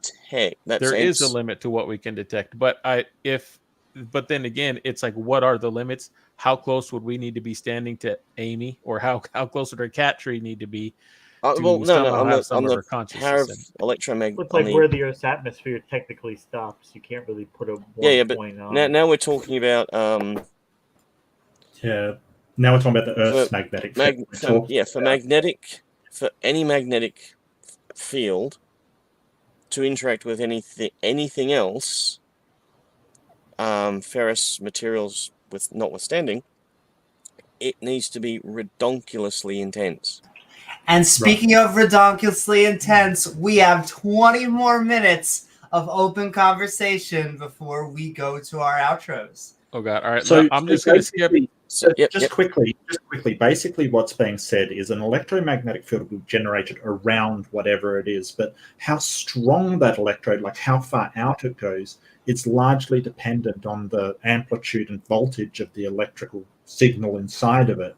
So if you've got something incredibly low voltage, like the human nervous system, it's not, the magnetic field is almost negligible. Okay, and I mean, I know that there are ways to plug in like electrodes to the head, and people can send information that way over cables. But it, like Yeah, the, but Things that's there. the magnetic field. That's the thing. We've Yeah. got to separate the magnetic field from the electrical impulses within the body, kind of thing. So it's sort of it's hard to describe what causes a magnetic field, but it's basically when you push electrons down something, which is what you're doing from positive to negative, because the electrons flow towards negative, it creates a area of charged particles around it. And that's the magnetic field. It's very hard to describe, but yeah, I mean, I have watched some basic videos on that very thing, like electrical theory and stuff. But of course, these are just more thought experiments. Like, how does the magnetic field created by the neuroelectrical impulses in the brain or the nervous system, how do those affect reality around it, as opposed to how do you extend the or as opposed to how do you like extend the electrical inputs of the human body.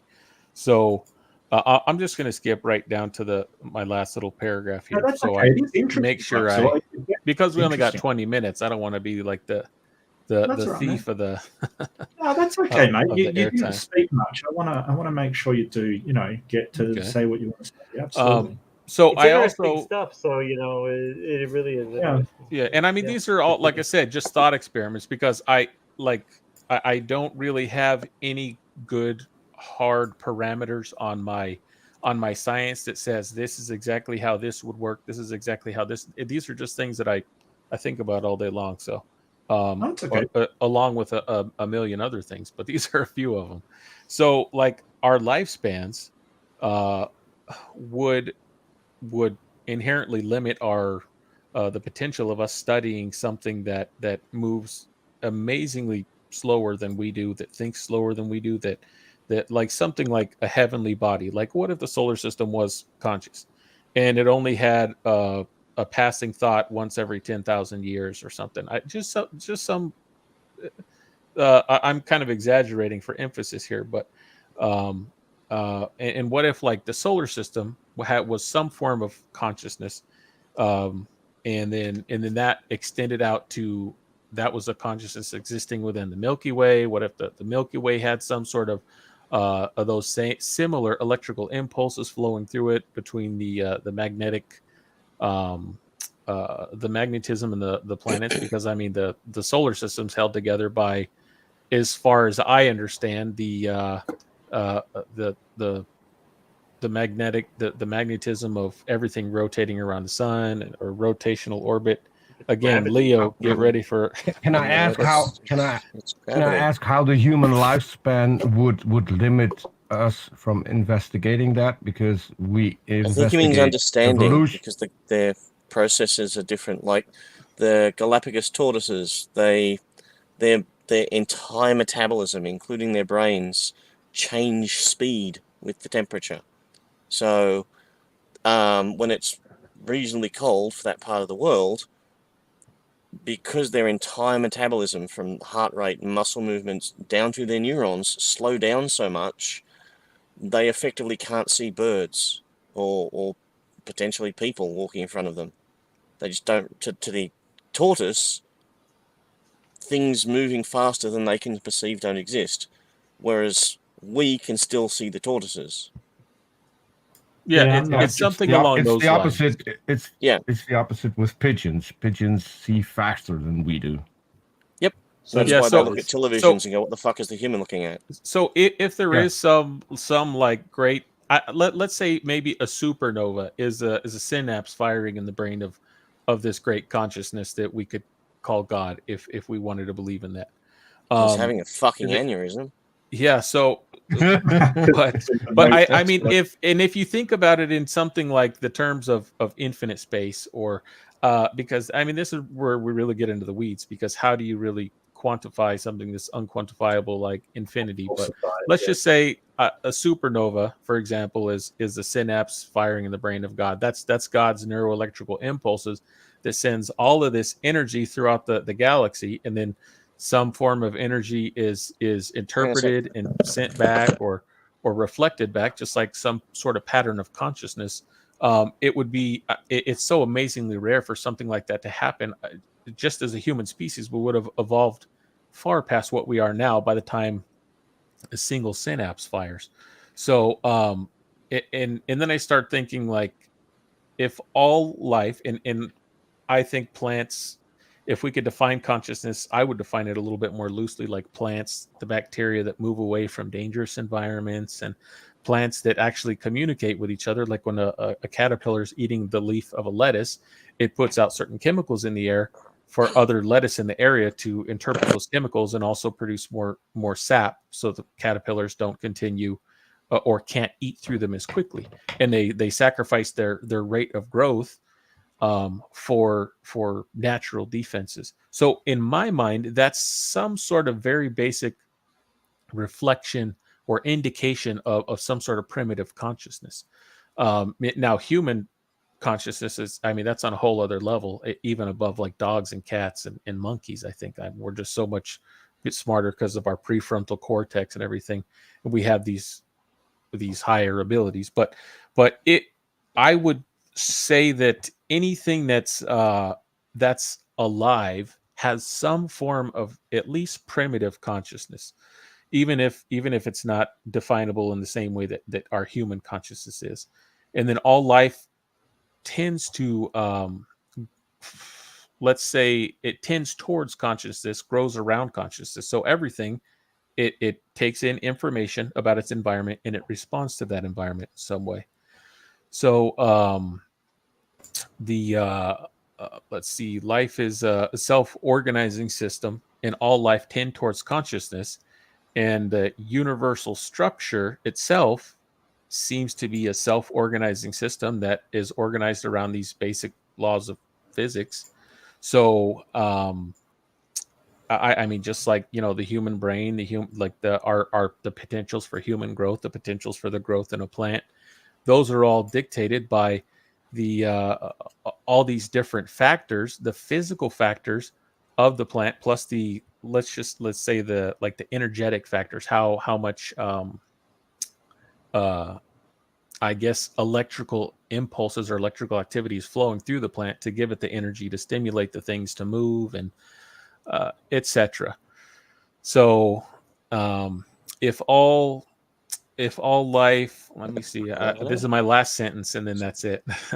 So if all life tends towards consciousness in an embodied form with the components of the universe making up the body of quote unquote God, then that points my mind in the direction of there could potentially be a consciousness that's much greater than human consciousness, because if we start to look at all these components that are organized in a in an actual structure out in the universe, then I at least leave space in my mind for saying there could be some great activity happening out there that I just have no idea about, and I could only speculate in that direction to say maybe if there is some great consciousness, it's something that might not even know that we exist, just like we don't know the individual cells in our body, but we know that we know of them. God, but he doesn't know he exists. Yeah, and I mean, and that would just be maybe a physical representation of something that we could look at far beyond ourselves and say that's God. And then there's also something that goes into what Leo was talking about, the thing that can't be seen or experienced or anything like that, that's behind everything else, which would be that maybe the Big Bang or whatever energy was stored within the Big Bang, that infinite energy source or whatever it is. In my mind, that would be, if there's a true God, that would be the true God. And then everything else is just a manifestation of that Big Bang energy. That's not, if we want to call it that. Anyway, I have Um, to go. People in the house, to napkin good above night, me, guys. please write down the reference to Masamu Nishiro, Ghost in the Shell. He's Okay. also done Appleseed. Highly recommend Uh, them. Yeah, I'd really love to have a more intimate phrasing conversation with you. Alright. Same with actually everyone else in the room. But I gotta go. Bye.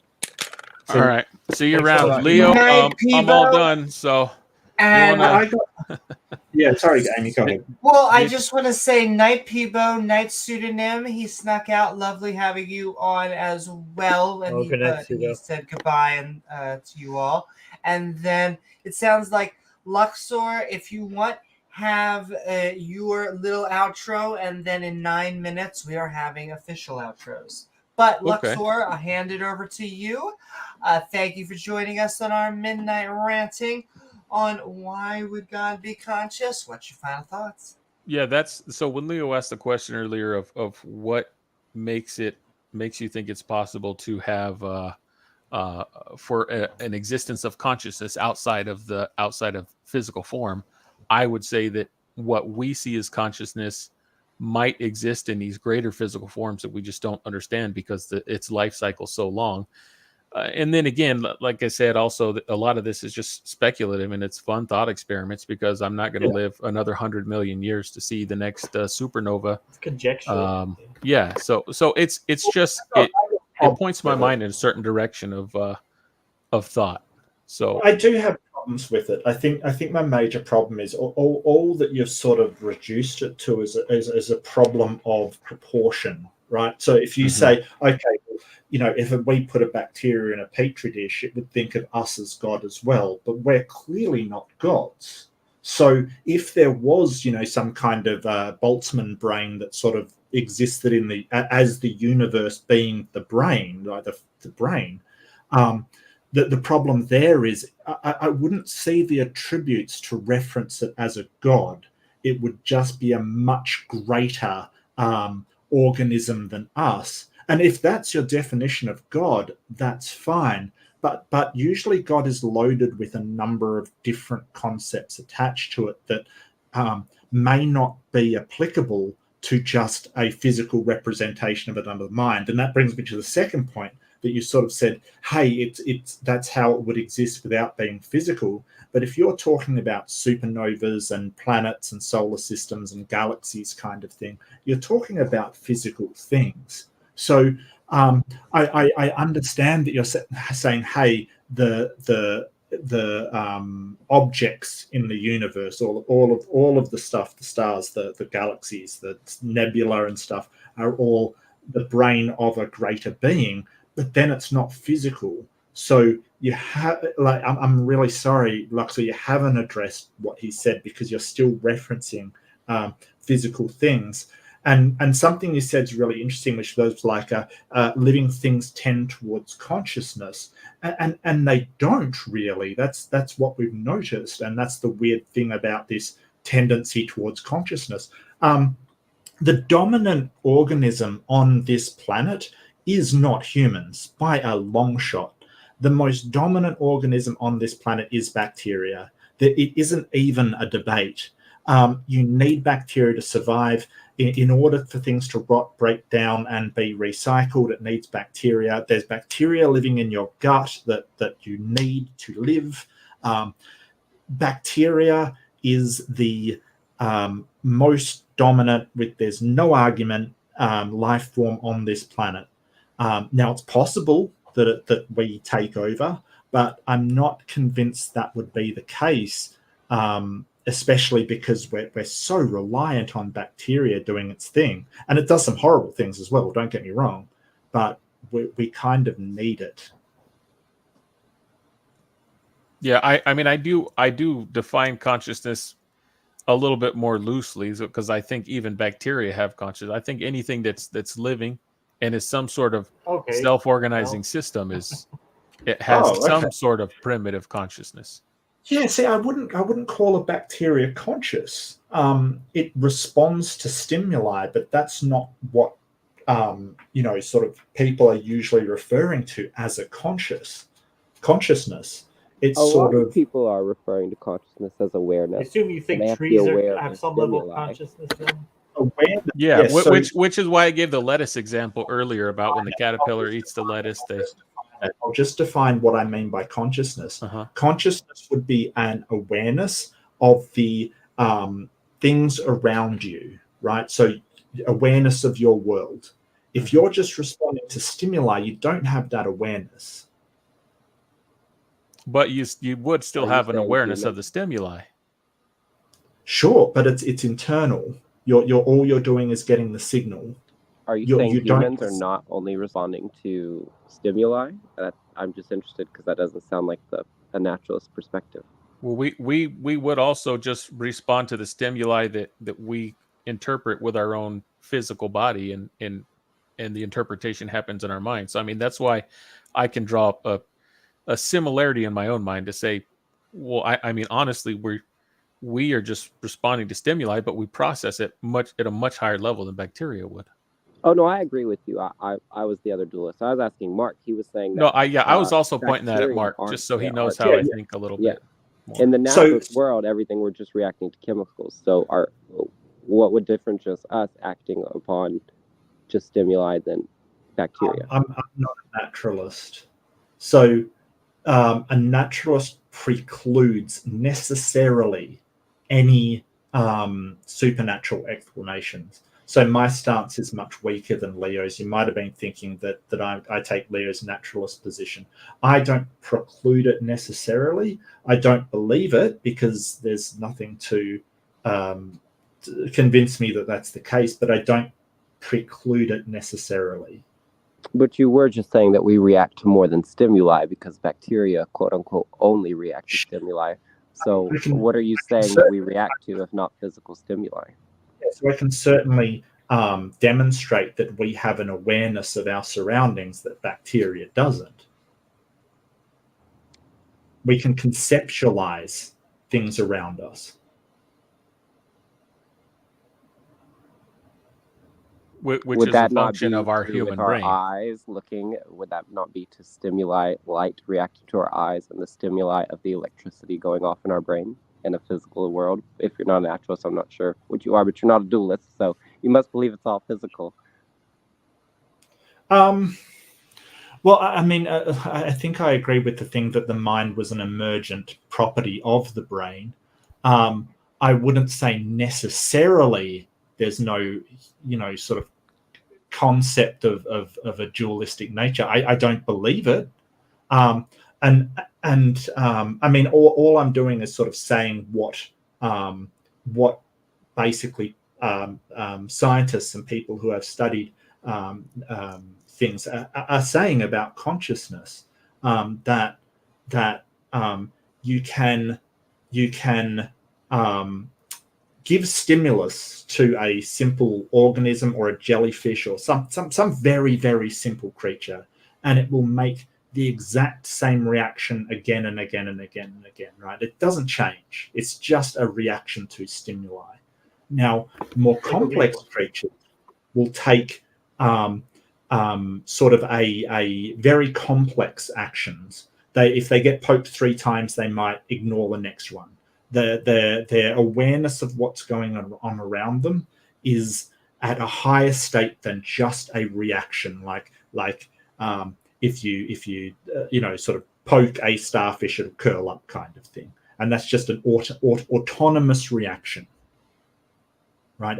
And let me also say as well, I also agree that consciousness is really poorly understood.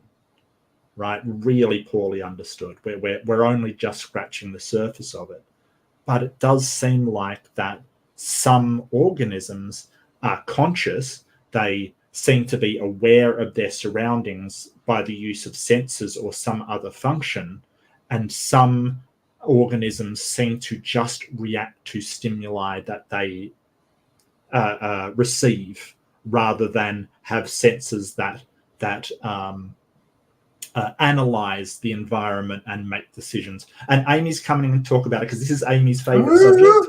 Well, it is not only my favorite subject, but it means that we're going to have part 2 because Mark, you're our last statement of the night. Everyone is about to be going into outros. So no, not at all. If you guys want to have as long as you want, I always time it. So if we do 420, might hit about hour 5, but we are good to go for as long as people want to talk on their outros about God, consciousness, or as always optional on this podcast, tacos. And feel free to tell me how wrong I am. I feel free. Go for it. Relevant. Super. I just want to say I've just been loving the skeptics lately, have been going back and forth. Can I just tell you, Mark, how badly I have been feeling? I'm trying to remember which guy, the dinosaur guy, how badly I felt for that guy. You are who I think I was thinking of when earlier I was talking about you really can't go in to destroy people. You can just prepare. And then when they don't prepare, they end up just looking really silly. And oh man, just dragons. And you felt sorry. Did you feel sorry for me at all? I guess I felt sorry. Yes, I would say I felt sorry that you had to deal with that. But in a way, you knew you were like, oh, it's one of those type of theists. Okay. He also said something like all of the heart-shaped stones on the beach are dragons, petrified dragon organs, which is a lot of dragons. Oh, that's this one. Oh my god. Argument. Yeah. Like, I have no idea who sold this guy like a Pebble Charm snake oil medallion, like on the beach. I'm fairly sure that's where he got that argument. It's like, why do you think heart-shaped pebbles proves dinosaurs? Well, the guy who just sold me like a heart-shaped pebble on the beach told me that it was a dinosaur or a dragon. It was a dragon's heart. Thanks, I wouldn't want to guy waste my money, right? So it's got to be true. Exactly. Otherwise, I'd just waste a lot of money. He cut it open and found an aorta and the valves of the heart and stuff, and I just really. And his argument also was not like, it wasn't cut it open. It was just like, go walk on the beach, Mark. You'll get it. Just keep on walking. But yes, we are going into outros, and Peter is the latest of our deck, the girl deck, to join us, which means he is the first. I have a request before. Yes. Okay. So what does you were cautiously vague, which means that the chaos is coming and I'm embracing it. What does interactive mean? Okay, so I can put a link in the chat, and if people go there, they will go to a different chat. And I have 2 comments enabled right now. One is clap, which is going to give an audience applause. And the other one is boo, which gives an audience that boos.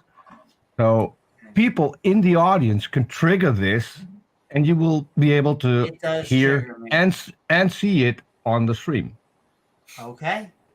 My body is ready. Which is okay. I'll get the link and I'll post it. Copy, and I'll post it in the chat right now. Can I ask why are there 2 skins? Can I ask that? Yes, there are 2 slats because of a screen share, right? George Soros had sometimes they send body doubles, and so the lizards sometimes work overtime. And we get to eat one of them though, the leftover bodies. One of them is my perfect form. Ha ha ha ha! Which we can, which will fight the Avengers. Getting dietary and exercise advice, health advice from the preacher. Look, so I'll come up with if he can last 18 hours a day, and I don't care what you do 18 hours a day, if you can do it. Thanks, preacher. You are. But there we go, ladies and gentlemen. Well, he's going to come up with a workout plan for you too, Amy. Preacher's got some exercises for you to do. I just love that he had a video that was guaranteed to convert us, and it did convert us, and now he is like a part 2 that's Double or guaranteed to nothing. convert us. Double guaranteed. Definitely. Virtue. Double Yeah. guaranteed. Money back. Okay, But so I posted His the whole link shtick in is the just about chat. cynic thing. Hold on 1 second. Do. I posted the link to my chat in this chat. If you want to participate, the comments are !clap and !boo. And that should trigger something on my screen, which I have no Don't work. control over. It takes a bit of time. There you go. Okay, now everyone's triggering, so let's see if that works. So the only thing is that between two comments, there has to be a different comment, which also limits it that people can't just trigger it twice in a row. And you can set limits to it, so you can have a cooldown period where if one thing is triggered, it'll take a while until you can trigger it again. I think it's a really cool thing to have for a live stream for people to participate. I'm still looking for things to implement it on my own channel, but apparently it works. It's going to distract me because everyone's going to be booing at me. Everyone's going to be booing at me. So, yeah, that's probably going to happen. But yeah, He believes so I in have God. a little visual clue, which is the audience, and then obviously the sound. So, and it seems to work pretty well. If you're interested, Amy, I can help you set that up, but you will need OBS and Touch Portal in order to do it. And then you can have unlimited comments if you want. I just want you to know, mentally, I was clapping. Mentally, you were clapping. That's right. Okay. I have to kill the sound on my end because I have a very, very long delay in order to hear it, because the only one who can't hear the sounds is me. Something that I still need to work on, but that's why I have a visual clue as well, so I can at least keep track of what people are doing. But yeah, I'm It's still. cool. It wasn't. Yeah, it is. So yeah, the conversation here was cool too, although And I'm that's right. In still fact, not. if you don't mind me asking, Pieter, we have been midnight ranting on why would God be conscious? What do you got going on? And what are your final thoughts about the topic? Or Well, vice I versa. still don't think that God is conscious. I mean, we had the idea where a supernova was one of God's neurons firing, and I like it that people automatically go to one of the largest and most destructive things in the universe and then put that down as one neuron firing in God's brain. Sorry. I mean, I see where you're coming from. You have to get something really spectacular in order to maybe visualize what God is doing. I'm not buying it. I don't see any reason to think that God is conscious. And the most obvious thing that would come to mind, that if he's conscious, why isn't he responding to prayer? Why isn't he, if he's conscious and he sees so many people on the planet that would like to have a sign to see whether or not he actually exists, why doesn't he respond to that? Why doesn't he just say something if he's conscious? Maybe he's a disembodied mind, so yeah, he wouldn't have vocal cords, so it would be tough for him to speak. He's Maybe. shy. I have no clue. Yeah, I mean, it's just I don't get it.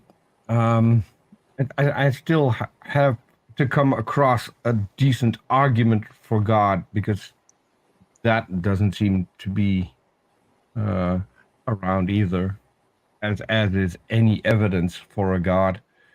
I'm open to it. If people think they have something, I'd love to hear it. And until then, I'm going to just think that I'm at least justified in not believing that a god exists, because there seems to be no reason. There seems to be no reason to think a god exists. So those are my thoughts. Oi, get this stupid off my... Just wanted to do it now. Send in so much love, Peter. It was lovely to have you on. That is a cool feature, and couldn't agree more. It's just kind of a silly concept. It is always lovely to be here, Amy, and I'm always pleased that I'm let in, because 9 times out of 10 I tend to derail the conversation, and I'm a bit like Mark Reid. I mean, when push comes to shove, you just have to put me in the back room or invite another YouTuber to say, "Someone get this ugly fucker off my screen." Thank you so very much, Peter. In fact, someone even say he's gonna go for it. Woo-hoo! Ding! And all right, with that, we are moving right down the list. The twins tonight, starting with Leo. We have been Midnight Ranting on why would God be conscious. I hope you had fun. What are your final thoughts on the topic, and what do you got going on? Or in vice versa order. I cannot believe you. Leo's gone. So daring and yet so true. We will come back once again. We are going to bring up the other twin. I'm sorry, I fell asleep. With that, we are going to go to Mark. I hope you had a fun time on Midnight Ranting on why God would be conscious. What do you have got going on, and what are your final thoughts?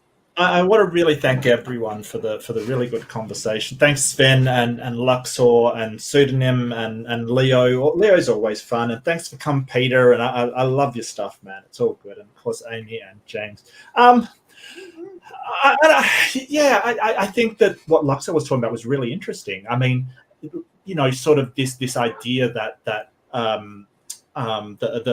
there's another bigger system that we're part of, just like a microbe in our brain would sort of think it's just a tiny little thing. It's like, yeah. So, but my problem with that is it doesn't get to a god, which all it's doing is saying, hey, there's a bigger organism out there, you know, big beyond our comprehension. But God comes with a little bit of baggage, doesn't it? It comes with this idea of disembodied, all-powerful or maximally powerful, whichever you want to go for, sort of, you know, and if you're talking about a deist model where it's kind of removed with no interaction, how do we know any properties about it? And this is the problem. In some way, even if God is a disembodied mind, and, you know, I sort of made my reasons clear for not thinking that could be possible because of the whole reliance on a brain thing. But just say it was. In some way, if that God is interacting with the universe at all, you know, in any way, it should leave some physical fingerprints of it interacting. And if we can't find that, that's not really our fault, right? We can only use the processes that we've got to try and understand the universe. But if we can't find the fingerprints of this God, that's not on us. so I guess I wanted to get to how much does a disembodied mind god actually have the ability to interact with anything in the universe, and if so, what is it interacting with, and if so, how do we tell that it's interacting at all?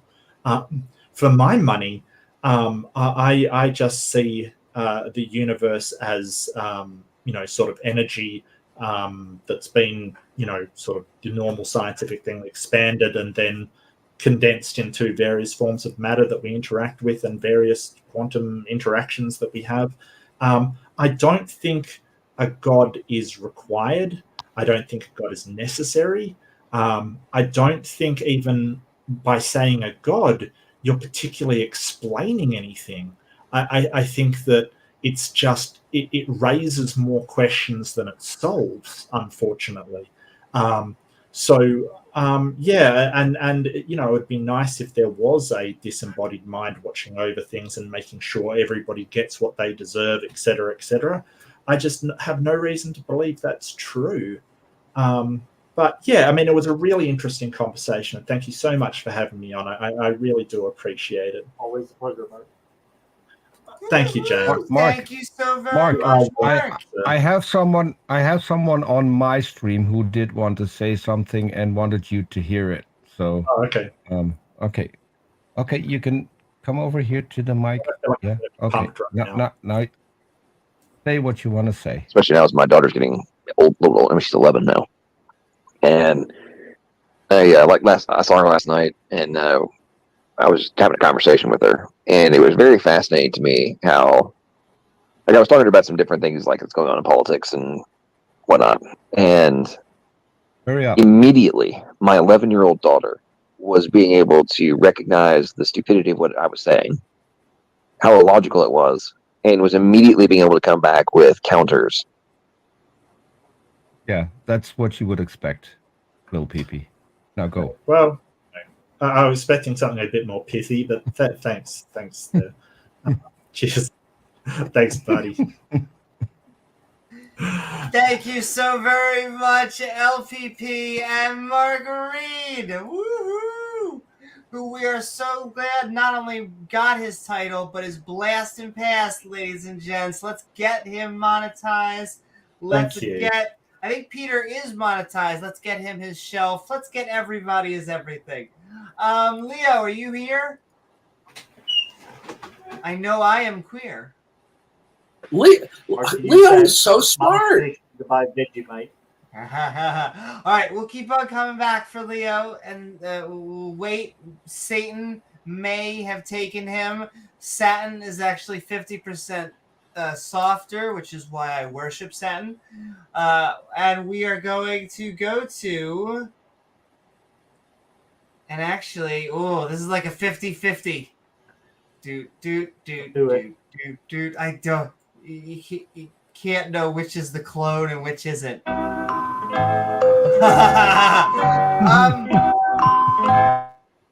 Stilette, if I could ask you to unmute whichever is the real you. Dun, dun, dun. There we go. Got them. Stilette, thank you so very much for joining us. We have been Midnight Ranting on Why Would God Be Conscious. Thank you so very much for all of the fun. What do you got going on, and what are your final thoughts? Yeah, I just want to start off by saying thank you. I really appreciate being up here and talking with you guys. It's been a fun conversation. I love your show, Amy. I'll keep mine short. I just think to the question, well, why would God be conscious? I just think if you're going to accept that there could be a being, that by every definition of what we know of consciousness, whether it's experience, knowledge, that a being is going to, by definition, have that. So I don't believe there is a God. No theology has spoken to me to convince me of a belief that there could be a God. But if there were to be a God, I think that we would have to accept that it would be some form of conscious, even though it wouldn't have brain matter, because it seems that to be a being, you need to experience something or have some form of knowledge. And thank you, guys. Thank you so very much, Stilette. Always good to have you on the show. You're That's always right. commenting Keep in the on chat coming and everything. on. I have a lot of word salad, so I try not to. I like Amy giving the dressing stuff. Thank you guys for letting me speak. My, now you're Well, talking. they're not my like language. LPP word salads, so I mean, they're fine. And all right, I'm gonna keep on trying it. It's like I'm putting a thermometer. Leo, are you here? I'm still queer. Okay, we're going down. Well, that's not going to change anything. I Keep know. reminding us every. Oh, I know. Controlling it. The problem is you don't know where that thermometer is, and so I have to keep on saying that. There you go. Nonetheless, Only has rectal thermometers. That's it. Huh. Luxor, you stayed around with us long enough to get an outro. We have been Midnight Ranting on Why Would God Be Conscious? Thank you for having some fun. What you got going on, and what are your final thoughts? Well, I'll finish up a few points on my little bullet list here. Not all of them, but a few of them. So I know earlier we were talking about we got into the perfect line discussion, which we've actually gotten into several times on this podcast that I've seen. Leo is so smart. Which I think it's good because with that discussion, you get down to some real basics, like some real fundamentals of epistemology and whatnot. But also in that, the perfect line discussion, I think that we come across a paradox of the infinite possibilities in the existence of an infinite number of different triangles or different lines. Sorry, we're talking about lines. Infinite possibility of the existence of an infinite number of different types of lines, but at the same time, an impossibility of creating a perfect line, because whatever scale that line is drawn at, you can infinitely zoom in from there and see that the line has not been made perfectly straight just by our physical mechanism due to the I don't know what you want. I don't have the terminology for it. The chaotic nature of reality, or the imperfect nature of reality. Also, just to wrap up my basic idea of what consciousness is, I see it as, or I understand it as some sort of self-referencing or self-reflecting pattern inside the brain, kind of like a resonance chamber of all those, the electrical impulses floating around in there. And then it goes through the different filters of the brain and references different, okay, how strong is this filter of us being hesitant to say something out loud? How strong is the filter of us trying to have these tactile experiences with the world? All these different things. How afraid are we to actually think something that is not comfortable for us to think, like maybe there's no God, which I know we come across a lot on this channel. Which, I mean, for me personally, I'm not afraid to think that at all. For a while, I guess I would have considered myself maybe agnostic, just to take a step back from everything and try to see what direction my mind was going to go in. We also have the conscious ability to manipulate the energy inside of our mind. So I don't really have a good terminology for what that mechanism is, because instead of us just being the result of all this stuff, all this electrical activity in the brain, we also have the ability, like actors do. They can jump from happy to sad to whatever they need to in the moment. So I don't think we're just the result of all of these synapses firing in a certain pattern. There's something about us that's able to control those and then guide them in one way or another. So I'm very interested in studying more about what that thing is, which I think is throughout time has mostly been called will or willpower, or the not the will to power, but the will of existence itself, or of life itself. So that's something that interests me quite a bit. Whatever that mechanism is, that's the essence of us that can direct all of this mental activity and push ourselves in certain directions psychologically. And I didn't get the scientific ass spanking that I was hoping for from Leo, because he's not here. But Mark That's just a Mark hot did turn of phrase, yeah. though. Yeah, Mark did give me some good ideas, which I do. I mean, I see Leo as like Leo Nye the science guy in my mind. I just Leo from is the very other strong in things I've science, seen him on. yeah. Just because his mind seems to be very focused when it comes to talking about scientific ideas.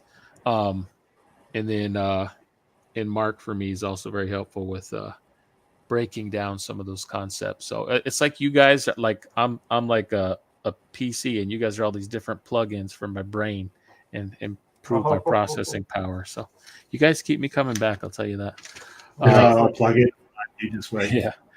And also I guess the last point is based off of kind of something Mark was talking about a little is the idea of the demiurgos or I guess it's because creation itself and the structure of God and all that has been classified in a lot of different ways, but they mostly, especially in the Hermetic philosophy structure of thinking, is classified as God, which is the origin of all things, all matter, all energy, and then there's apart from God is the demiurgos, or like the creator of the physical world, or some say the Satan created the physical world, or Kronos, or whatever.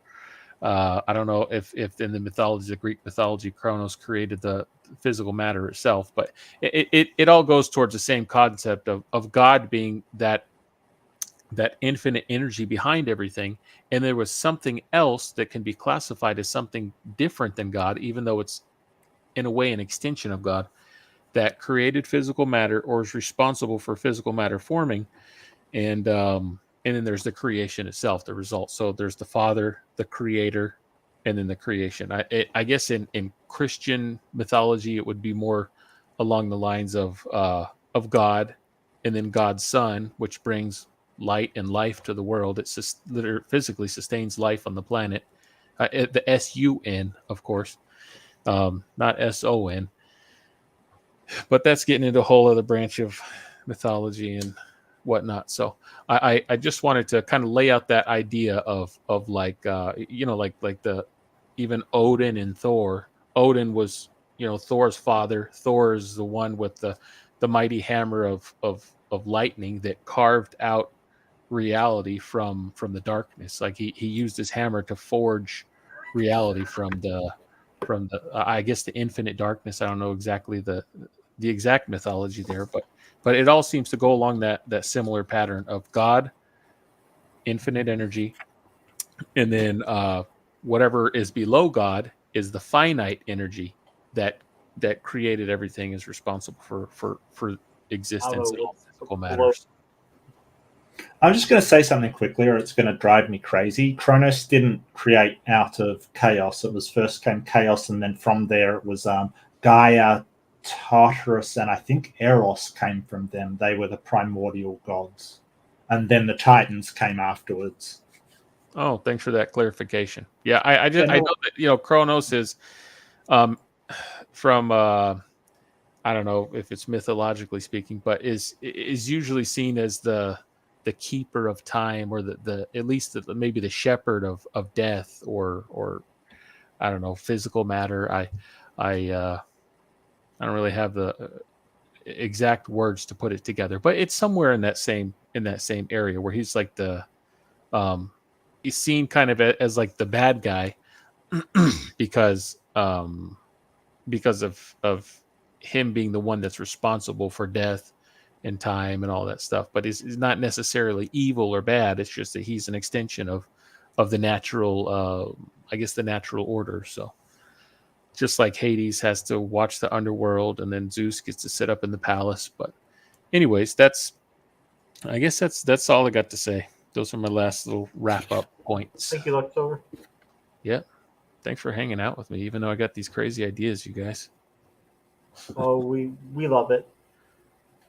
We can't get enough of it. It's an addiction.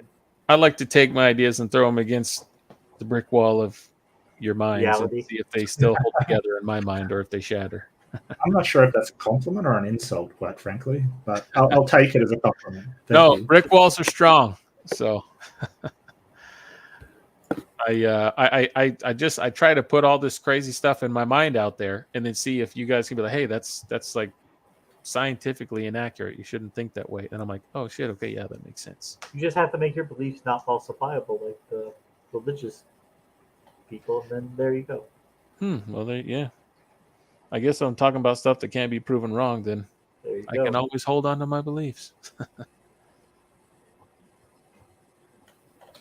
Not that that's a good thing necessarily, but Well, I'm still on the a question journey. becomes: do you care if it's true or not? If you don't care, then they just want to hold on to it anyway. But Oh well, the only thing I care about is finding what's true. So there you go. This You're whole at the right system, place. yeah, I mean, this whole system is at a certain point when you start talking about God, you have to strictly use philosophy, and then try to use science to point yourself in the right direction at least. But I mean, when you get into something that's like the original God, creator God, the source of all energy, like, I mean, we don't even know how magnets work. We know what they do, but we don't know what the origin of Magnets, how do magnetism they is. work? Yeah, so it's We like don't know where the we're not going to fundamental get to forces the come bottom from of exactly. Yeah.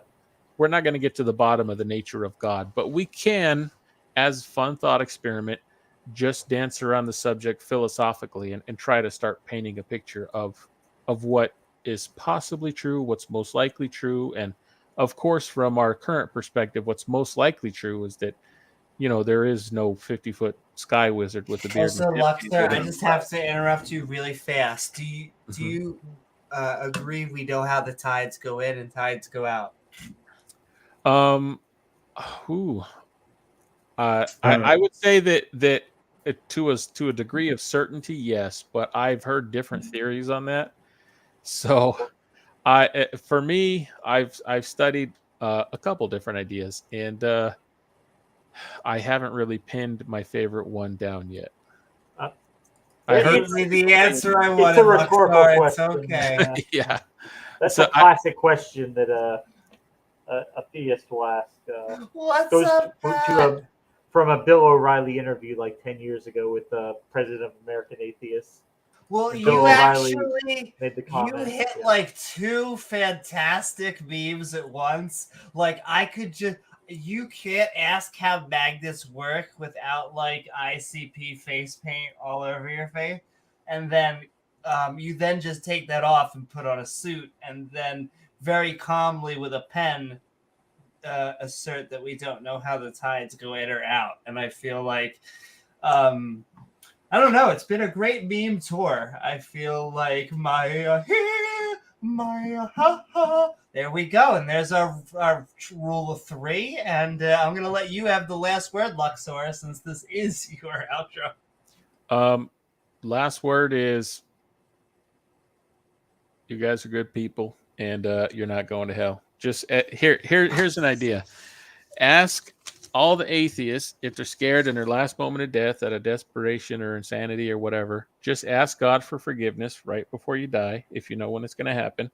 And if what they say is true, Jesus died for all sins, then you'll be fine. And if you don't sin, then Jesus died for nothing. And I guess when they say Jesus died, he was only dead for a couple days. So realistically speaking, Jesus gave up his weekend to forgive all sin on earth. Yes. So yeah. So those are my closing thoughts. Thank you so very much, Luxor. Lovely having you on as always. Thanks. And all right, before the co-pilots land the plane, we are actually going to hand it off to, I believe, our headliner tonight with his intro outro. Yes, that as well. We are handing it over. Jake 4D, what is up? We are Midnight Ranting on Why Would God Be Conscious? Lovely to have you. What's going on, and what are your topics? What are your thoughts on the topic or anything that we have been talking about tonight? Hey, thanks for getting me in, Amy. So it rather than consciousness, I would go with agency. Does God have agency? And I think necessarily God has to have an agency if a God exists. But no gods exist at all. But if a God did exist, then it would have to have agency. If it didn't have agency of some kind, then it would just be a natural force, like the universe creating itself or the universe being created through natural forces. So does God have agency? Absolutely. It's a necessary pre-qualification for it, for anything to be to hold the definition of God. And probably God does require consciousness. I'm not 100% on that, but I think leaning towards that absolutely probably needs consciousness in order for us to call it a god, because some cultures would call the universe God, some cultures would call humans God. I don't think those fit because they just don't meet what would be required there. Now, somebody was talking earlier about what do you call it? Stimulus. Any kind of stimulus that equates to consciousness, that doesn't make any sense to me at all. As an example, you have these little robots that follow, like you draw a line on a piece of paper, you put the robot on it, and a little sensor in it causes it to follow the robot, or causes the robot to follow the line. And that's just a stimulus input. But we can go even simpler than that. You can make a robot a little button. As soon as it hits a wall, it bounces off that wall, goes a different direction. That's just a stimulus input. And it doesn't even need to be electrical. It doesn't need to have any kind of computer components at all. You can do it with a wind-up robot that when you hit it, it flicks a lever and it starts to go another direction. So equating stimulus input to consciousness or even to agency doesn't make any sense. It robs the definition of any meaning or any usefulness. So I don't think that we can call plants or the most basic of bacteria conscious. It doesn't follow. Yeah, reflex. That's right, Norfolk. So I kind of forgot what I was going to say after that.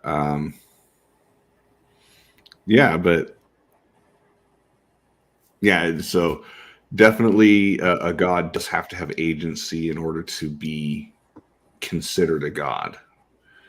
You have to have agency in order to be an agent. Yes.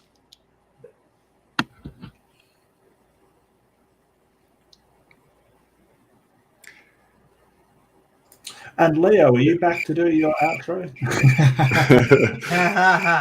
Sorry about that. And Leo all left. right. Leo's gone. Thank you so very much, Jake 4D. It was lovely having you on. And stick around if you would like to at the after show in Discord. Pat is just already as ready Pat to party. says, Yeah. ready to party. And all right, we are going to hand it over then to the co-pilots. Hopefully we will not crash the plane. James, That's asking a lot have of me. been, I know exactly. We have been Midnight Ranting on Why Would God Be Conscious? What are your final thoughts? Well, just as we expected tonight, we know this is something that comes up all the time. Some really great ideas, really good dialogue that we had. Very interesting subject. It's something that we're just at the forefront of learning about, just really starting to look behind the surface of it. We still have a lot to learn, but that just means it's going to be more interesting, fascinating discoveries, more facts to learn, which is why we have brains, so we can learn things, which doesn't make sense to a god. He doesn't have to learn anything. He doesn't know. He knows everything there is to know. It makes no sense for him to, for such a being to exist. I guess you just want to arbitrarily say, well, he just does, and since he just does, well, he has to have some type of agency. Okay, maybe, but that's just putting the cart before the horse, like Amy was saying before. So, all right, guys, we will be back. I think we're definitely taking tonight off. We may be back Thursday, possibly, or Friday, possibly. And Saturday, Amy has her debate on modern day debate, the complete debate. They started last week with they had some technical difficulties with the flat earthers' internet connection. I guess the Antarctic ice wall kind of blocking their signal down there because they're trying to get over the hill and see what's beyond the Soros hill. tried to take them out. Yeah. James, can I ask? So, what you're saying is that Amy's last debate on MDD fell flat a bit. It fell flat. Well, Nathan Thompson kept getting kicked out of StreamYard. Yeah, and Nathan Thompson got kicked out like 12 times. And his partner kind of gave up to it. I like StreamYard more and more if they kick out flat earthers. Well, no, we learned something is that sometimes, the satellites fight back. They're like, you know what? You're going to talk shit about the round earth. How about try using internet without GPS? Guys, we have got to stop joking about that because they are going to believe us and think it's a conspiracy. I guarantee it. It'll come up. They'll be making videos about it next week, Mark. Watch. Yeah. So, Mark, what you're saying is, Mark, is that we need to level the playing field. Where's the link for that boo sound again? It's in the chat. Thank you so very much, James. Thank you, Newman. Focus. F-U-C-U-S. What does that spell? A great weekend, ladies and gentlemen. And all right. I hope that you all had a fantastic time on this episode of Midnight Ranting. Why would God be conscious? Where we talked about why a deity would be conscious at all for a good time worth being awake for. However, I do want to jazz hands one. Oh, you got a comment. You got a comment in chat from Fekinel. Just got here. Start again. So. We have to start all over again. What is up, Fekinel? Woohoo! Well, we're about to go start all over again on Discord, so that is okay. Can someone get this ugly fucker off my screen, please? And okay. It's too late. I also want to thank everyone out there on the intertubes. Wait.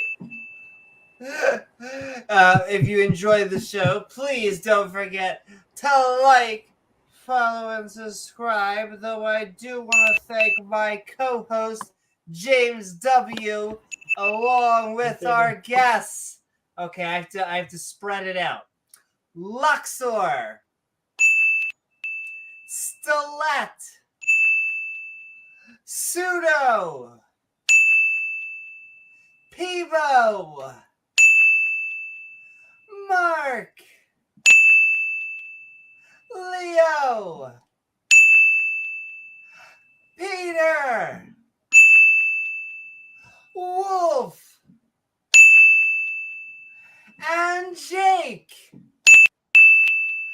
as well as the people in chat, our awesome mods who make this stream so great. And lovely viewers like you who make this channel even possible. Oh, you leave me wanting more, I get it. If you enjoy the show, like we said, please don't forget to like, follow, or subscribe. Twitch is growing. the YouTube community is having so much fun. You also gain access to that bell icon when you hit subscribe, where you can get reminders. Ooh, I think you hit something there. To see our premieres or join our live streams. Or hey, why not leave a comment once the video's done? You can also leave a super thanks, and we'll read it back on the next episode.